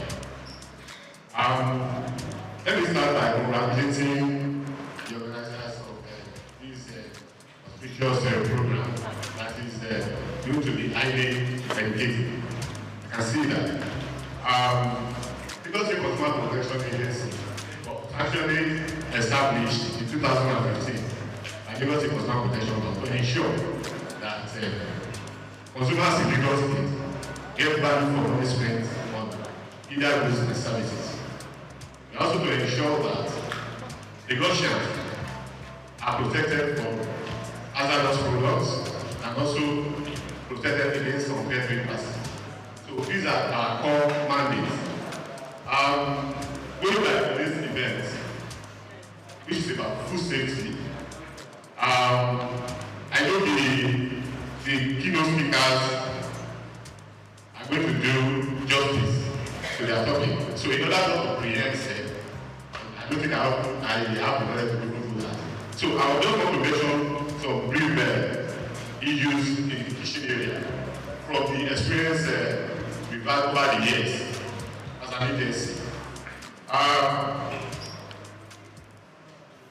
This restaurant operation involved handling, preparation, and storage of food. So those are the key areas we want the operators and managers to look into, to look to the improvement on these three areas. Also, while preparing food for consumers, they should try as much as possible to avoid cross-contamination and food spoilage, so on and so forth. But the area I want to really dwell on is service, how consumers are treated on and off the restaurants. So the first point of contact for every consumer or every customer in the restaurant is the on-the-spot service, how they are received. So I want to say that since the managers are here, over the years, most of the complaints we attended to in the agency has to do with how consumers are received. Not necessarily bad food or bad meal. So I want us to look into that, and possibly our speakers should help us to address that. Then, apart from on-the-spot services, when I buy food in the restaurant, possibly I take it away, and I get home, I realize that what I bought is not what I actually want, or I detect. In some cases, we have seen somebody who wants food and saw a fly in the food. You cannot do that. So now, why try to reach out to the restaurant? The person at the other hand failed to do justice or to attend to the complaint queue. So I want us to, apart from putting somebody that is correct, I think that is the most practice. We put somebody that can speak well. Not that. We should endeavor to ensure that the person at the other hand knows well about the business. He can answer questions, treat issue on the spot. And if the person that is receiving complaint at first hand cannot do that, he should be trained to escalate the problem to a senior manager or somebody who is well equipped about how the business is run, so that we avoid sanctions and penalties from government agencies like SOUQ. I want to inform you that the 2015 law has been reviewed and signed into law by His Excellency Mr. Governor, 2024 law, that empowers agencies to seal law premises without referring to the court.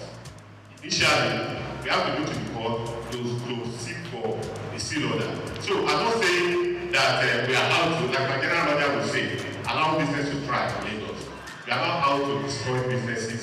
But then, we are not going to lose our focus, which is to ensure that consumers in the state are protected. We are all consumers. So, this is a very big opportunity for everyone here, both managers, the operators, and of course, all of us are consumers, to ensure that we improve on the service delivery in our restaurants. To round up, like we always say, consumers in Lagos State are kings. So I want to enjoy all of us here.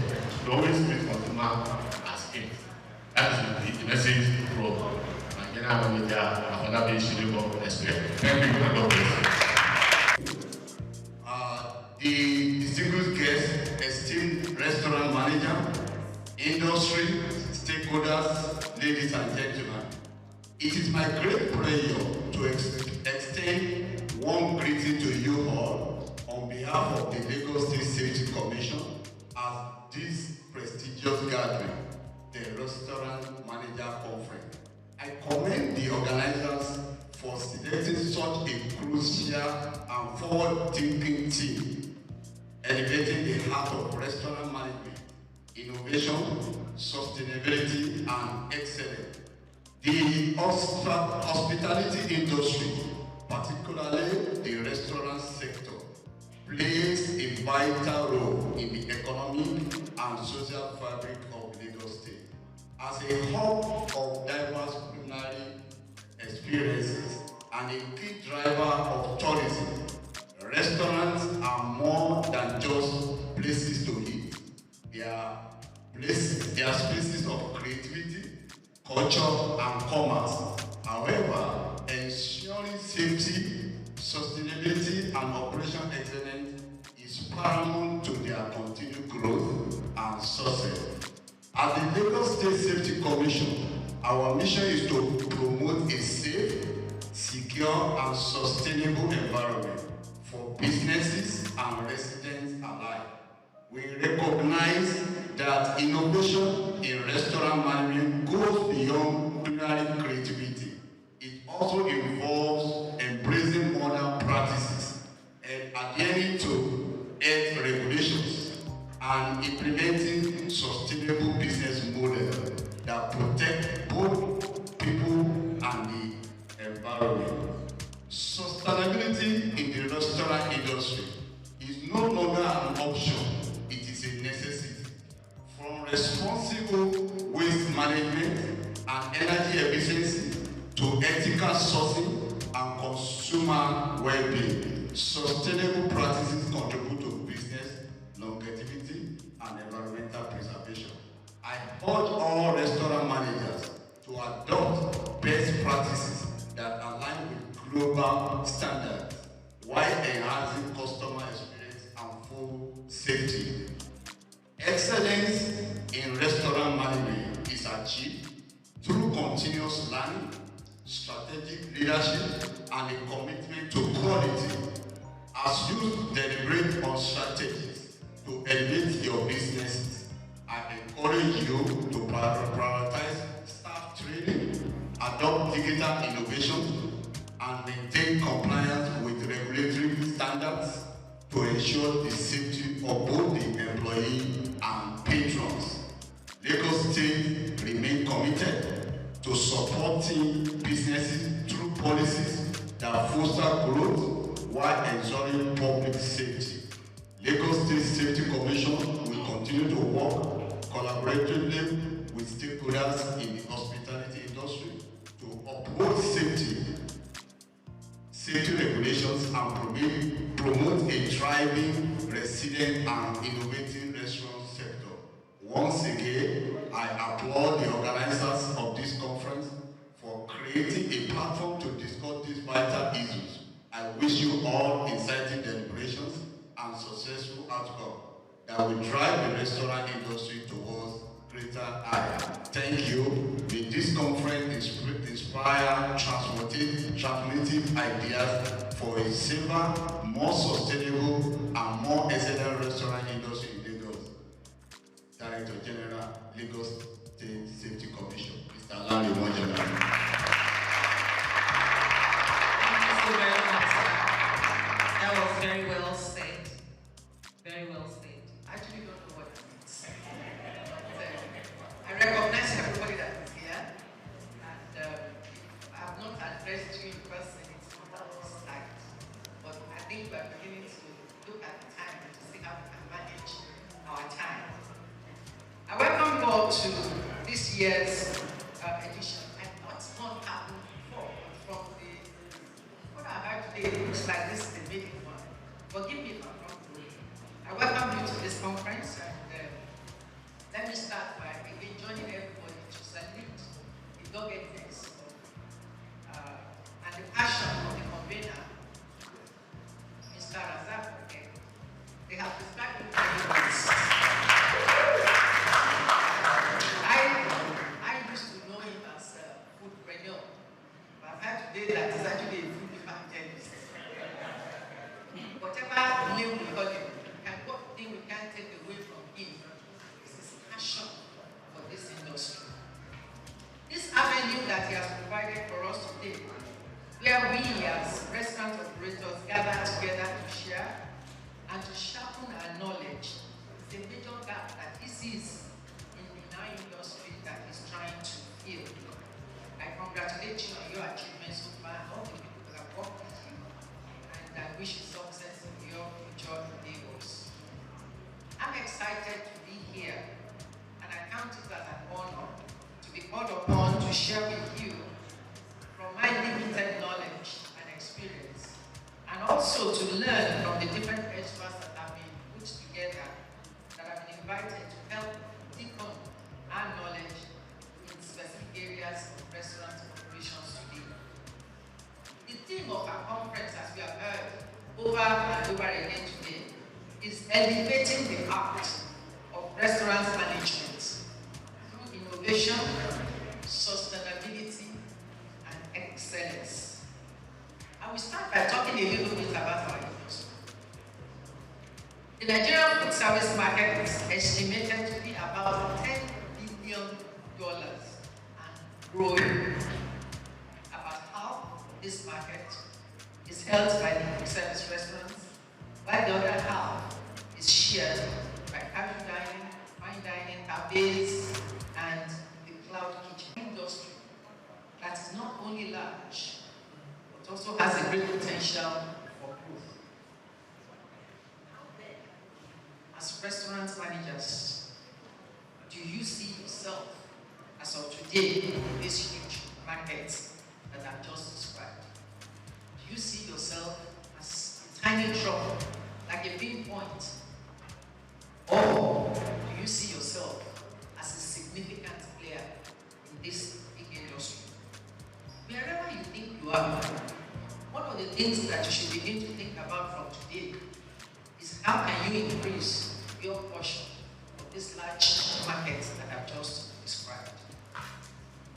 The restaurant industry itself has changed rapidly in the last 5 to 10 years. From the imposing brick and mortar structure days, where the idea of social entertainment was limited to visiting fast food restaurants, to today, where the customer would rather be in the comfort of his home and just get his food delivered.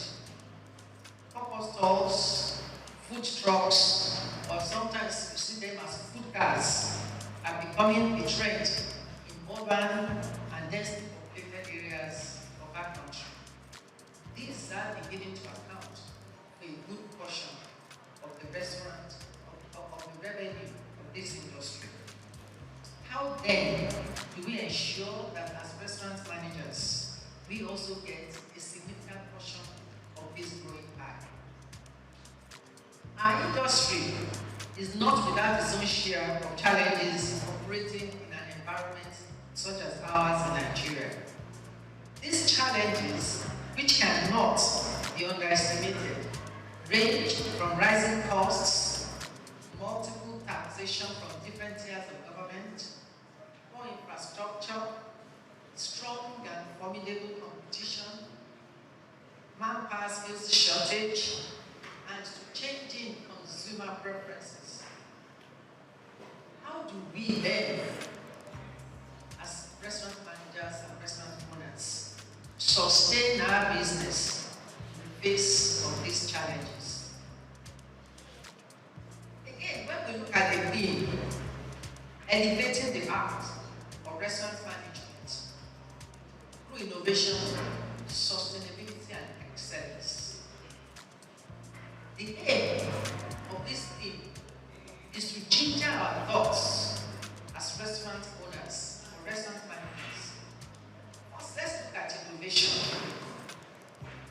There have been changes in the lifestyle of our target audience, as there have been changes in the demographics that we target. The changes in our industry range from the building structure.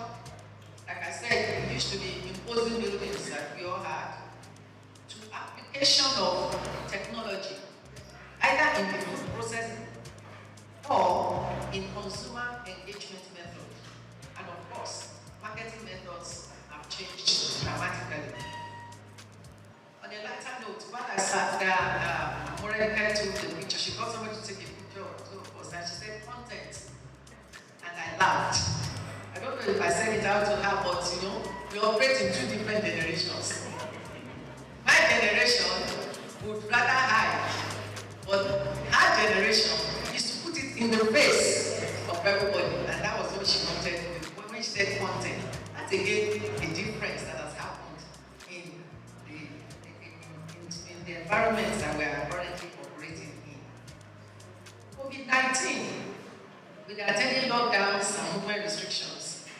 not many companies, like some of us who haven't invested in technology, to embrace digital innovation to survive.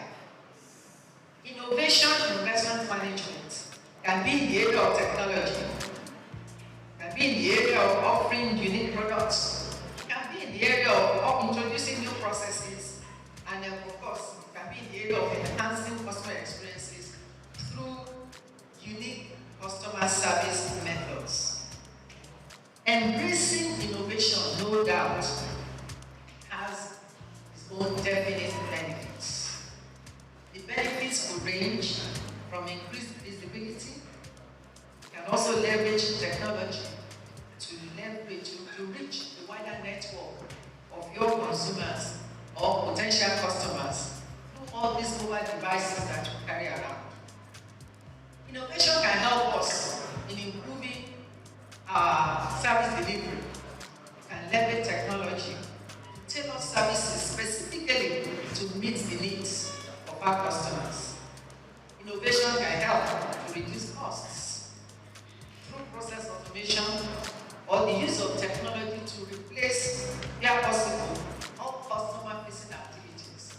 There are businesses that don't even have the front of the house activities anymore. They use technology to take the orders and they deliver. Technology is therefore playing a key role in food processing process, how to order, when to order, and how to pay for the order. These apps are also being used to manage customer loyalty. The use of technology itself impacts the need for brick and mortar stores. Like I've said, not only will it impact or has it impacted the size, even the existence of those structures. And of course, the size of the restaurant itself. Who needs a whole building if you can reach your customers through technology? Or if your customers can't reach you through technology? Customer engagement is another area where innovation can be seen in our industry. These engagement methods are geared towards giving the customer unique dining experiences from, for example, I've seen restaurants where your food is put right in front of you. It's a unique experience just to hook the customer. And of course, you can use technology to modify your recipes to suit the customer's preferences. Unlike where we have fixed recipes that is made to fit a general populace. These emerging changes mean that the restaurant operators, as restaurant operators, we must be ready to also have a mindset shift from the way we used to do things if we are going to remain contemporary or if we are going to remain relevant in the industry that we currently operate at. How do we adapt to changing consumer preferences if we do not innovate? Innovation must therefore reflect not only in our marketing methods as the customer profiles and lifestyles are changing. These days, we talk about brand ambassadors, brand influencers, and social media influencers. These never existed 10, 15 years ago, but in present day, they constitute a major chunk of the marketing budget. I go on to sustainability. An organization, much like a living human being, is constantly changing, but it's constantly adapting to it. Sustainability will touch on key decisions that we take from the business model itself to what our capital structure should be if we want that business to survive, and of course to the key business processes that we go through, all with the view of continued survival of the enterprise. In other climes, the care for the environment and the society at large is linked to business sustainability. Implementing global sustainable practices like reducing food waste through repurposing leftovers, using eco-friendly packaging materials, and so on and so forth, can reduce costs while at the same time reducing environmental impact. Of recent, we all know Lagos State bans the use of styrofoam and other single-use plastics. All major supermarkets are no no longer using the carry-out bags, the traditional carry-out bags that they had before. And customers are now being forced to pay for reusable bags or biodegradable bags. We as an industry must be prepared for the extension and enforcement of SAFE to our industry. What then will that position be? I keep wondering, are we going to charge for the more expensive bags? Or how do we absorb the additional cost in the cost of the meal in the restaurant? How are we focusing locally produced items to replace the imported ones, from raw materials to packaging? How are we managing our inventory systems to reduce waste, which impacts not only the environment, but also increases our cost or reduces our profit? How do we reduce or minimize electricity use? How do we reduce carbon footprint and create a greener future for the planet? How are we supporting ethical labor practices? Embracing sustainability leads to several advantages, which include profitability, as I mentioned, and profitability, you all know, is a must to the survival of our enterprise. We move on to excellence. Excellence must encapsulate all that we try in the restaurant business. How do we achieve customer service excellence or ensure consistent customer satisfaction? Operational excellence is what sets one apart from competitors. Excellence is what leads to growth and success in the business. We are managers, but quite a number of us are managers working for other people. If you are not the policy or decision maker in your organization, then you must pass on whatever the takeaways are from today's conference. You must have a clear understanding of your market, the environment in which you operate, the type of people that you're catering to, and of course, what actually appeals to them. You must have a full picture of your costs and of what determines your profit. It is good to be able to benchmark your performance against industry standards where applicable. You must drive year-on-year growth, both revenue and customer throughput. Because anything that is not growing is dying. The knowledge experts are here today. Let's listen to them attentively. And after their presentations, we can seek clarifications as found necessary. Thank you all for listening. I wish you a successful day.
what the food that be recycled with the plastic waste all in one trash can. And then what happens in that case? It goes down to the landfill, which is also money. In fact, not just food waste, money taking steps in a very nice way, catwalking into the landfill, which is profits going out. But you don't have a plan for donation of the country.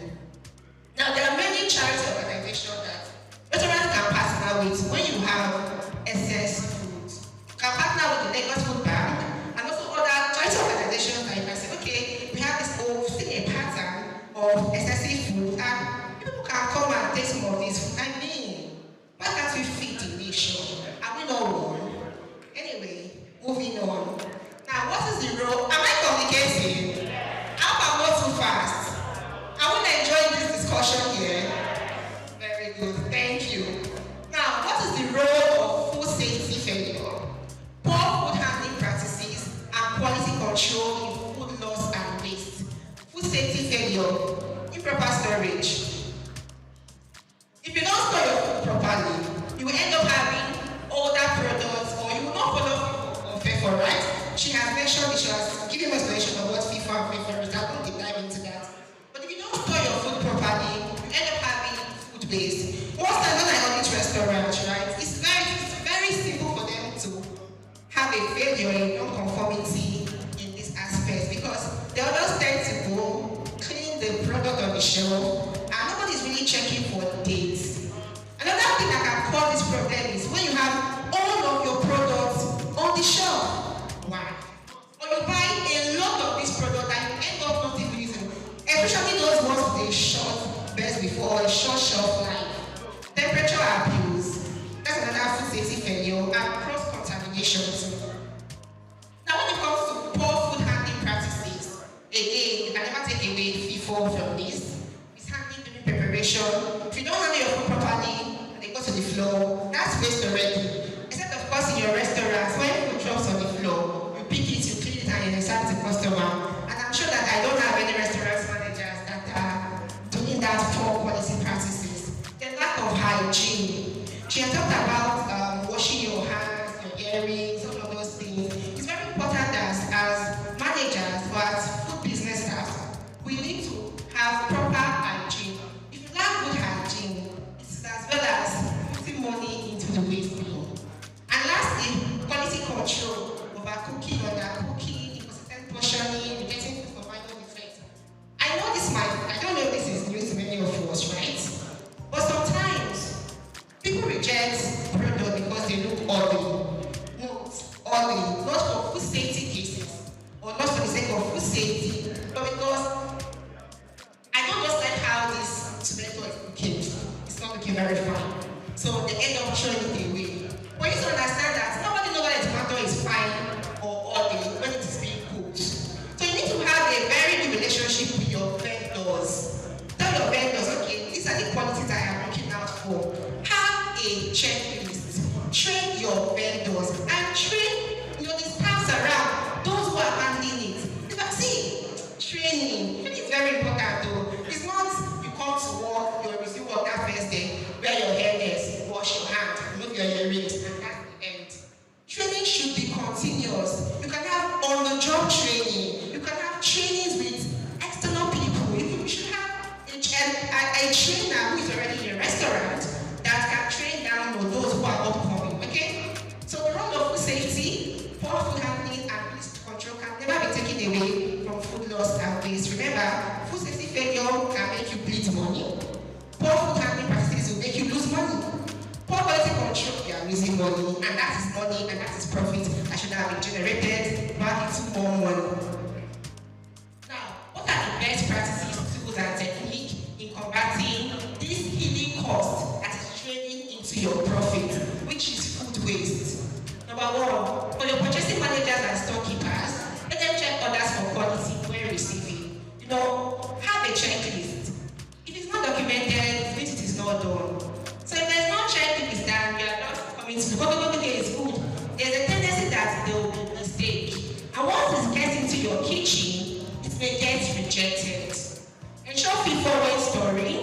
Donate under use item, but always track. If you know that you're always having excessive products, you need to keep a track and say, okay, why am I having this product?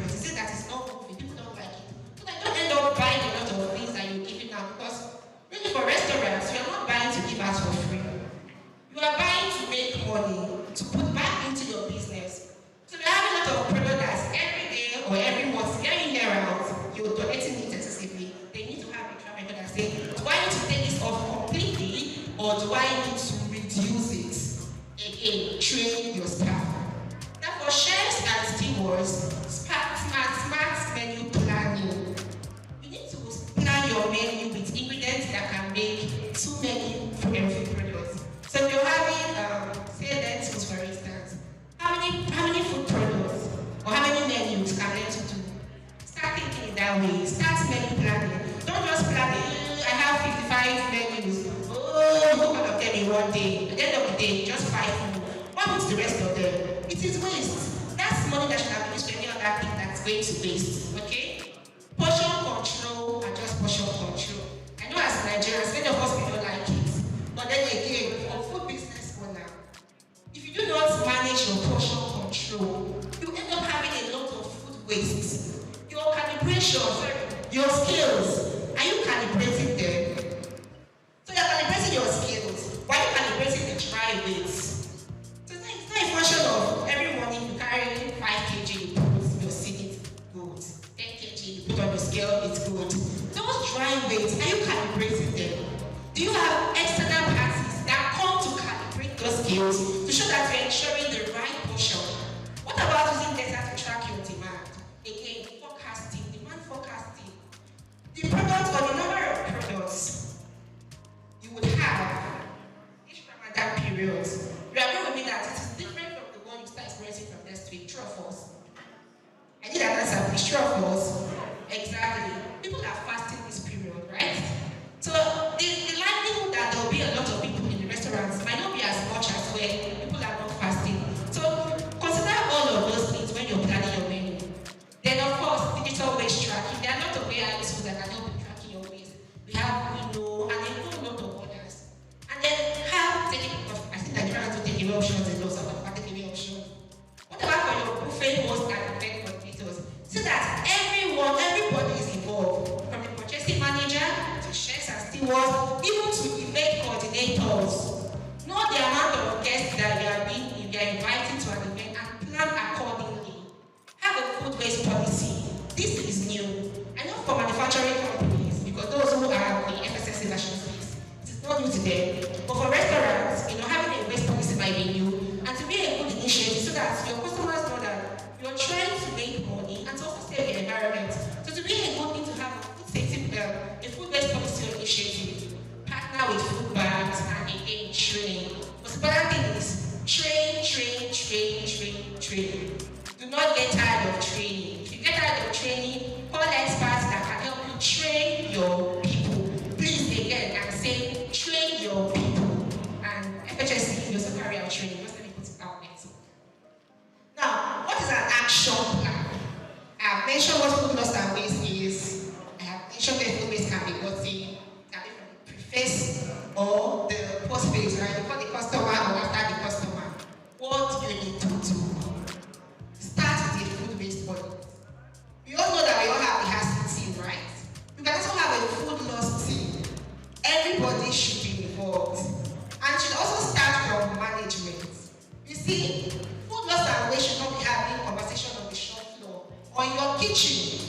You should be having food loss conversations in the boardrooms where your boss is saying, we're having a lot of waste, what do we need to do? That's the only way you can drive change. But if you're talking about food loss and waste in the kitchen, you might not really have that effect you want it to have. So the second thing is to have meetings, with the top management, get them involved, and have a team. Then start with a food waste audit. Every food business is a system to identify where waste is happening, to track reduction and enforce prevention. So we talked about where the waste can happen. Now, I do not know your individual kitchens, so I cannot tell you where your hotspots are. That is the work of everyone here. After this conference, remember that the lady with the glasses said, know where my hotspots are. Go to your kitchen. Managers tie into their KPIs. Let everybody identify where the hotspots are. And then there's a strategy of technology that we talk about. It's called TMA. You target, you measure, and you act. But I'd like to expand it a bit. You target, you measure, you reduce, and you act when you communicate. It's very simple. Have a smart goal. Tell everybody, or you tell yourself, okay, in the next 6 months, I want us to reduce our food waste by 30% in maybe portioning. And because if there is no goal, you'll be too relaxed to want to try. So goals keep you on the edge. Like, okay, I have a goal, what do I need to do? So that is what targeting goals. Then you measure, you track, where my waste coming from? Is it from the preface or from the post phase? You need to know, you need to measure. When you measure, measure, you know whether or not you're reducing or you're not reducing the waste. And then you act. After knowing your hotspots, after measuring, okay, what do I need to do? Do I need to cut down? Do I need to do a smart menu planning? What are the things I need to do? And then you communicate with people. You cannot have all of this and keep it to yourself. You cannot drive change and keep it to yourself. So you must communicate with everyone, and I mean everyone in each department. Let them know that, look, this is serious business, so and we all have a part to play in food waste reduction because we're talking about money here. And lastly, also, another methodology we can use to reducing food loss and waste is the 4 R's. We have the refuse, the reuse, the recycle, and the recover. We cannot say we are fighting food loss and waste. We cannot fight food loss and waste because it's a whole lot. But we can prevent food loss and waste from happening. So that's where the reduce part comes into place. And then you reuse this product. Don't be in the habit of throwing things. Look for ways that you can use food products. Throwing should be your last option. Then you recycle and then you recover. I have a friend who does this technology, right? I don't know how he does it, but he's so smart. And he does SOUQ hours for businesses. I really don't know how it works, but this SOUQ away uses food waste and it generates gas for cooking. So you end up not spending so much money on gas, and you end up spending less money for waste disposal. And I'm like, are you sure this works? But I've known him for quite a while now, and I know restaurants that have been using it for 2 years, 3 years, and that's one way of them helping the environment and also saving money. But so that you can actually, food loss and waste is avoidable. It is avoidable. You just have to do the right thing and put your mind to it. Okay?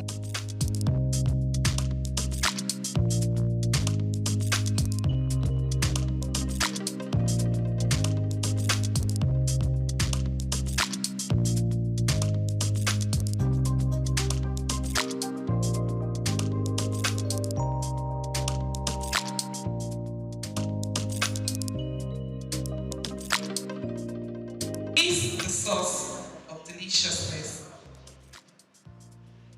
We've been in existence since 1909.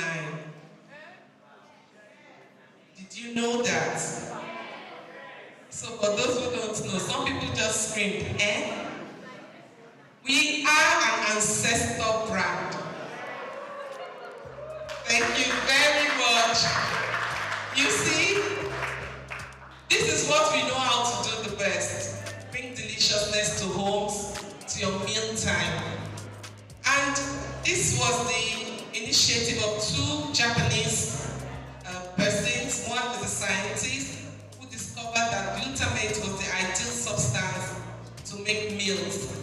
And then the other one, an entrepreneur who has the money to start the business. So you see, idea, meeting, capital, and then the business is born. So this is how our Ajinomoto came to be. By the way, it's a Japanese brand, and Japan products are quality products. I re-emphasize, quality products. So we've been in Nigeria since 1991, and what are we doing? We are founded on the aspiration to contribute to well-being of the human being, well-being of the society, well-being of the planet through amino science. Amino science is the technology and the specialty of the Ajinomoto Group. The NAFDAC people here know us, we are registered. The SON people here know us, we have a man cap. So we are very regulated and very compliant. So what is Ajinomoto? My targets are here, the caterers are here, LSCDA, and my other catering group. Yes, ma'am. Thank you very much. So these are my targets, and I know restaurant people are here who use it. The people used to say that all those big restaurants, they use Ajinomoto, but they hide it. So I want to ask, what do you gain if you don't use Ajinomoto? And what do you gain if you don't use and cook? You still they hide them. Tell people the source of your deliciousness. you understand that it is safe. It is made from sugar cane.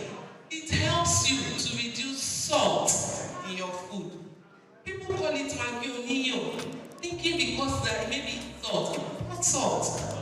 It is a product that has glutamate, and glutamate is an essential amino acid which gives the taste of umami. Umami is not sweet, not bitter, not sour, not salty, but delicious. And that is the 5th taste, in case you don't know. We don't have only 4 taste sensations now, we have 5. The taste of tomatoes is not sweet, not sour, not salty. Every speaker has talked about tomatoes now. It is a taste to make almost every meal. And so it is not sweet, not bitter, not sour, not salty, but it gives that umami taste. That's the 5th taste around the world, and it's not different to Nigeria. And that's the taste of our Ajinomoto. Ajinomoto is produced through a fermentation process of sugar-based sugarcane, beets, cassava, maize. So all of these are products through which Ajinomoto is made. And then it is made up of, our MSG is made up of simply sodium, glutamate, and water.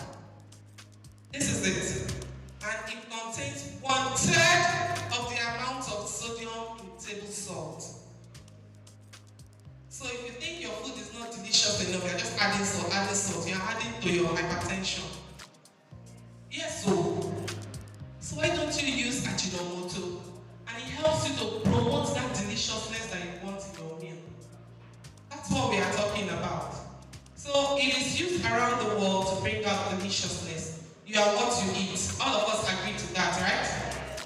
It's consume that forms you. Some food experts will tell us to avoid this fast food, pastries, cakes. Don't eat this, don't eat that, don't eat. Reason.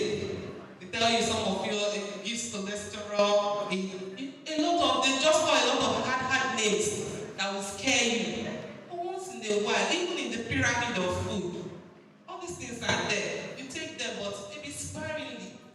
Not that you don't take at all. So you are what you eat, and when we eat food, we don't eat to swallow those chunks. What we eat is to get nutrients from the food. Bringing one of that. So look out for it in the market.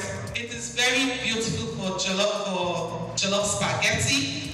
1 pack is 25 grams, and then you use it for 500 gram spaghetti. Just add 30 cl of water, and then mix it to get the sauce, and voila, deliciousness is all the way. And we love to get questions, we love to have feedbacks. Like the MC has said, a pack like this is going to be given to everyone here, and we hope that you will use it and continue to enjoy deliciousness. And Grassy Global Foundation, led by Engineer Greg Ashiwoku, we are presenting this award to the DG of NAFDA, Professor Olusola Christiana Adeyemi. And she was one of those ones that bring premium importance of production, the quality aspect of it. And I'm happy that happened to be one of the first production supervisors that became an athlete manager and never stopped. So, on behalf of the organizer of the maiden edition of Restaurant Managers Conference, we are presenting this award of honor to Mrs. Kosi Adeyemi in recognition of her contribution to the growth and development of Nigerian restaurant managers. We are doing that one today, and we are happy that you say that Natty to be here to see this award. Restaurant, cafes, bars, and pub association. You can see, I think from what we have had today, you can see that we are blessed to have her. And ever since she has been taking me up and down, Mr. Dada, we are having a cocktail meeting. Can you come? We are having this one, can you come? Forget me the fact that I say they want me to be Lama. But I have to squeeze my time to get there. So she has been very supportive. We will get your Taylor, the chairperson and president of RCBC Association, appreciation of your visionary leadership, selfless dedication, tireless effort, and understanding.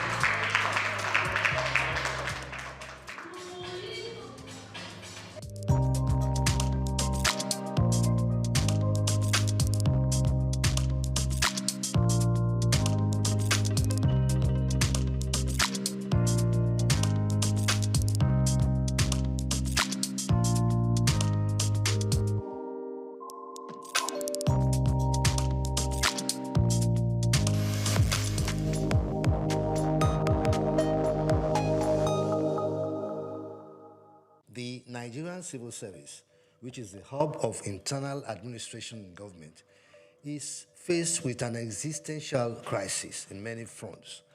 Essentially, there's a problem of trust and confidence, as well as bureaucratic bottlenecks that lead to inefficiency, ineptitude, and redundancy.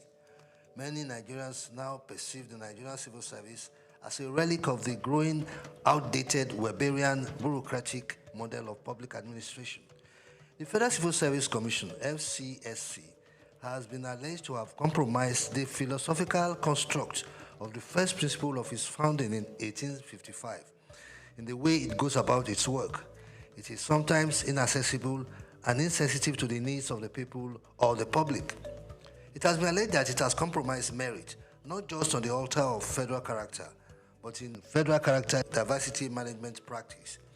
It is surprising that it has surrendered its constitutional independence helplessly to the whims and caprices of its political lords and masters, likely because, as professionals, it has lost the capacity to speak truth to power, as it was in Nigeria in the 1960s through to the mid-70s.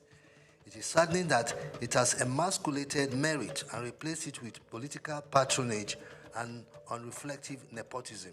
The dynamic that this created has certainly destroyed the gatekeeping essence of the Commission's constitutional mandate as the protector and defender of the merit system, and therefore as an institutional bulwark and guarantor of professionalism in policy and development management in Nigeria. It has also almost destroyed competency-based human resource management as an enabler of policy intelligence of a capable developmental state. Even the British, who transplanted the Service Commission concept along with many other countries in the Commonwealth of Nations, have brought creativity and innovations to bear in their public service people management practices, in how they have gone in rethinking their service commissions. The global community of practice and service have created such a large portfolio of smart, good, and best practices that we in Nigeria, as latecomers, have no excuse to be so far left behind in being so uninnovative. In consonance with the renewed hope agenda of the administration of President Bola Ahmed Tinubu, a radical reform of the Nigerian civil service is desired by practitioners, professionals, and members of the public. The recent Oransaye report suggesting the merger and reorganization of the ministries, departments, and parastatals of government should be implemented to the letter so that there will be square pegs in square holes. The congestion in most government institutions where idleness and redundancy prevail should stop, as this leads to inefficiency, ineffectiveness, and ultimately corruption. New SOUQ today calls on the federal government to immediately set in motion the critical machinery to overhaul and revamp the country's civil service. I am Bayo Olaoye.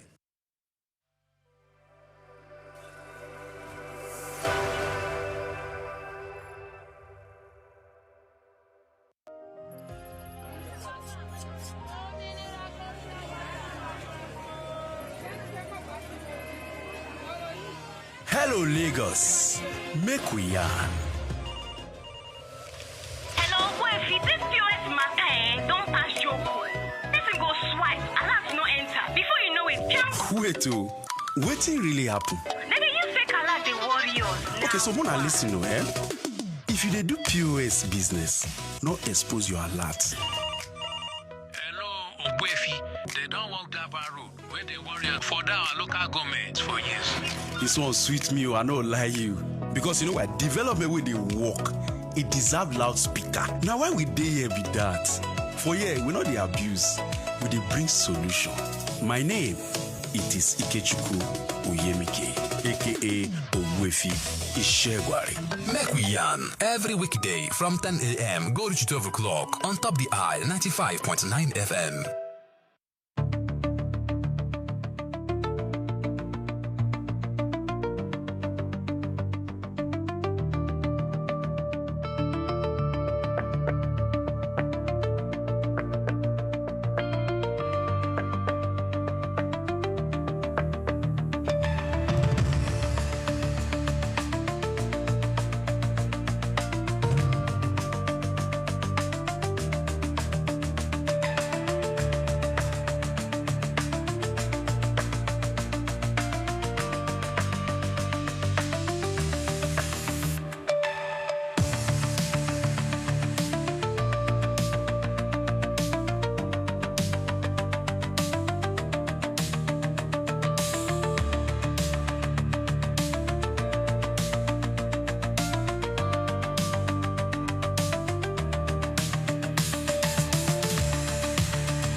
When we talk about South Sudan, Africa's youngest nation, having gained independence in 2011, we often focus on its political journey or natural resources.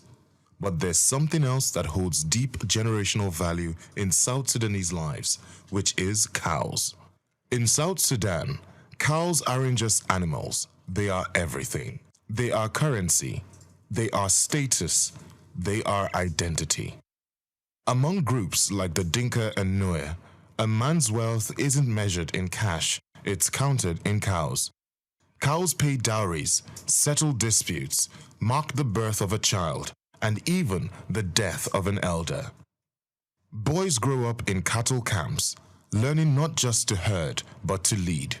Songs are written about prized bulls. People name themselves after their cows.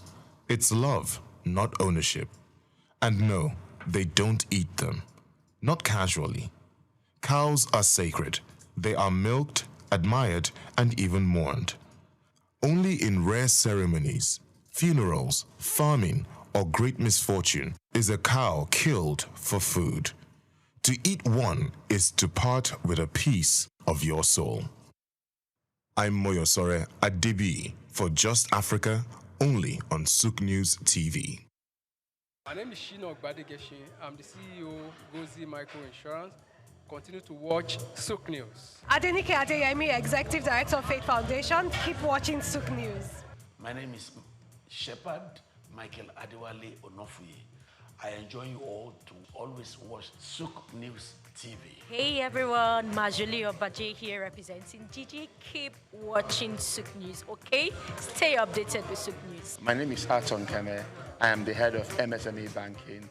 Please keep watching SOUQ News and stay glued to SOUQ News. I recommend that more and more people should watch SOUQ News because they deal with business news. Hi, my name is Amaka Wokolo. I am the director of the Faith Institute at Faith Foundation. Keep watching SOUQ News.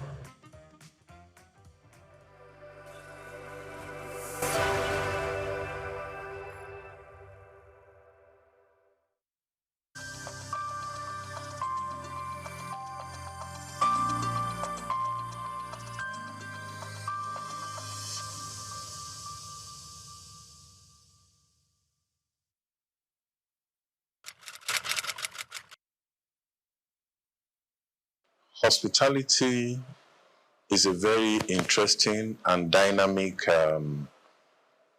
industry. Hospitality industry, very interesting and dynamic. And as we know, we have global best practices, that are acceptable. It's just like norms that are acceptable in the industry. So when you talk about global best practices, it encompasses a lot of things, a lot of dimension, in terms of technology, in terms of service delivery, in terms of training and retraining of staff, even the recruitment, onboarding of staff. There's so many things involved when you talk about global best practices.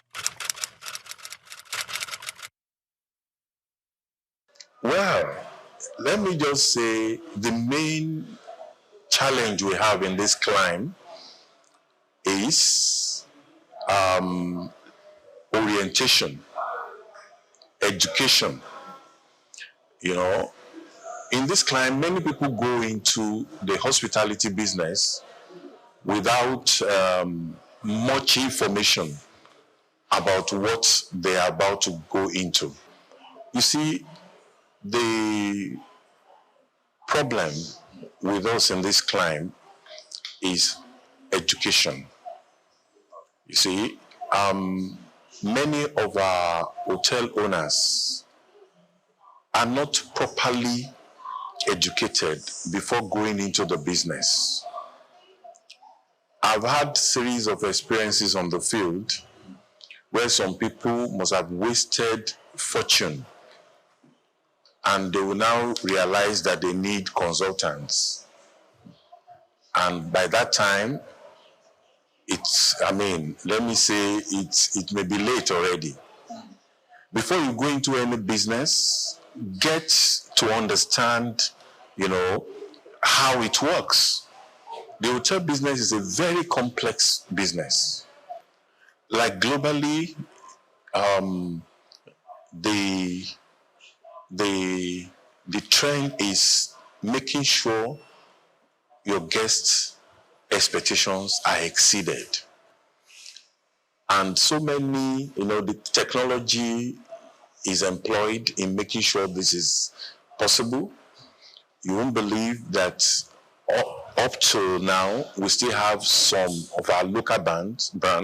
In fact, most of our local brands have not even adopted the PMS. PMS is property management software, where you right from the guest arrival, in fact, right from online, by the time you are checking online to know about the hotel, their products and all that, right from online to when you get to the front desk and throughout all your experiences, all these things are captured by a software, makes the experience so robust and all that. Up till now, many of our local brands still find it difficult to adopt this PMS. To them, it's expensive. To them, they don't see any reason for it. And this is what makes, it improves guest experiences. It makes you satisfy your guests. You even exceed their expectations. Makes just just in the touch of a button, things are already happening. In the Western world, they're already going into, AI, right from CRM, customer relations management, service, CRS, and all that. They're already exploring using AI and all that. Here we are still on biro and paper. How do you compare the brands? The local brands are built around the owners. The owner, tells you either he is knowledgeable or not about the business. He runs it like a one-man business. And at the demise of the owner, the business dies. Unlike the global brands. The owners of Marriott are long gone. And Marriott keeps multiplying all over the globe. Right now, they have about more than 1.5 million properties all over the world. They have acquired Sheraton here in Lagos, even 4 Point by Sheraton. You see them expanding. What is the secret? It's all about process, system. When there's no process, there's no system, then you are planning to fail. And it's a common saying that when you don't plan, you're already planning to fail. When there's no planning, many of them go into the business without proper feasibility studies. A young man came in from diaspora, was not just last year, to invest in this same hospitality business, set up a lounge on the island. You won't believe it. 6 months, 100 million was gone. And he had to pack up and return back again. So what is happening? Why is it that the global brands are thriving and our own brands are not thriving? Meanwhile, we should even have some advantages over the global brands because it is natural. We are naturally hospitable. It is our nature in Africa. Hospitality, Africa is hospitality is Africa.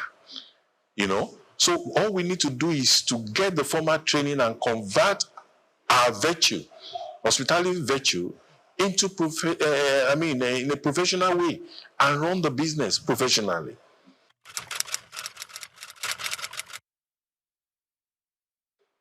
Well, actually, it's not by the quality. We still have some boutique hotels, that are doing very well in the country. They are already trying as much as possible to follow the global best practices. It's not until your hotel is so massive and big before you can exceed your guest satisfaction, No. Even if it's just 7 rooms, you can still have a brand that can be reckoned with. A brand is not until it's massive before you can say you have a brand. You can have a brand even in a small hotel. You can create a brand. So it's not about of course, we have some hotels that takes care of the middle class and they are doing it perfectly well. But what I'm just saying is majority of them are not doing it well because they have refused to adopt the tech. They have refused, to follow, good processes. They don't care about training. As far as they are concerned, the staff are just slaves. They use them and dump them. They believe that if they don't do well, fire them, hire another person. Your business will be going in circles. You have to create a kind of linear graph, not the one that will just go up and fall down again. Try, to train your staff. Like I always tell people, if you don't train them, don't blame them. Because, you can't imagine spending billions of naira to erect a structure in the name of a hotel, and you cannot even onboard your staff properly. Most of them, they just employ anyhow, put their relatives, and they start running. There is no onboarding program, no vision, no mission, no core values, no SOPs. And and as far as they're concerned, they are running a business. When the owner is not around, nothing can happen. And the guests are complaining. Why is it that you don't have these things in stock? You cannot tell them that our MD is not around. That's why he has not released money. That should be budget. You run such businesses on budget. If he has to release money, he releases the money, as at when the budget is ready and the budget is funded. So the business runs on autopilot. It doesn't have to be there. But most of these local brands, they want to be there to see everything, and it's not possible. It's not possible. Or else, like I said, at the demise of the owner, the business dies. What is the secret behind the companies like Coca-Cola, and all the Marriotts of this world, the Sheraton, etc.? What's the secret? It's because they have process and they have a system. So once there is no process, you're just wasting your time. So and like I always say, a brand is built. It does not come by accident. There has to be intention. It has to be deliberate. You have to be deliberate about building a brand.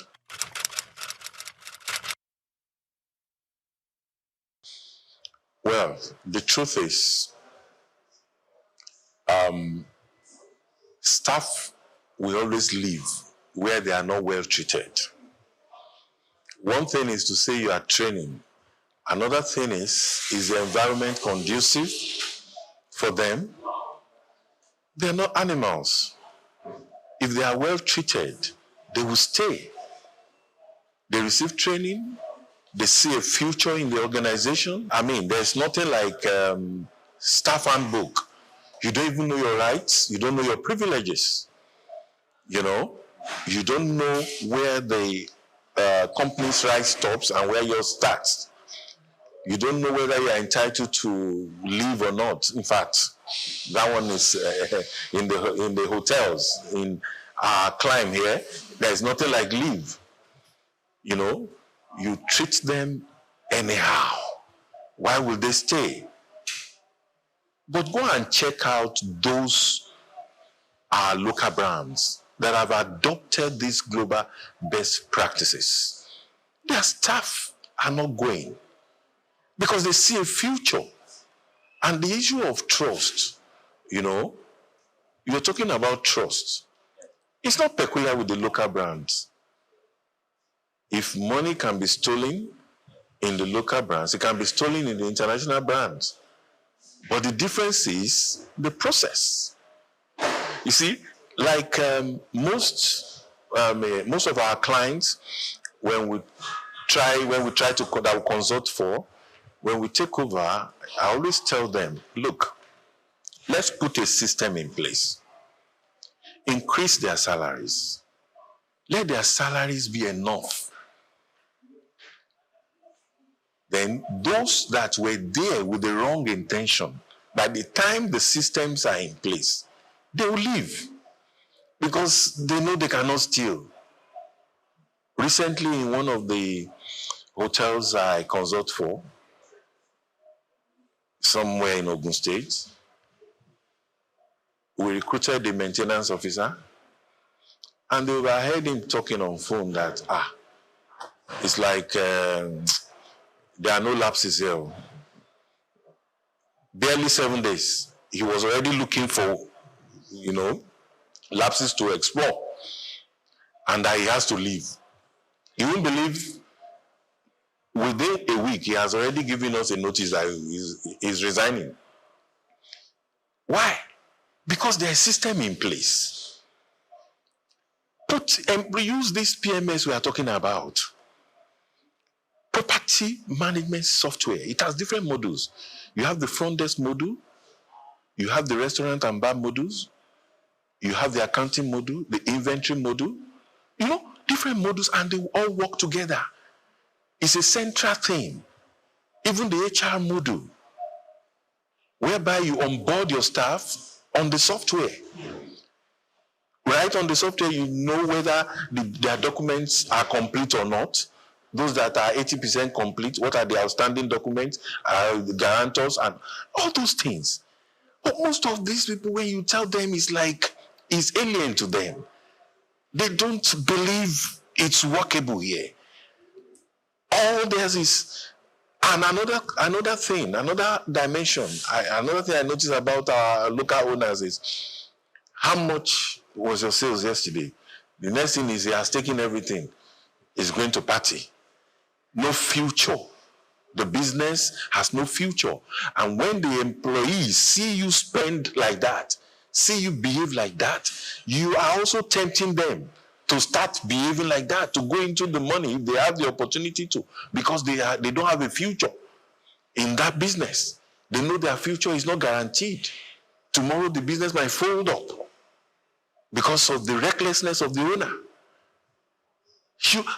You're building a business. Allow it to grow. Nurture it. Let it grow. Let it grow.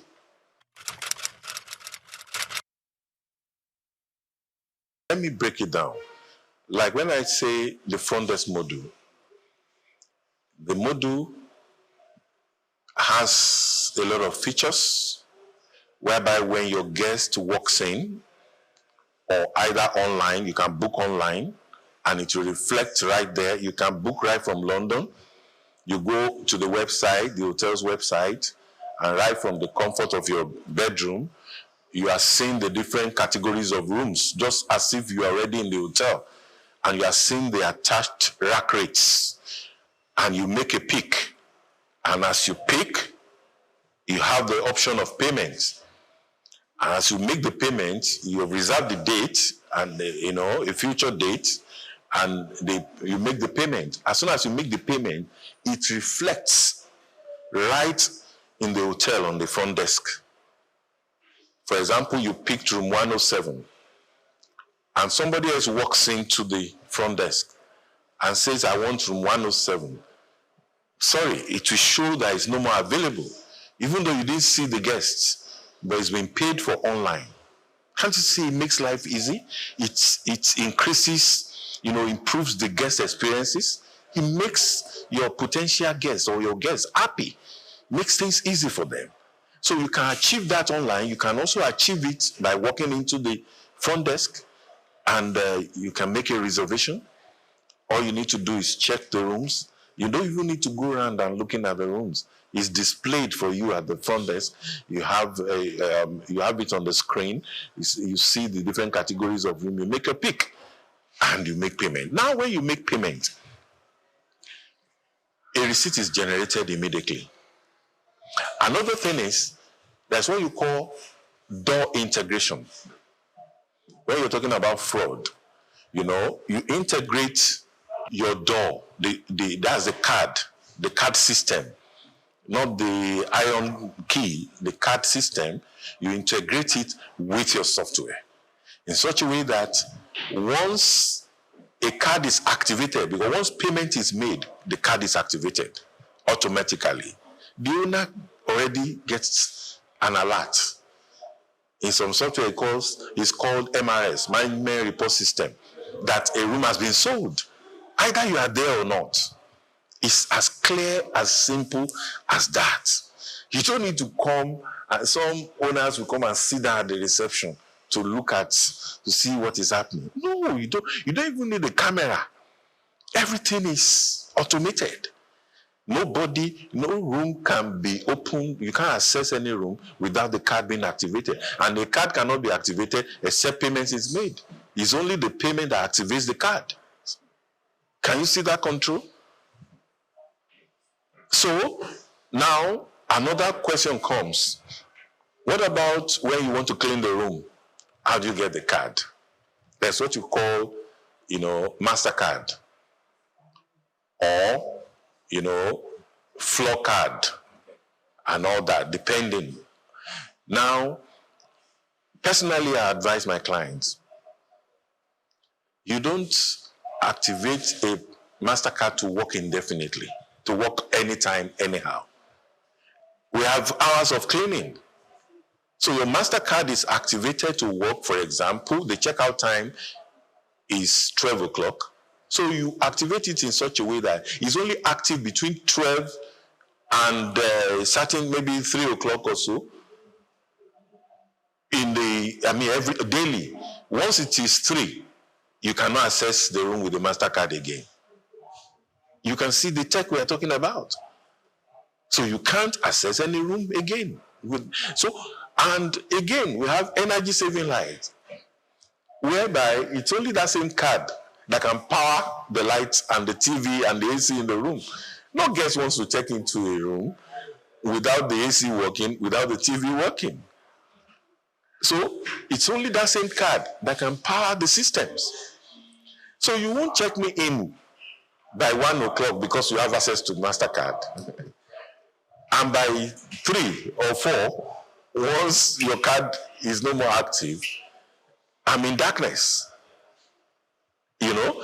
And again, you can always generate a report from the front desk that will tell you how many times, the kind of the entrance, whether the room was opened with the MasterCard or it was opened with a guest card. Right from the report, you see. And when you go through the report and you see that MasterCard opened at this time, you say, what happened? Why? Who was the person that accessed the room? So you don't need to be there. A particular client of mine was trying to lease out his hotel, which I always strongly advise against, on the island because he was relocating to Dubai, United Arab Emirates, So I advised him against it. Why do you want to? I've told you to install a PMS since. This will give you some level of comfort. Because his main reason is that I'm here, right under my nose. They are still stealing. When I leave, what will happen? You don't need to. And thank God he was able to take the advice. We installed the PMS and he saw the difference. Don't underestimate your guests. Even forget the color. They may be black, but they are well traveled.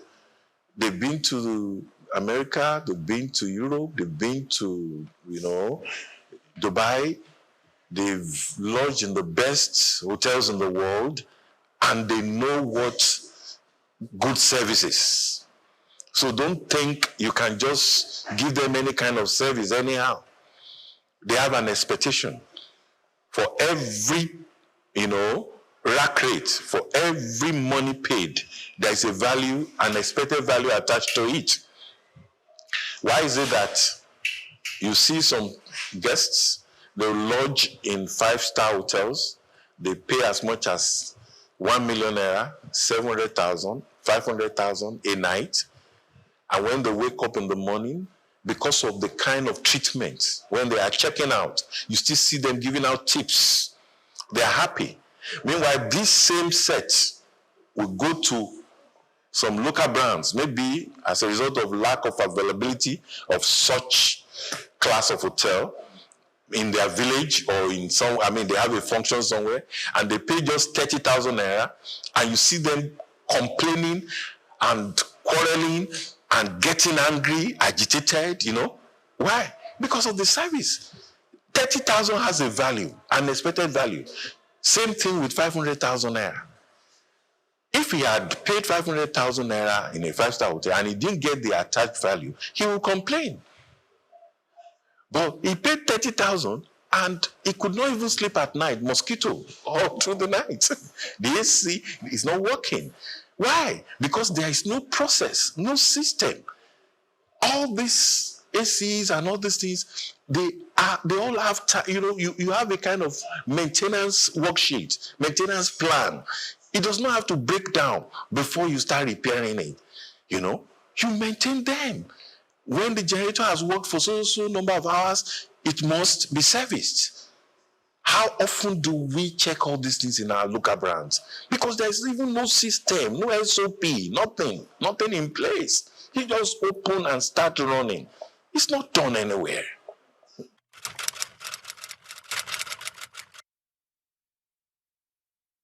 I gave an example of someone who brought in 100 million naira and the whole thing disappeared. Let me say, what we should know is that money is inflammable. The whole thing went in flames. That's how I will put it, within 6 months. Why? Because there was no due process. There was no planning. He didn't understand what he was coming to do.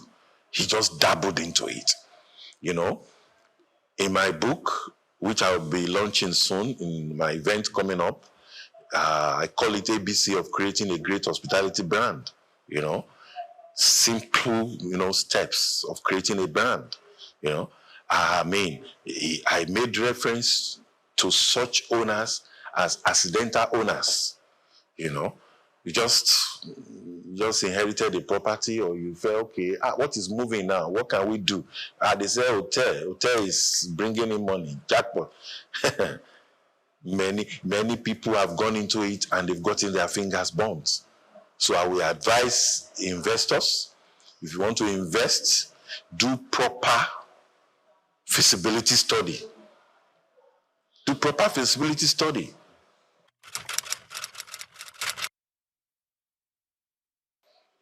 Well, let me give you an example, a practical example. One of my clients started a 23-rooms hotel in Delta, and according to him, it's almost 3-4 years now. According to him, he spent about 400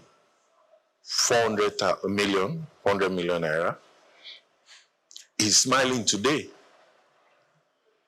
Right now, there is no day that he does not have a turnover. You can do something smaller, even with 100 million, Yes, it depends. I just gave the practical example. I know of people that have just 7 rooms, and they are making their money every day because they've done, their due diligence. No, definitely, it will reflect on your pricing. And once, like I always tell people, is value for value. I can't be forced to sell my room 10,000 naira because my neighbor is selling for 10,000 naira. I can sell mine for 40,000 naira and still be fully booked. While the one that is selling for 10,000 naira is not even attracting any guests. Why? Because the 10,000 naira will try to say, okay, when it is 12, we turn off the gen because we want to conserve energy. We don't have money to buy diesel and all that. Start rationing. No guests will feel comfortable.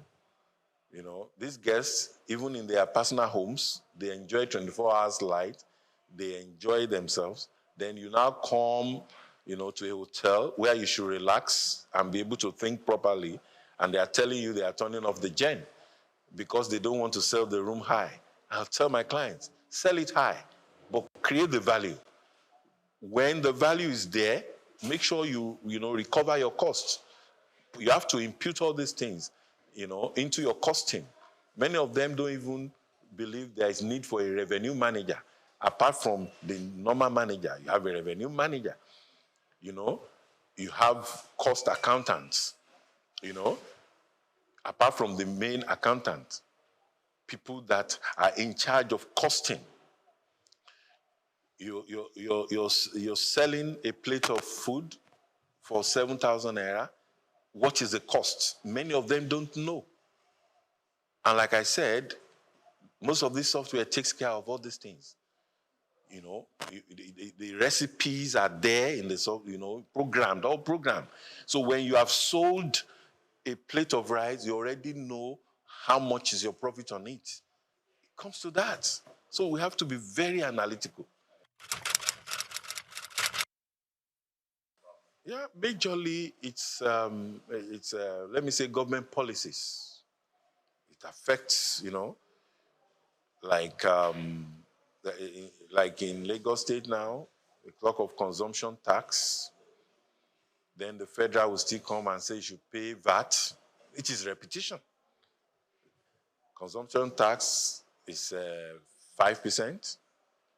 Then the federal government is asking for 7.5. Is that not 12.5? How? How do you survive? You understand? So these are challenges, and that's one of the reasons, for the vision for my program, which will be coming up in September. It's called Hotel Owners Dinner Outreach. It sort of creates an environment where you have the policymakers, you have the stakeholders, the investors, the owners of hotel, the practitioners, all come together under one roof. Then we dialogue, look at the investment climb, look at the challenges, we rub minds together, and we come up with solutions, possible solutions. Like you cannot be up there churning out rules. You are so far from the players. You don't even know, you can't feel them. You don't know what they are going through. A client of mine, the road to his hotel is terrible. Very terrible. And it's hardly having guests. And this government arm will come and pay consumption tax. Another will pay advert, another will pay different kinds of local government will come and ask for their own, So like this year's edition, we are bringing in the number one taxman in the state, for example, will be we call it investment roundtable, will be in the panel. We have a representative of the international brand, that's the owners of Marriott Hotel in GRA, Ikeja, He'll be in the panel too. And we have the permanent secretary, tourism, who will be in the panel. So we'll bring them together. Then we have consultants, practitioners of over 40 years in the industry in that same panel. That's the president of AFCON. AFCON is Association of Tourism and Hospitality Consultants in Nigeria. He'll be in the panel. All of them. So let us discuss. Let's feel each other's pain. Let us understand. The government, tell us why you are taxing us like this and all that. So that's one challenge. Another one is power. Of course, there's nothing we can do about that. It's a national thing, and until it is solved nationally, we'll keep generating our own. While we always advise that, owners should look at, solar. which is environmental friendly. That's even the way, hospitality is going. We talk about sustainability, in hospitality, social, economic, and environmental. Those are other issues again, another topic entirely, maybe for another day.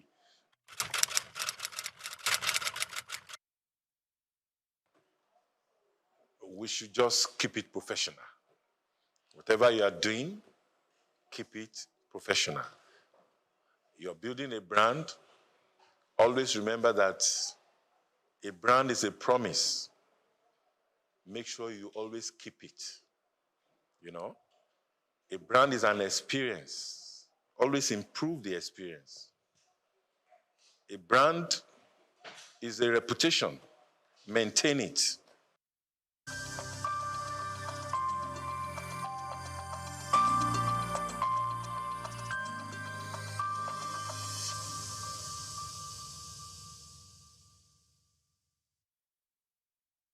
We've got just what you need right here at Femi Wash Media. Call it the Midas touch, and you wouldn't be wrong. Let us record, produce, mix, and master your audio like nobody does. Reach us on our contact today for the best quality job. Afrobeats is a classic overnight success story, except it didn't happen overnight. I'm happy to be here. One of the key things about the Omniverse is that it's designed to go beyond an event and designed to be fully something that people can engage beyond the summit. The point being that Nigeria has so much to bring to the world in terms of these things, but we will be bringing fresh energy, fresh ideas, a fresh engagement, and we're obviously open to collaboration. But hip-hop, it never dies. What's the difference between Thor and Shango? Thor is approaching $50 billion in revenue. Shango's broke somewhere outside Lagos. That's a lack of imagination on our part, Africa, and they're all Nigerian. So to be seen and to be noticed is very hard if you're not in the place where all the noise is being made.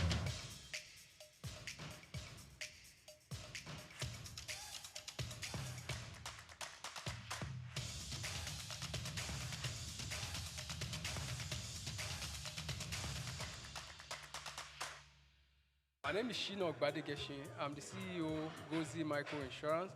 Continue to watch SOUQ News. Adenike Adeyemi, Executive Director of Faith Foundation. Keep watching SOUQ News.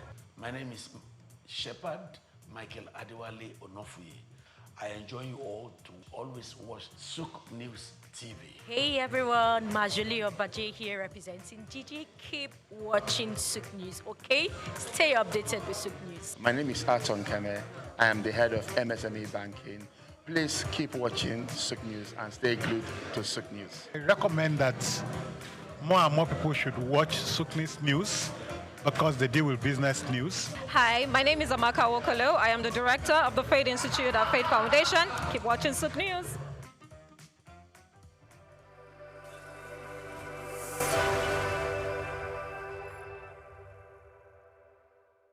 Mrs. Patience Chima noted that a lot of children were becoming stunted and wasted, with them coming down with a lot of diseases because they did not eat well.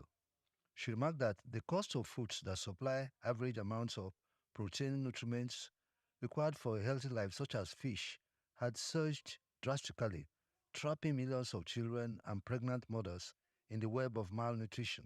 55% of Nigeria's public spending on food security and nutrition went into food consumption and health between 2018 and 2021, according to a new report on state food security in the world. Nigeria spent 45% of its food expenditure on tackling the major drivers of food insecurity and malnutrition within the same period, but the effort had little influence on access to nutrition such as fish. The global assessment was in collaboration between the Food and Agricultural Organization FAO of the United Nations and the International Food for Agricultural Development, the United Nations Children's Fund, UNICEF, the World Food Programme, and the World Health Organization. The creation of a breeding population of genetically improved farmed tilapia fish to boost fish yield without compromising the nutrition quality was one of the interventions that the federal government implemented last year under a 5-year agricultural technology and innovation policy launched in 2022. The initiative saw high-yielding tilapia distributed to hatcheries and farmers in an attempt to diversify local aquaculture from catfish, which accounted for local fish farming. According to the Consultative Group on International Agricultural Research, this strain of tilapia originated from Nile tilapia, which has faced multiple generations of selective breeding, making it fast-growing, adaptable to a wide range of conditions, including cheaper feed requirements. It also provides many of the same nutritional value, such as zinc, iron, vitamin A, calcium, and protein as other fishes. In 2022, World Fish teamed up with others for a hatchery and fish farm in Ogun State to ship 60,000 tilapia pieces of fish from Malaysia to Nigeria, where they entered a mandatory months-long guaranteeing period. By 2021, the altered fishes were used to produce a tilapia breeding population, with the resulting offspring supplied to farmers and hatcheries to establish their own production. The initiative went on to train about 200 farmers using the curriculum of tilapia breeding, nurturing, and grow-out farming. Bayo Olaoye, SOUQ News.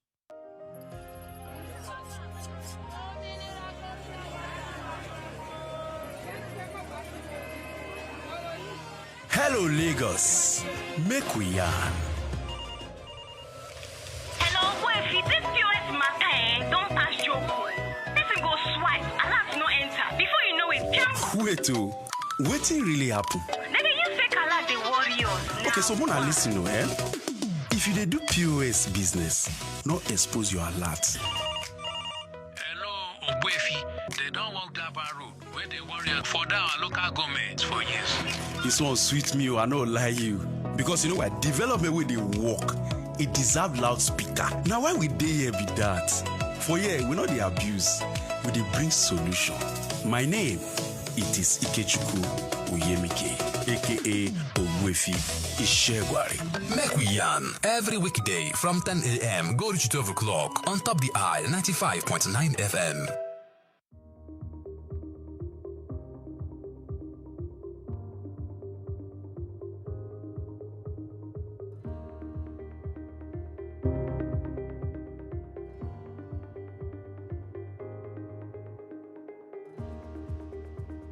In the heart of Africa's growing hospitality landscape, where service and professionalism go hand in hand, the Hotel Managers Conference Africa 2025 unfolded in grand style. Held on the 28th and 29th of June at the Lagos Continental Hotel, the two-day gathering welcomed top hospitality professionals, experts, students, and stakeholders from across the continent. Hosted by Sunday Olubenga Omotayo, the conference was a celebration of growth, excellence, and the power of local talent. Welcome to Lagos. Welcome to Africa. Welcome to the future of hospitality. In this room, it is strong and brilliance of Africa's hospitality industry. Professionals who have turned challenges into success, created unforgettable guest experiences, and driven measurable growth. You are not here by chance. You are here because you recognize that the hospitality landscape is evolving faster than ever. What worked 5 years ago may be obsolete today. But those in this room don't just keep up with change. You lead. Talk to someone, you lead. This is more than a conference. It's a movement. A movement to raise the standard of African hospitality and prove that we don't just follow global trends. We sit there, put your hands together and win something. So, be present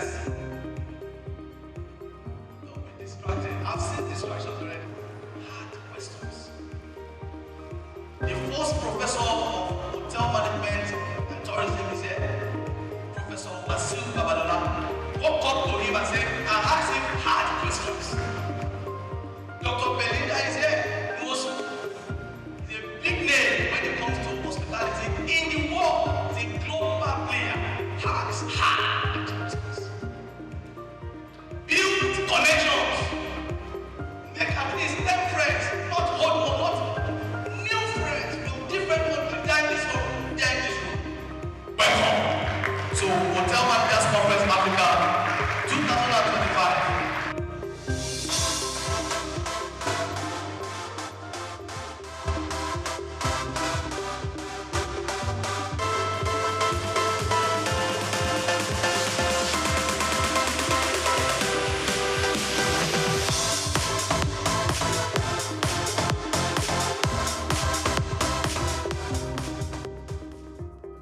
Adding to the event's impact was the presence of Femi Wash Limited, whose media subsidiary, SOUQ News Television, served as the official media partner, offering live coverage, red carpet interviews, and podcast sessions that amplified the voices and stories shaping the industry.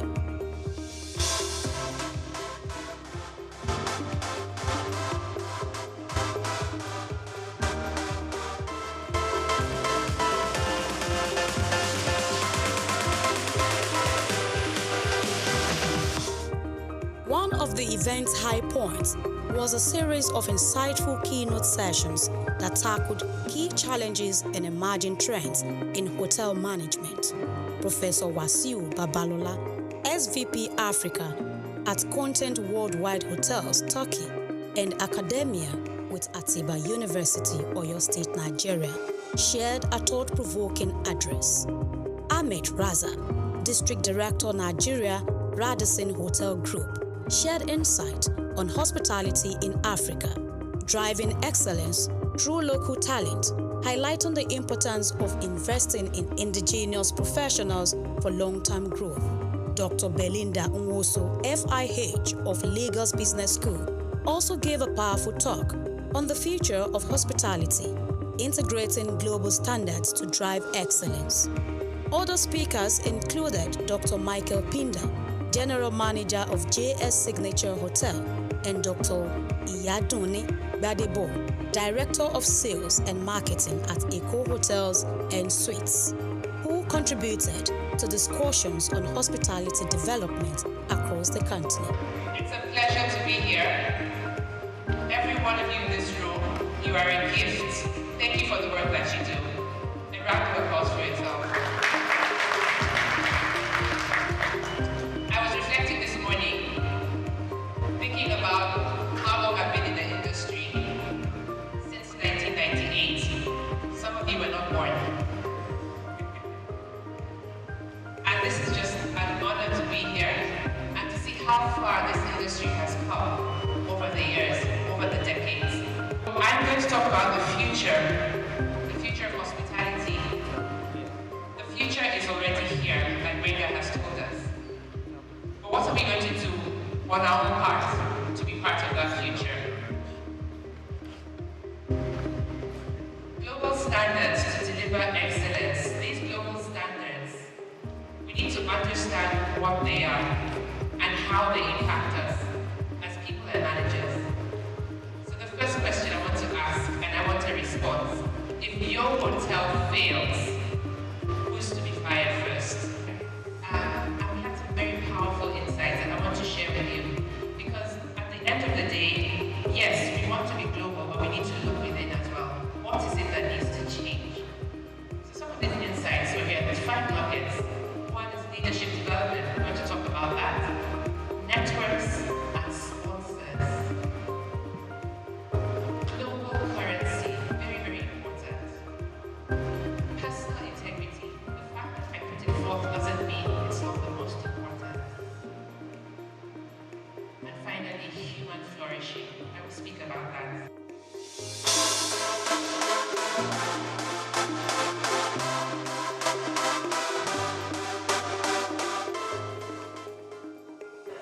Event has been very good. It's growing every year.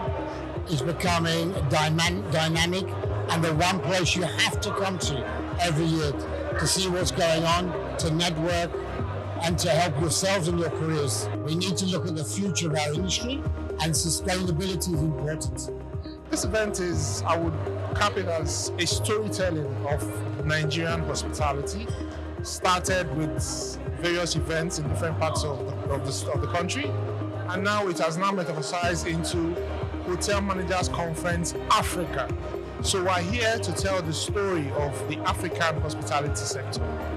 It's been an awesome experience. Sincerely, from yesterday, we had the keynote speaker, Dr. Belinda from Lagos Business School, and she spoke quite a lot, and what actually still triggers in me is team strength and individual strength. And then today we now had Dr. Duni, who from Eco Hotel, Director of Sales and Marketing, and she spoke about storytelling. My first time was last year, and this is my second time of attending HMC, and I can tell you for free, it's been very insightful. I want a situation whereby the hospitality industry would not be a dump of where anybody can just venture into. I want it to be a place where people that know their onions dive into the system. Coming here today, I discovered that there is a whole lot to learn, and I've been learning. But what has really amazed me is the fact that Mr. Benga has been able to put this together and to ensure that there is no competition amongst hoteliers, but a synergy, and for people to work together to see that the hospitality business in Nigeria and in Africa is projected to the outside world. Being here, I think it's a wonderful thing. Hopefully we can expand it to other African countries and just unitedly just bring Africa up. We're not just here tonight. Okay. We are actually the head sponsor. Nice. So we didn't just come in first. It was a big one, so we just had to take the bull by the horn. You want to do this again and again? Yes, most definitely. HMC has come to stay already, and HMC is actually a big one, so yeah, why not? The event also marked a significant milestone for students of the Hotel Managers School, who received certificates after completing their training, symbolizing a new generation of skilled professionals ready to shape the industry. The event has been a very impactful event. It has been a very knowledgeable event. It has been an event that we need to even have it for a week long, to carry on for 1 week, because it has been an event that a lot of things have been taught here, especially when I listened to the presentation of the keynote speaker, somebody like Dr. Belinda. Dr. Belinda talked so much about the hospitality, and she shed more light of some things that we have been neglecting without knowing that that's what has been. So this event has been so much impactful, and we listened to Dr. Panda speak, and it has been so much impactful, and all the speakers for this event, they have shared knowledge. The 7th edition of Hotel Managers Conference has been remarkable. It's been educating, informative, and transformative. And it's just been a wow. And a big shout out to the organizer, the convener, Mr. Lubenga Sunday Ombatayo, the veteran consultants. This is my second time in this event, and I am very, very happy to be here, because here it's an avenue to express and get more experience, especially in the hospitality industry. We believe in growth, and I want to see the hospitality growing from this level to the next level. So we are here to learn, to relearn, and to unlearn. We've been into hospitality for years, so we know things have been evolving, things have been changing, so we are here to learn, to relearn, and to unlearn. Why we are both here is because hospitality is a very vast industry. So we see it as something that can improve us on what we are doing on our business, how to relate with people, then to network with the employers of labor, I mean the owners of the hotels, because we give them more work and we do businesses with them. And sincerely, at the conference, I've learned a lot. We've learned a lot, because when we got home, we always do briefing on it. So after the briefing, I saw so many things, and even up till now, we're still learning on it. Okay, so this is my first time at the conference, and it was honestly a great experience. I am enthusiastic about the numbers. I'm happy about the number of people that want to actually get trained in hospitality, as it's a problem that's actually plaguing the industry. We need to invest more in training, and we need to ensure that people that can't even afford this training have the funding they need to access it. Rounding up the conference were photo sessions and award presentations, recognizing exceptional individuals and organizations for their contributions to hospitality.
The night concluded with a vibrant gala evening where guests, graduates, and industry leaders gathered to celebrate, connect, and look ahead to a more collaborative and innovative future for hospitality in Africa.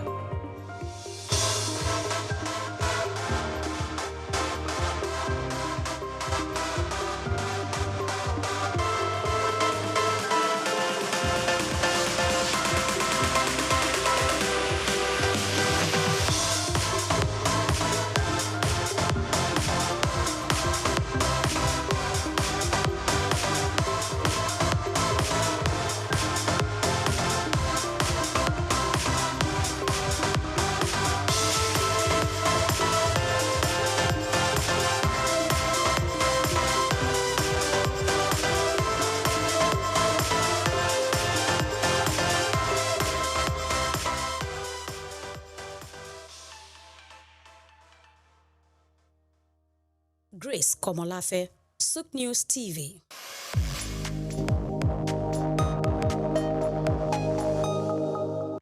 Under the bay. Oh. Oh. Oh. Under the baobab tree, where shadows bend, the earth whispers tales, the wind. Human rights are a fundamental and universal entitlement belonging to every person by birth, designed to ensure dignity, freedom, and equality regardless of race, nationality, or status. These inalienable rights form the very core of global governance. International human rights law, founded upon the Charter of the United Nations and the Universal Declaration of Human Rights, UDHR of 1948, establishes the binding obligation of government to protect these freedoms. A key success of this universal framework has been the continuous expansion of its legal body to protect vulnerable groups, including women, children, and persons with disabilities. This universal commitment forms the basis of this year's International Human Rights Day theme, our everyday essentials, which seeks to reaffirm these principles not as abstract concepts, but as the practical foundation people rely on daily. Despite the strength of this legal foundation, challenges in implementation and new complexity result in an uneven global landscape. Millions are facing a critical lack of access to basic needs such as food, water, health, education due to persistent poverty and entrenched inequality. Recent World Bank estimates indicate that approximately 817 million people are currently facing extreme poverty, underscoring the severity of this implementation gap. Rapid advances in technology and digitalization also present novel hurdles concerning surveillance and privacy.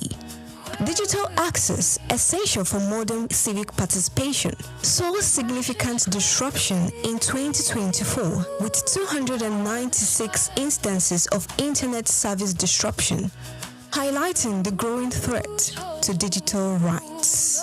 This challenge is compounded by weak governance and the widespread persistence of armed conflict. These elements undermine fundamental rights by fueling instability and violence, often perpetuated by a lack of accountability for violations. The devastating impact on civilian life remains profound.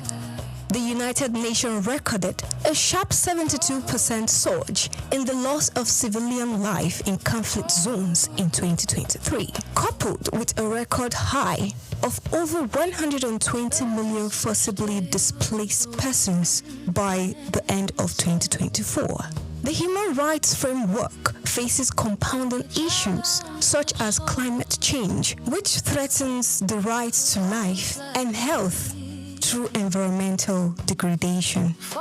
This has created a hazardous environment for advocates, with environmental human rights defenders facing substantial risk to their personal safety. Navigating a fair and constructive way forward requires key action across key primary fronts. Strengthening social safety nets through the establishment of universal social protection floors is vital to close the inequality gap and safeguard essential economic rights. Enhancing accountability is paramount. The international community must increase support for mechanisms that investigate and prosecute serious violations of humanitarian law, thereby countering impunity and restoring the rule of law. Also, the protection of civic space must be prioritized by regulating the digital sphere to ensure strong privacy rights and by enacting specific legal safeguards that protect activists, journalists, and human rights defenders from attacks, allowing them to perform their essential work without fear. Ultimately, ensuring human rights remain an ongoing commitment that demands measurable action over rhetorical assurance. By reinforcing the UDHR's principles through strategic investment in social protection, accountability, and the safeguarding of civic and digital freedoms, the global community can successfully transition these values from legal ideals into the everyday essentials that defines a life of dignity, freedom, and equality for all people. Praise Matthias, SOUQ News TV.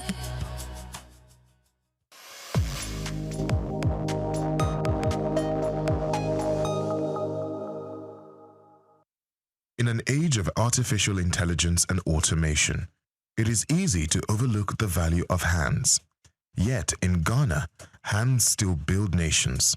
From Adinkra cloth printers in Ntoso to traditional kente weavers in Bonwire, Ghana's indigenous skill economy continues to prove that African creativity is not just cultural, it is commercial.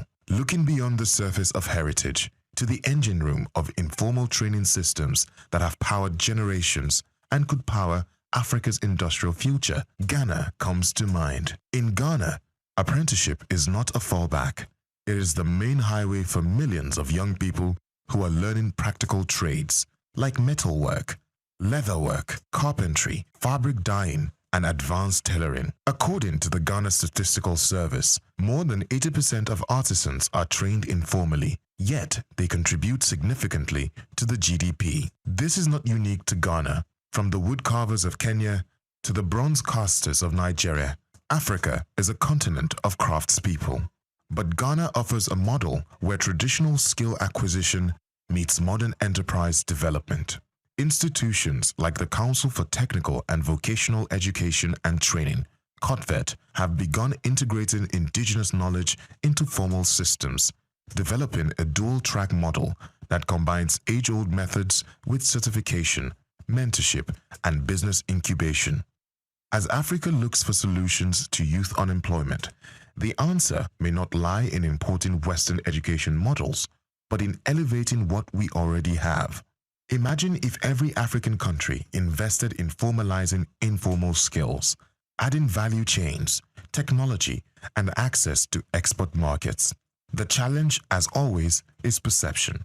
We must stop seeing artisanship as inferior. Ghana is showing that welding can build wealth and textile design can drive trade. The African hand is skilled. The African mind is gifted. What remains is for policy and investment to catch up with potential. In Ghana's apprentices, they don't just see workers, they see a future workforce Africa can proudly call its own. I'm Moyosore Adebi for SOUQ News TV.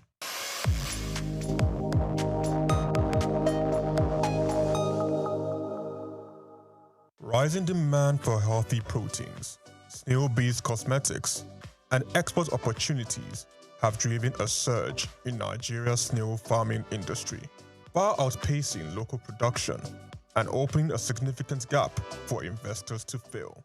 Snail farming, or heliculture, is rapidly emerging as a profitable agribusiness in Nigeria, offering sustainable solutions to food security, poverty reduction, and income generation. Rich in protein and essential nutrients, snails are incredibly sought after, fueled by a growing population, a rising interest in healthy diets, and their status as a prized delicacy in Nigerian cuisine. This expanding industry promotes substantial economic opportunities for both farmers and investors. There is a huge and growing demand for snails, which are regarded as a luxury cuisine due to their nutritional benefits. The snail industry in Nigeria is estimated at over 15 billion naira, and the business can be started with little capital. Snail farming is one of the most sustainable and money-spinning agribusiness that many people ignore. For salary earners and investors wanting to increase their income, it's an excellent choice, while it's not time-consuming and highly profitable. Agricultural experts have emphasized the export potential of snails and have urged investors and companies to seize the opportunity, as it was a lucrative venture with strong export prospects due to high global demand. According to them, the market exists, but what is needed was increased production by mobilizing people to invest and scale up production.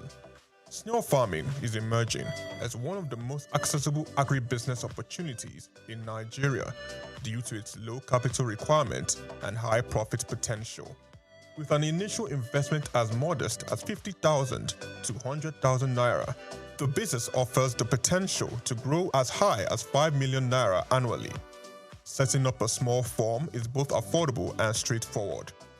Basic materials like corrugated sheets, baskets, old tires, or wood are sufficient to construct a functional snail pen. Feeding is also budget-friendly, making the overall startup cost even more appealing. A bag of snail feed is between 10,000 and 16,000 naira per 25 kg, and you can use just 2 bags to feed 50 snails for 3 months. Everything needed for snail feeding has been provided by nature. Nature itself provides most of what snails need to survive, from vegetables to watermelons and even leftover foods. One crucial factor, however, in successful snail farming is choosing the right species. Agricultural experts recommended going for the giant African land snails, which come in 3 main species. Aricantina marigata lays between 6 and 14 eggs up to 4 times a year. Achatina achatina produces 80 to 350 eggs per clutch and lays 1 to 3 times annually.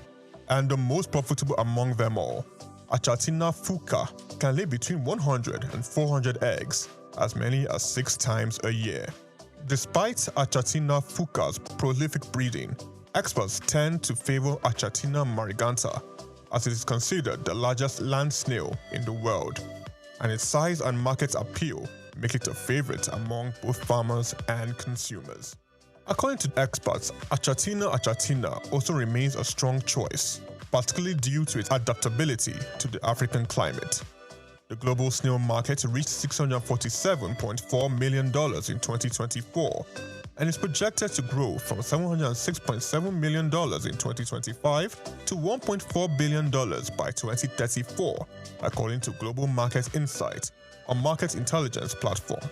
France leads global production with over 300,000 tons annually, followed by Italy and Spain producing 20,000 and 15,000 tons respectively, solidifying Europe's dominance in the snail farming industry.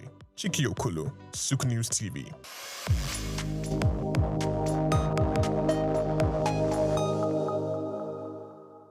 Schizophrenia is a severe mental illness that profoundly affects an individual's thoughts, emotions, and behaviors. Those with this illness often experience a disconnection from reality, which can be distressing not only for the individuals themselves but also for their families and friends. The symptoms include delusions, hallucinations, disorganized thinking and speech, and abnormal motor behavior. Delusions are persistent false beliefs, often paranoid in nature, while hallucinations involve perceiving things that are not present, with auditory hallucinations being the most common. Disorganized thinking can lead to incoherent speech, and abnormal behavior may range from erratic movements to catatonia. The term schizophrenia was coined in 1911 by Swiss psychiatrist Eugen Bühler, combining the Greek words schizo, which means split, and phren, which means mind. This term reflects the fragmented thinking and mental confusion characteristics of the disorder. Schizophrenia remains a complex and multifaceted condition that can severely impact all aspects of a person's life when symptoms are acute. It has a lifetime prevalence of approximately 14.5 per 1,000 people in the UK, with variation across different estimates. It commonly emerges in late adolescence to early adulthood, with men typically showing symptoms in their late teens to early 20s and women in their late 20s to early 30s. The disorder encompasses several subtypes such as paranoid, disorganized, catatonic, undifferentiated, and residual types. Though the exact cause is unknown, genetic factors and stressful life events are believed to contribute to its onset. Challenges faced by individuals with schizophrenia include untreated negative symptoms, medication side effects, weight management issues, suicidal thoughts, substance use, and difficulties in maintaining employment. Treatment usually involves a combination of medication and counseling, with many individuals eventually experiencing significant recovery. Although preventing this illness has not been recorded, but managing symptoms is crucial for improving quality of life. An adherent to a treatment plan can help prevent symptoms exacerbation. Key precautions include avoiding alcohol and illegal drugs, as these substances complicate treatment. Regular physical activity, stress management, adequate sleep, and balanced diet, and avoiding smoking are recommended to support overall health and well-being. Grace Komolafe, SOUQ News Television.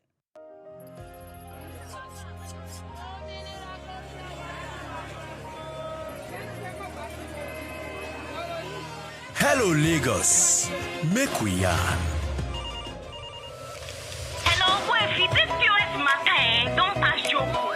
This go swipe, alert no enter. Before you know it, jump. Wait, wetin really happen? Maybe you fake alert the warriors. Okay, so wanna listen to If you dey do POS business, no expose your alert. Hello, Ogbefi. They don't walk that road where they worry for our local government for years. This one sweet me, I no lie you. Because development with the work, it deserve loudspeaker. Now why we dey here be that? For here, we know the abuse, we dey bring solution. My name, it is Ikechukwu Oyemike, aka Ogwefi Ishegwari. Make we yarn every weekday from 10 a.m. go to 12 o'clock on Top the Eye 95.9 FM. My name is Shino Gbadegeshi. I'm the CEO Gozi Micro Insurance. Continue to watch SOUQ News. Adenike Adeyemi, Executive Director of Faith Foundation. Keep watching SOUQ News. My name is Shepherd Michael Adewale Onofuye. I enjoy you all to always watch SOUQ News TV. Hey everyone, Majuli Obaje here representing Gigi. Keep watching SOUQ News, okay? Stay updated with SOUQ News. My name is Aton Keme. I am the head of MSME Banking. Please keep watching SOUQ News and stay glued to SOUQ News. I recommend that more and more people should watch SOUQ News because they deal with business news. Hi, my name is Amaka Wokolo. I am the director of the Faith Institute at Faith Foundation. Keep watching SOUQ News.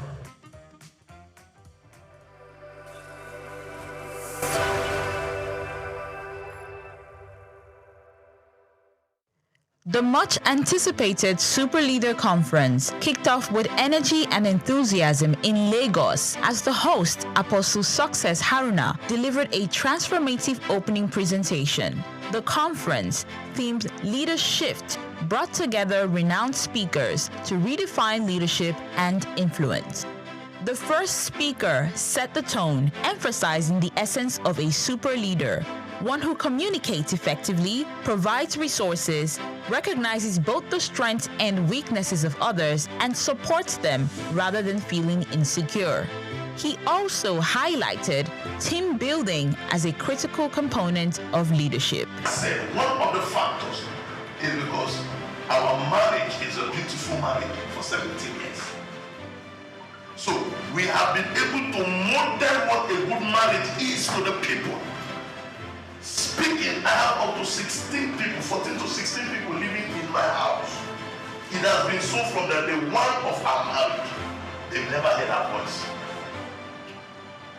17 years together as husband and wife. They've never seen us scream at each other. They've never seen us fight. They've never seen us argue and they're hearing our voices outside. In 17 years of marriage, with the number, we have never had less than 10 people live with us from the day one of our marriage until this present moment. So what you model as a leader is easily communicated to your subject. That's where The second speaker, Emeka Anslim, stressed that leadership is not about appointment or selection, but about direction. He illustrated this with an analogy. You've created freedom to learn other things. Seeing that is going to learn again while others teach. When you come back on top again. Right? Transfer yourself in people so they can take up tasks for you. When you raise leaders, you gain far more people than you can ever imagine in this world. Raise leaders, transfer your values, your nature, your culture into people. This is so important. This is so important. One of the ways by which we become an effective leader. Productive. Produce people after your kind. That's what God even commanded. Produce people after what? Produce after what? According to him, effective leadership attracts followership by sustaining the interest of those who believe in and depend on a leader's vision. He emphasized vision, uniqueness, innovation, and creativity as core pillars of leadership. Adding a touch of humor and engagement, the third speaker, Ambassador Victor Walsh Oluwafemi, led participants in a brief exercise before moving into his presentation. He focused on leadership as influence, referencing key individuals who have impacted lives in diverse ways. He reminded participants that learning and education comes at a cost, making the convener's fee gesture invaluable.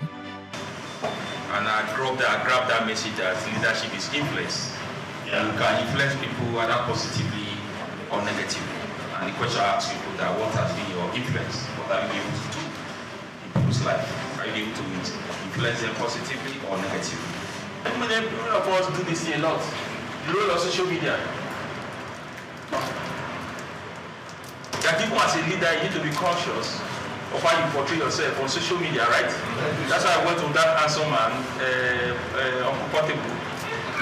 Again, you know, social media has revolutionized leadership influence. However, it must be managed wisely. So we see some crazy set of very young boys, sorry for my language, and some will just come and say, I'm the coach. Of influence. He also advised leaders to be strategic, particularly in the use of social media, emphasizing the importance of knowing when to. The conference was amazing. Leadership was the real deal. You know, it was content rich. All the speakers were very impactful. The points were, you know, very, very valid and practicable. So it was a very big one for me. I'm so grateful that I'm here today. You know, this is the best use of my time today.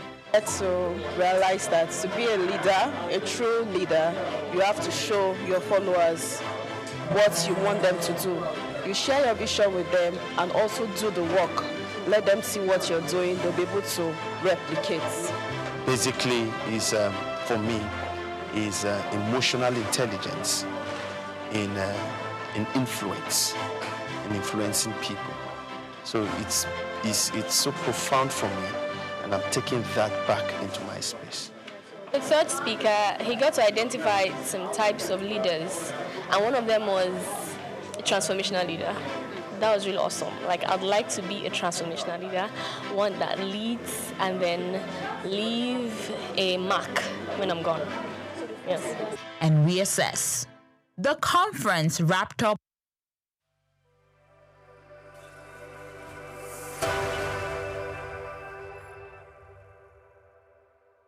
We've got just what you need right here at Femi Wash Media. Call it the Midas Touch, and you wouldn't be wrong. Let us record, produce, mix, and master your audio like nobody does. Reach us on our contact today for the best quality job. Afrobeats is a classic overnight success story, except it didn't happen overnight. I'm happy to be here. One of the key things about the Omniverse is that it's designed to go beyond an event and designed to be fully something that people can engage beyond the summit. The point being that Nigeria has so much to bring to the world in terms of these things, but we will be bringing fresh energy, fresh ideas, a fresh engagement, and we're obviously open to collaboration. But hip-hop, it never dies. What's the difference between Thor and Shango? Thor is approaching $50 billion in revenue. Shango's broke somewhere outside Lagos. That's a lack of imagination on our part, Africa, and they're all Nigerian. So to be seen and to be noticed is very hard if you're not in the place where all the noise is being made.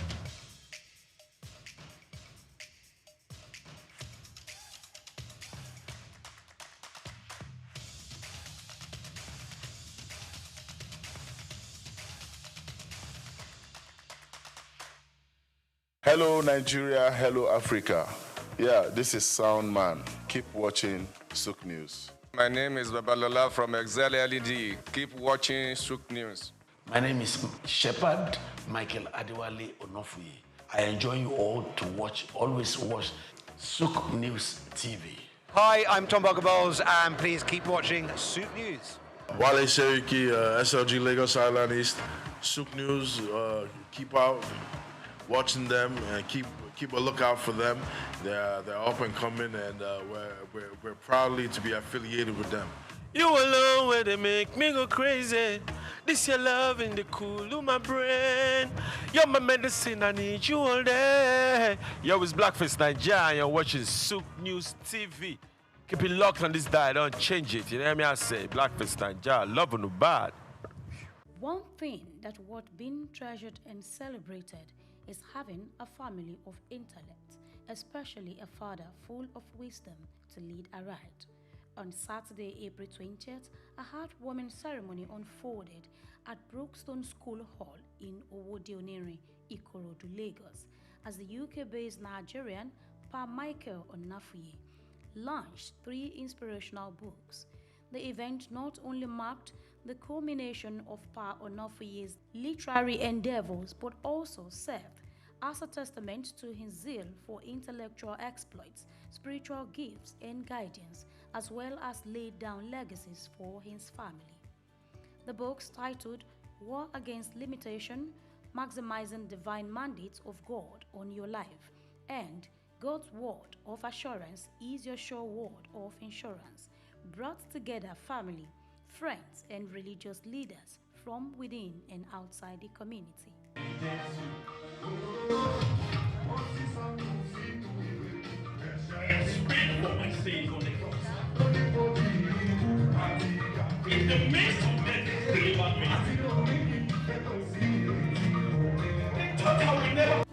During the event, Dr. Ayo Onafuye, doctor of the celebrant, read an excerpt from one of the books highlighting the importance of maintaining faith during difficult times.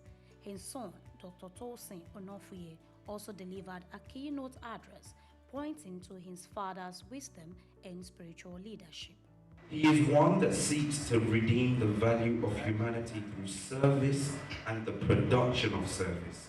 Too often we hear preachers saying that we are here to serve humanity, but you look at their portfolio and it doesn't match up. But my father is one where his sermon is embedded in his daily practice. And Dad, I don't just say that because we are in front of people. Like I said, the MC has given a brief background about myself. I'm university this, university that, but that is not possible without you. My dad has emphasized the importance of education. He's not a shepherd that declines or puts to sleep the importance of reading. He is one that even though he's not at a PhD level, when he speaks, the wisdom that comes from his well of understanding is above the certificate. Because the certificate, to an extent, will fetch you money, but the wisdom my dad will give you will help you navigate life. My father, a devoted shepherd of our great parish, CCC, White City Parish in the UK, has dedicated his life to serving not only his congregation, but humanity as a whole. Through his unwavering faith and timeless efforts, he has used his spiritual intellect and charitable practices to touch countless lives, offering guidance, comfort and hope to those in need all around the world. His commitment to spreading the message of love, compassion and forgiveness has inspired me and my many siblings. So every beginning of each section offers you a Bible passage to tailor your prayer points to. So the passage from the prayer of praise is from Psalm 107, verse 8, and it says, "Oh, that men would praise the Lord for his goodness and for his wonderful works to the children of men." So to start off, in my book, Living Above Limitations, I emphasize that choosing to rise above traumatic experiences and embracing the joy of praise is key to embodying the ideal spiritual life for genuine believers. The ceremony also marked the launch of the first book by the author's youngest son, Temi Onafuye. Temi expressed gratitude to his family for their unwavering support throughout the writing process. When I started writing, I never knew I would come this far. I mostly thank my dad for encouraging me to start writing in the first place.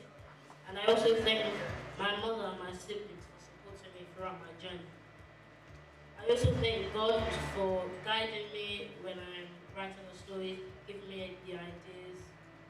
And I thank God again for giving me this opportunity to come up in front of all of you and speak my mind. The president and CEO of Femi Wash Media Limited, a special guest at the event, commended Pa Onafuye for his dedication to his children's education, noting their achievements in academics and their commitment to following in their father's footsteps. So you're a good example for every UK resident like you and I and some other people that are here to emulate, because you're a shiny example, you're a shiny light. I'm proud of you, and I'm proud of your children. So for you to be able to conceive that idea, write the first book, the second book, the third book, and getting up to this one, I'm proud of you, sir. I'm very, very proud of you. It means you're a winner. Speaking with SOUQ News, the Onofuyes and well-wishers shared their thoughts. Focus, have faith, have the Spirit of God in you, do the will of God, do it good, do it right. When you do it right, you get it right. And when you have time for God, God will make things possible for you. Just have hope in Him. And whatever you believe in, focus on your belief, work on your belief, and don't just sit back. Strive in that belief, and one way or the other, God will pull you through. God will take you there to that destination. We've seen him as somebody very unique. He's always different. Everything about him is always different. So we knew that God's grace is with him, and that's why. And that his dad, being an author, noticed in him that he had something in him. He loves writing as well, just like his father. So he actually, encouraged him to start doing that.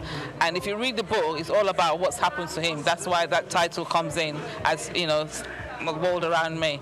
So that's why he's an author, the young author for today. What mostly inspired me was my dad, my father. He became something that I could look upon and look forward to, and he's already a great example of what would happen if you started writing. So now every day he just encourages me to start and pursue my career that I want to achieve, which is writing.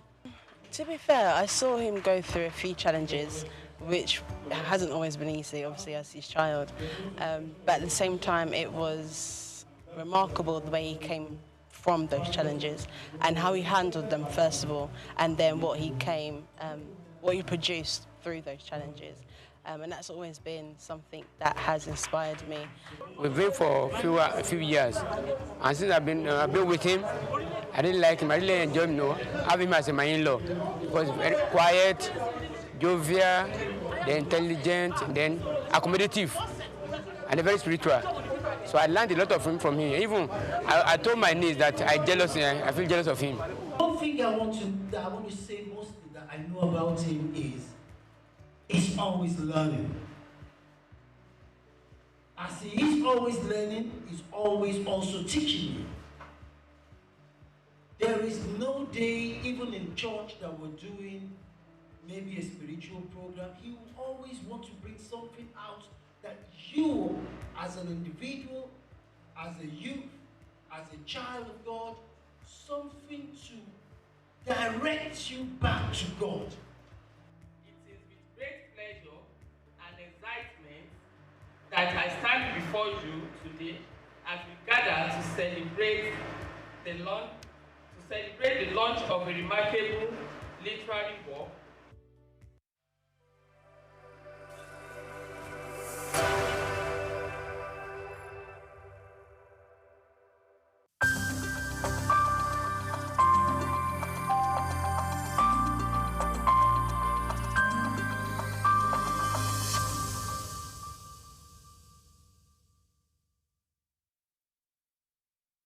Well, you already know, my name is Steve Omojafor, and my middle name is Bamidele. That was the name that my parents gave me at birth, because it was like they regarded themselves as not Lagosians. It is Providence that brought them into Lagos, and I then happened to be born here at Odo Street, Balinde. And in fact, we didn't go to Mercy Hospital then. There was a little home along Odo Street run by a very experienced nurse. Mama nurse, that's what we, So I was born in that little place and grew up from there. Like I said, my middle name is Bamidilim. My parents probably said, well, we have had you here, but this is not home. As at that time, you will go home with us. No problem. So I started off at St. Matthias Catholic Primary School on Louis Street. And I was in St. Matthias from 1953 till 1960, when we finished with our primary school leaving certificate. Then from there, an extra year at Holy Cross School. We did that extra, they call it prep class. Prepare yourself to go to the secondary school. And from Holy Cross, for 1 year, I moved on to St. Gregory's College, Lagos. Now, growing up in Lagos was one of the best things that happened to us then. Life was good, life was easy, life was safe, life was like everything that a young man could aspire to. We went to school with scholars bus, which was virtually provided for free. When scholars bus was not available, it was fun walking from Obalende, firstly to St. Matthias, and then from there to St. Gregory's College. Life was good, life was safe. You could go out any time of the day. You could play from house to house. Parents knew each other very well.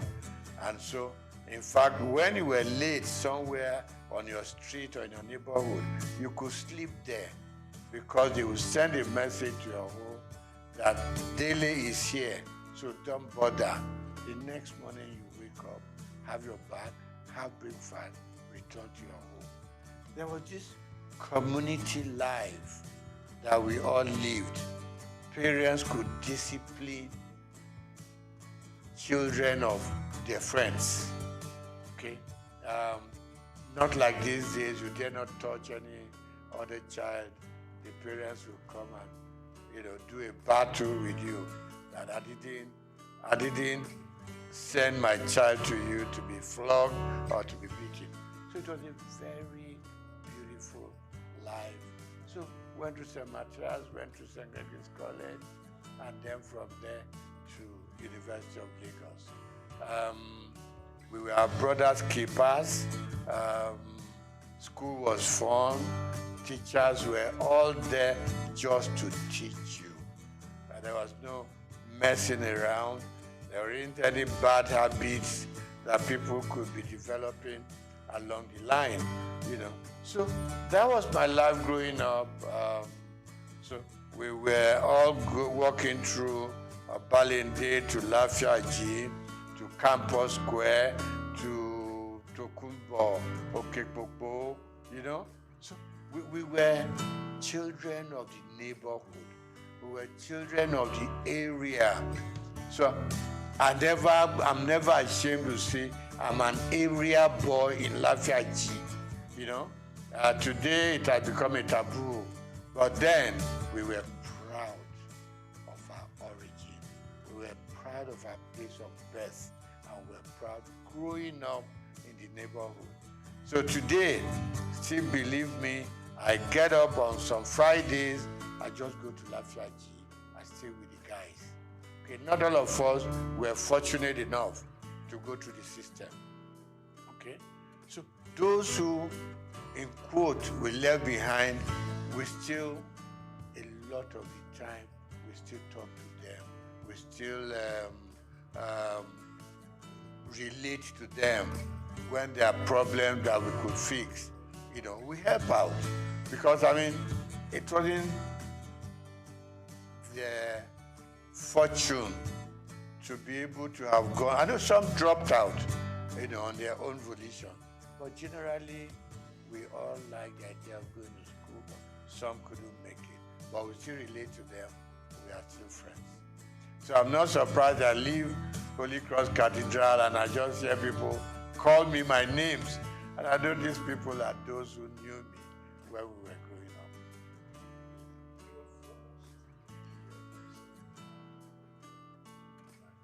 Yeah. Okay. Let me start by saying that even at secondary school, I read a lot. I was interested in the newspapers. And a lot of the time, I read something, there was always this beautiful column of letters to the editor. So anything that I read that I liked, I sit down, 2-3 paragraphs, letter to the editor, to compliment what they've done, to criticize what I didn't like, and these things were published. And I liked it, okay? You open the papers and you just see, contributed by Steve Omojafor, or some will call me Bamidele Omojafor. So that kept me getting interested in the media. So when I left secondary school, after higher school,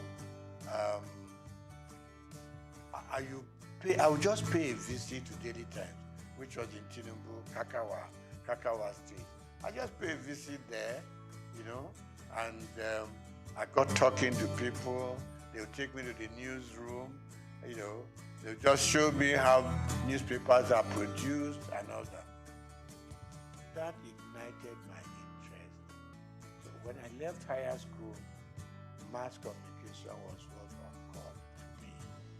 I know that my uncle, you are not doing accountancy, you are not doing engineering, you're not doing medicine, you want to go and become a newspaper boy. I said, yes, this is where my interests lie. So I got admitted to Lagos University. I studied mass communication there. And while I was there, I developed a column in Lagos Weekend of those days.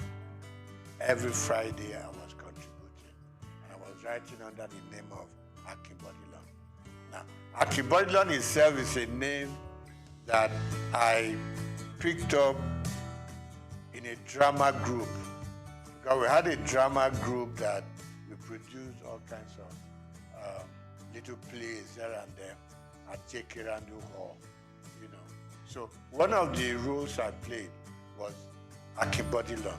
So when I started writing my columns in Daily Times and Lagos Weekend, I just used that pen name, Akibodilon.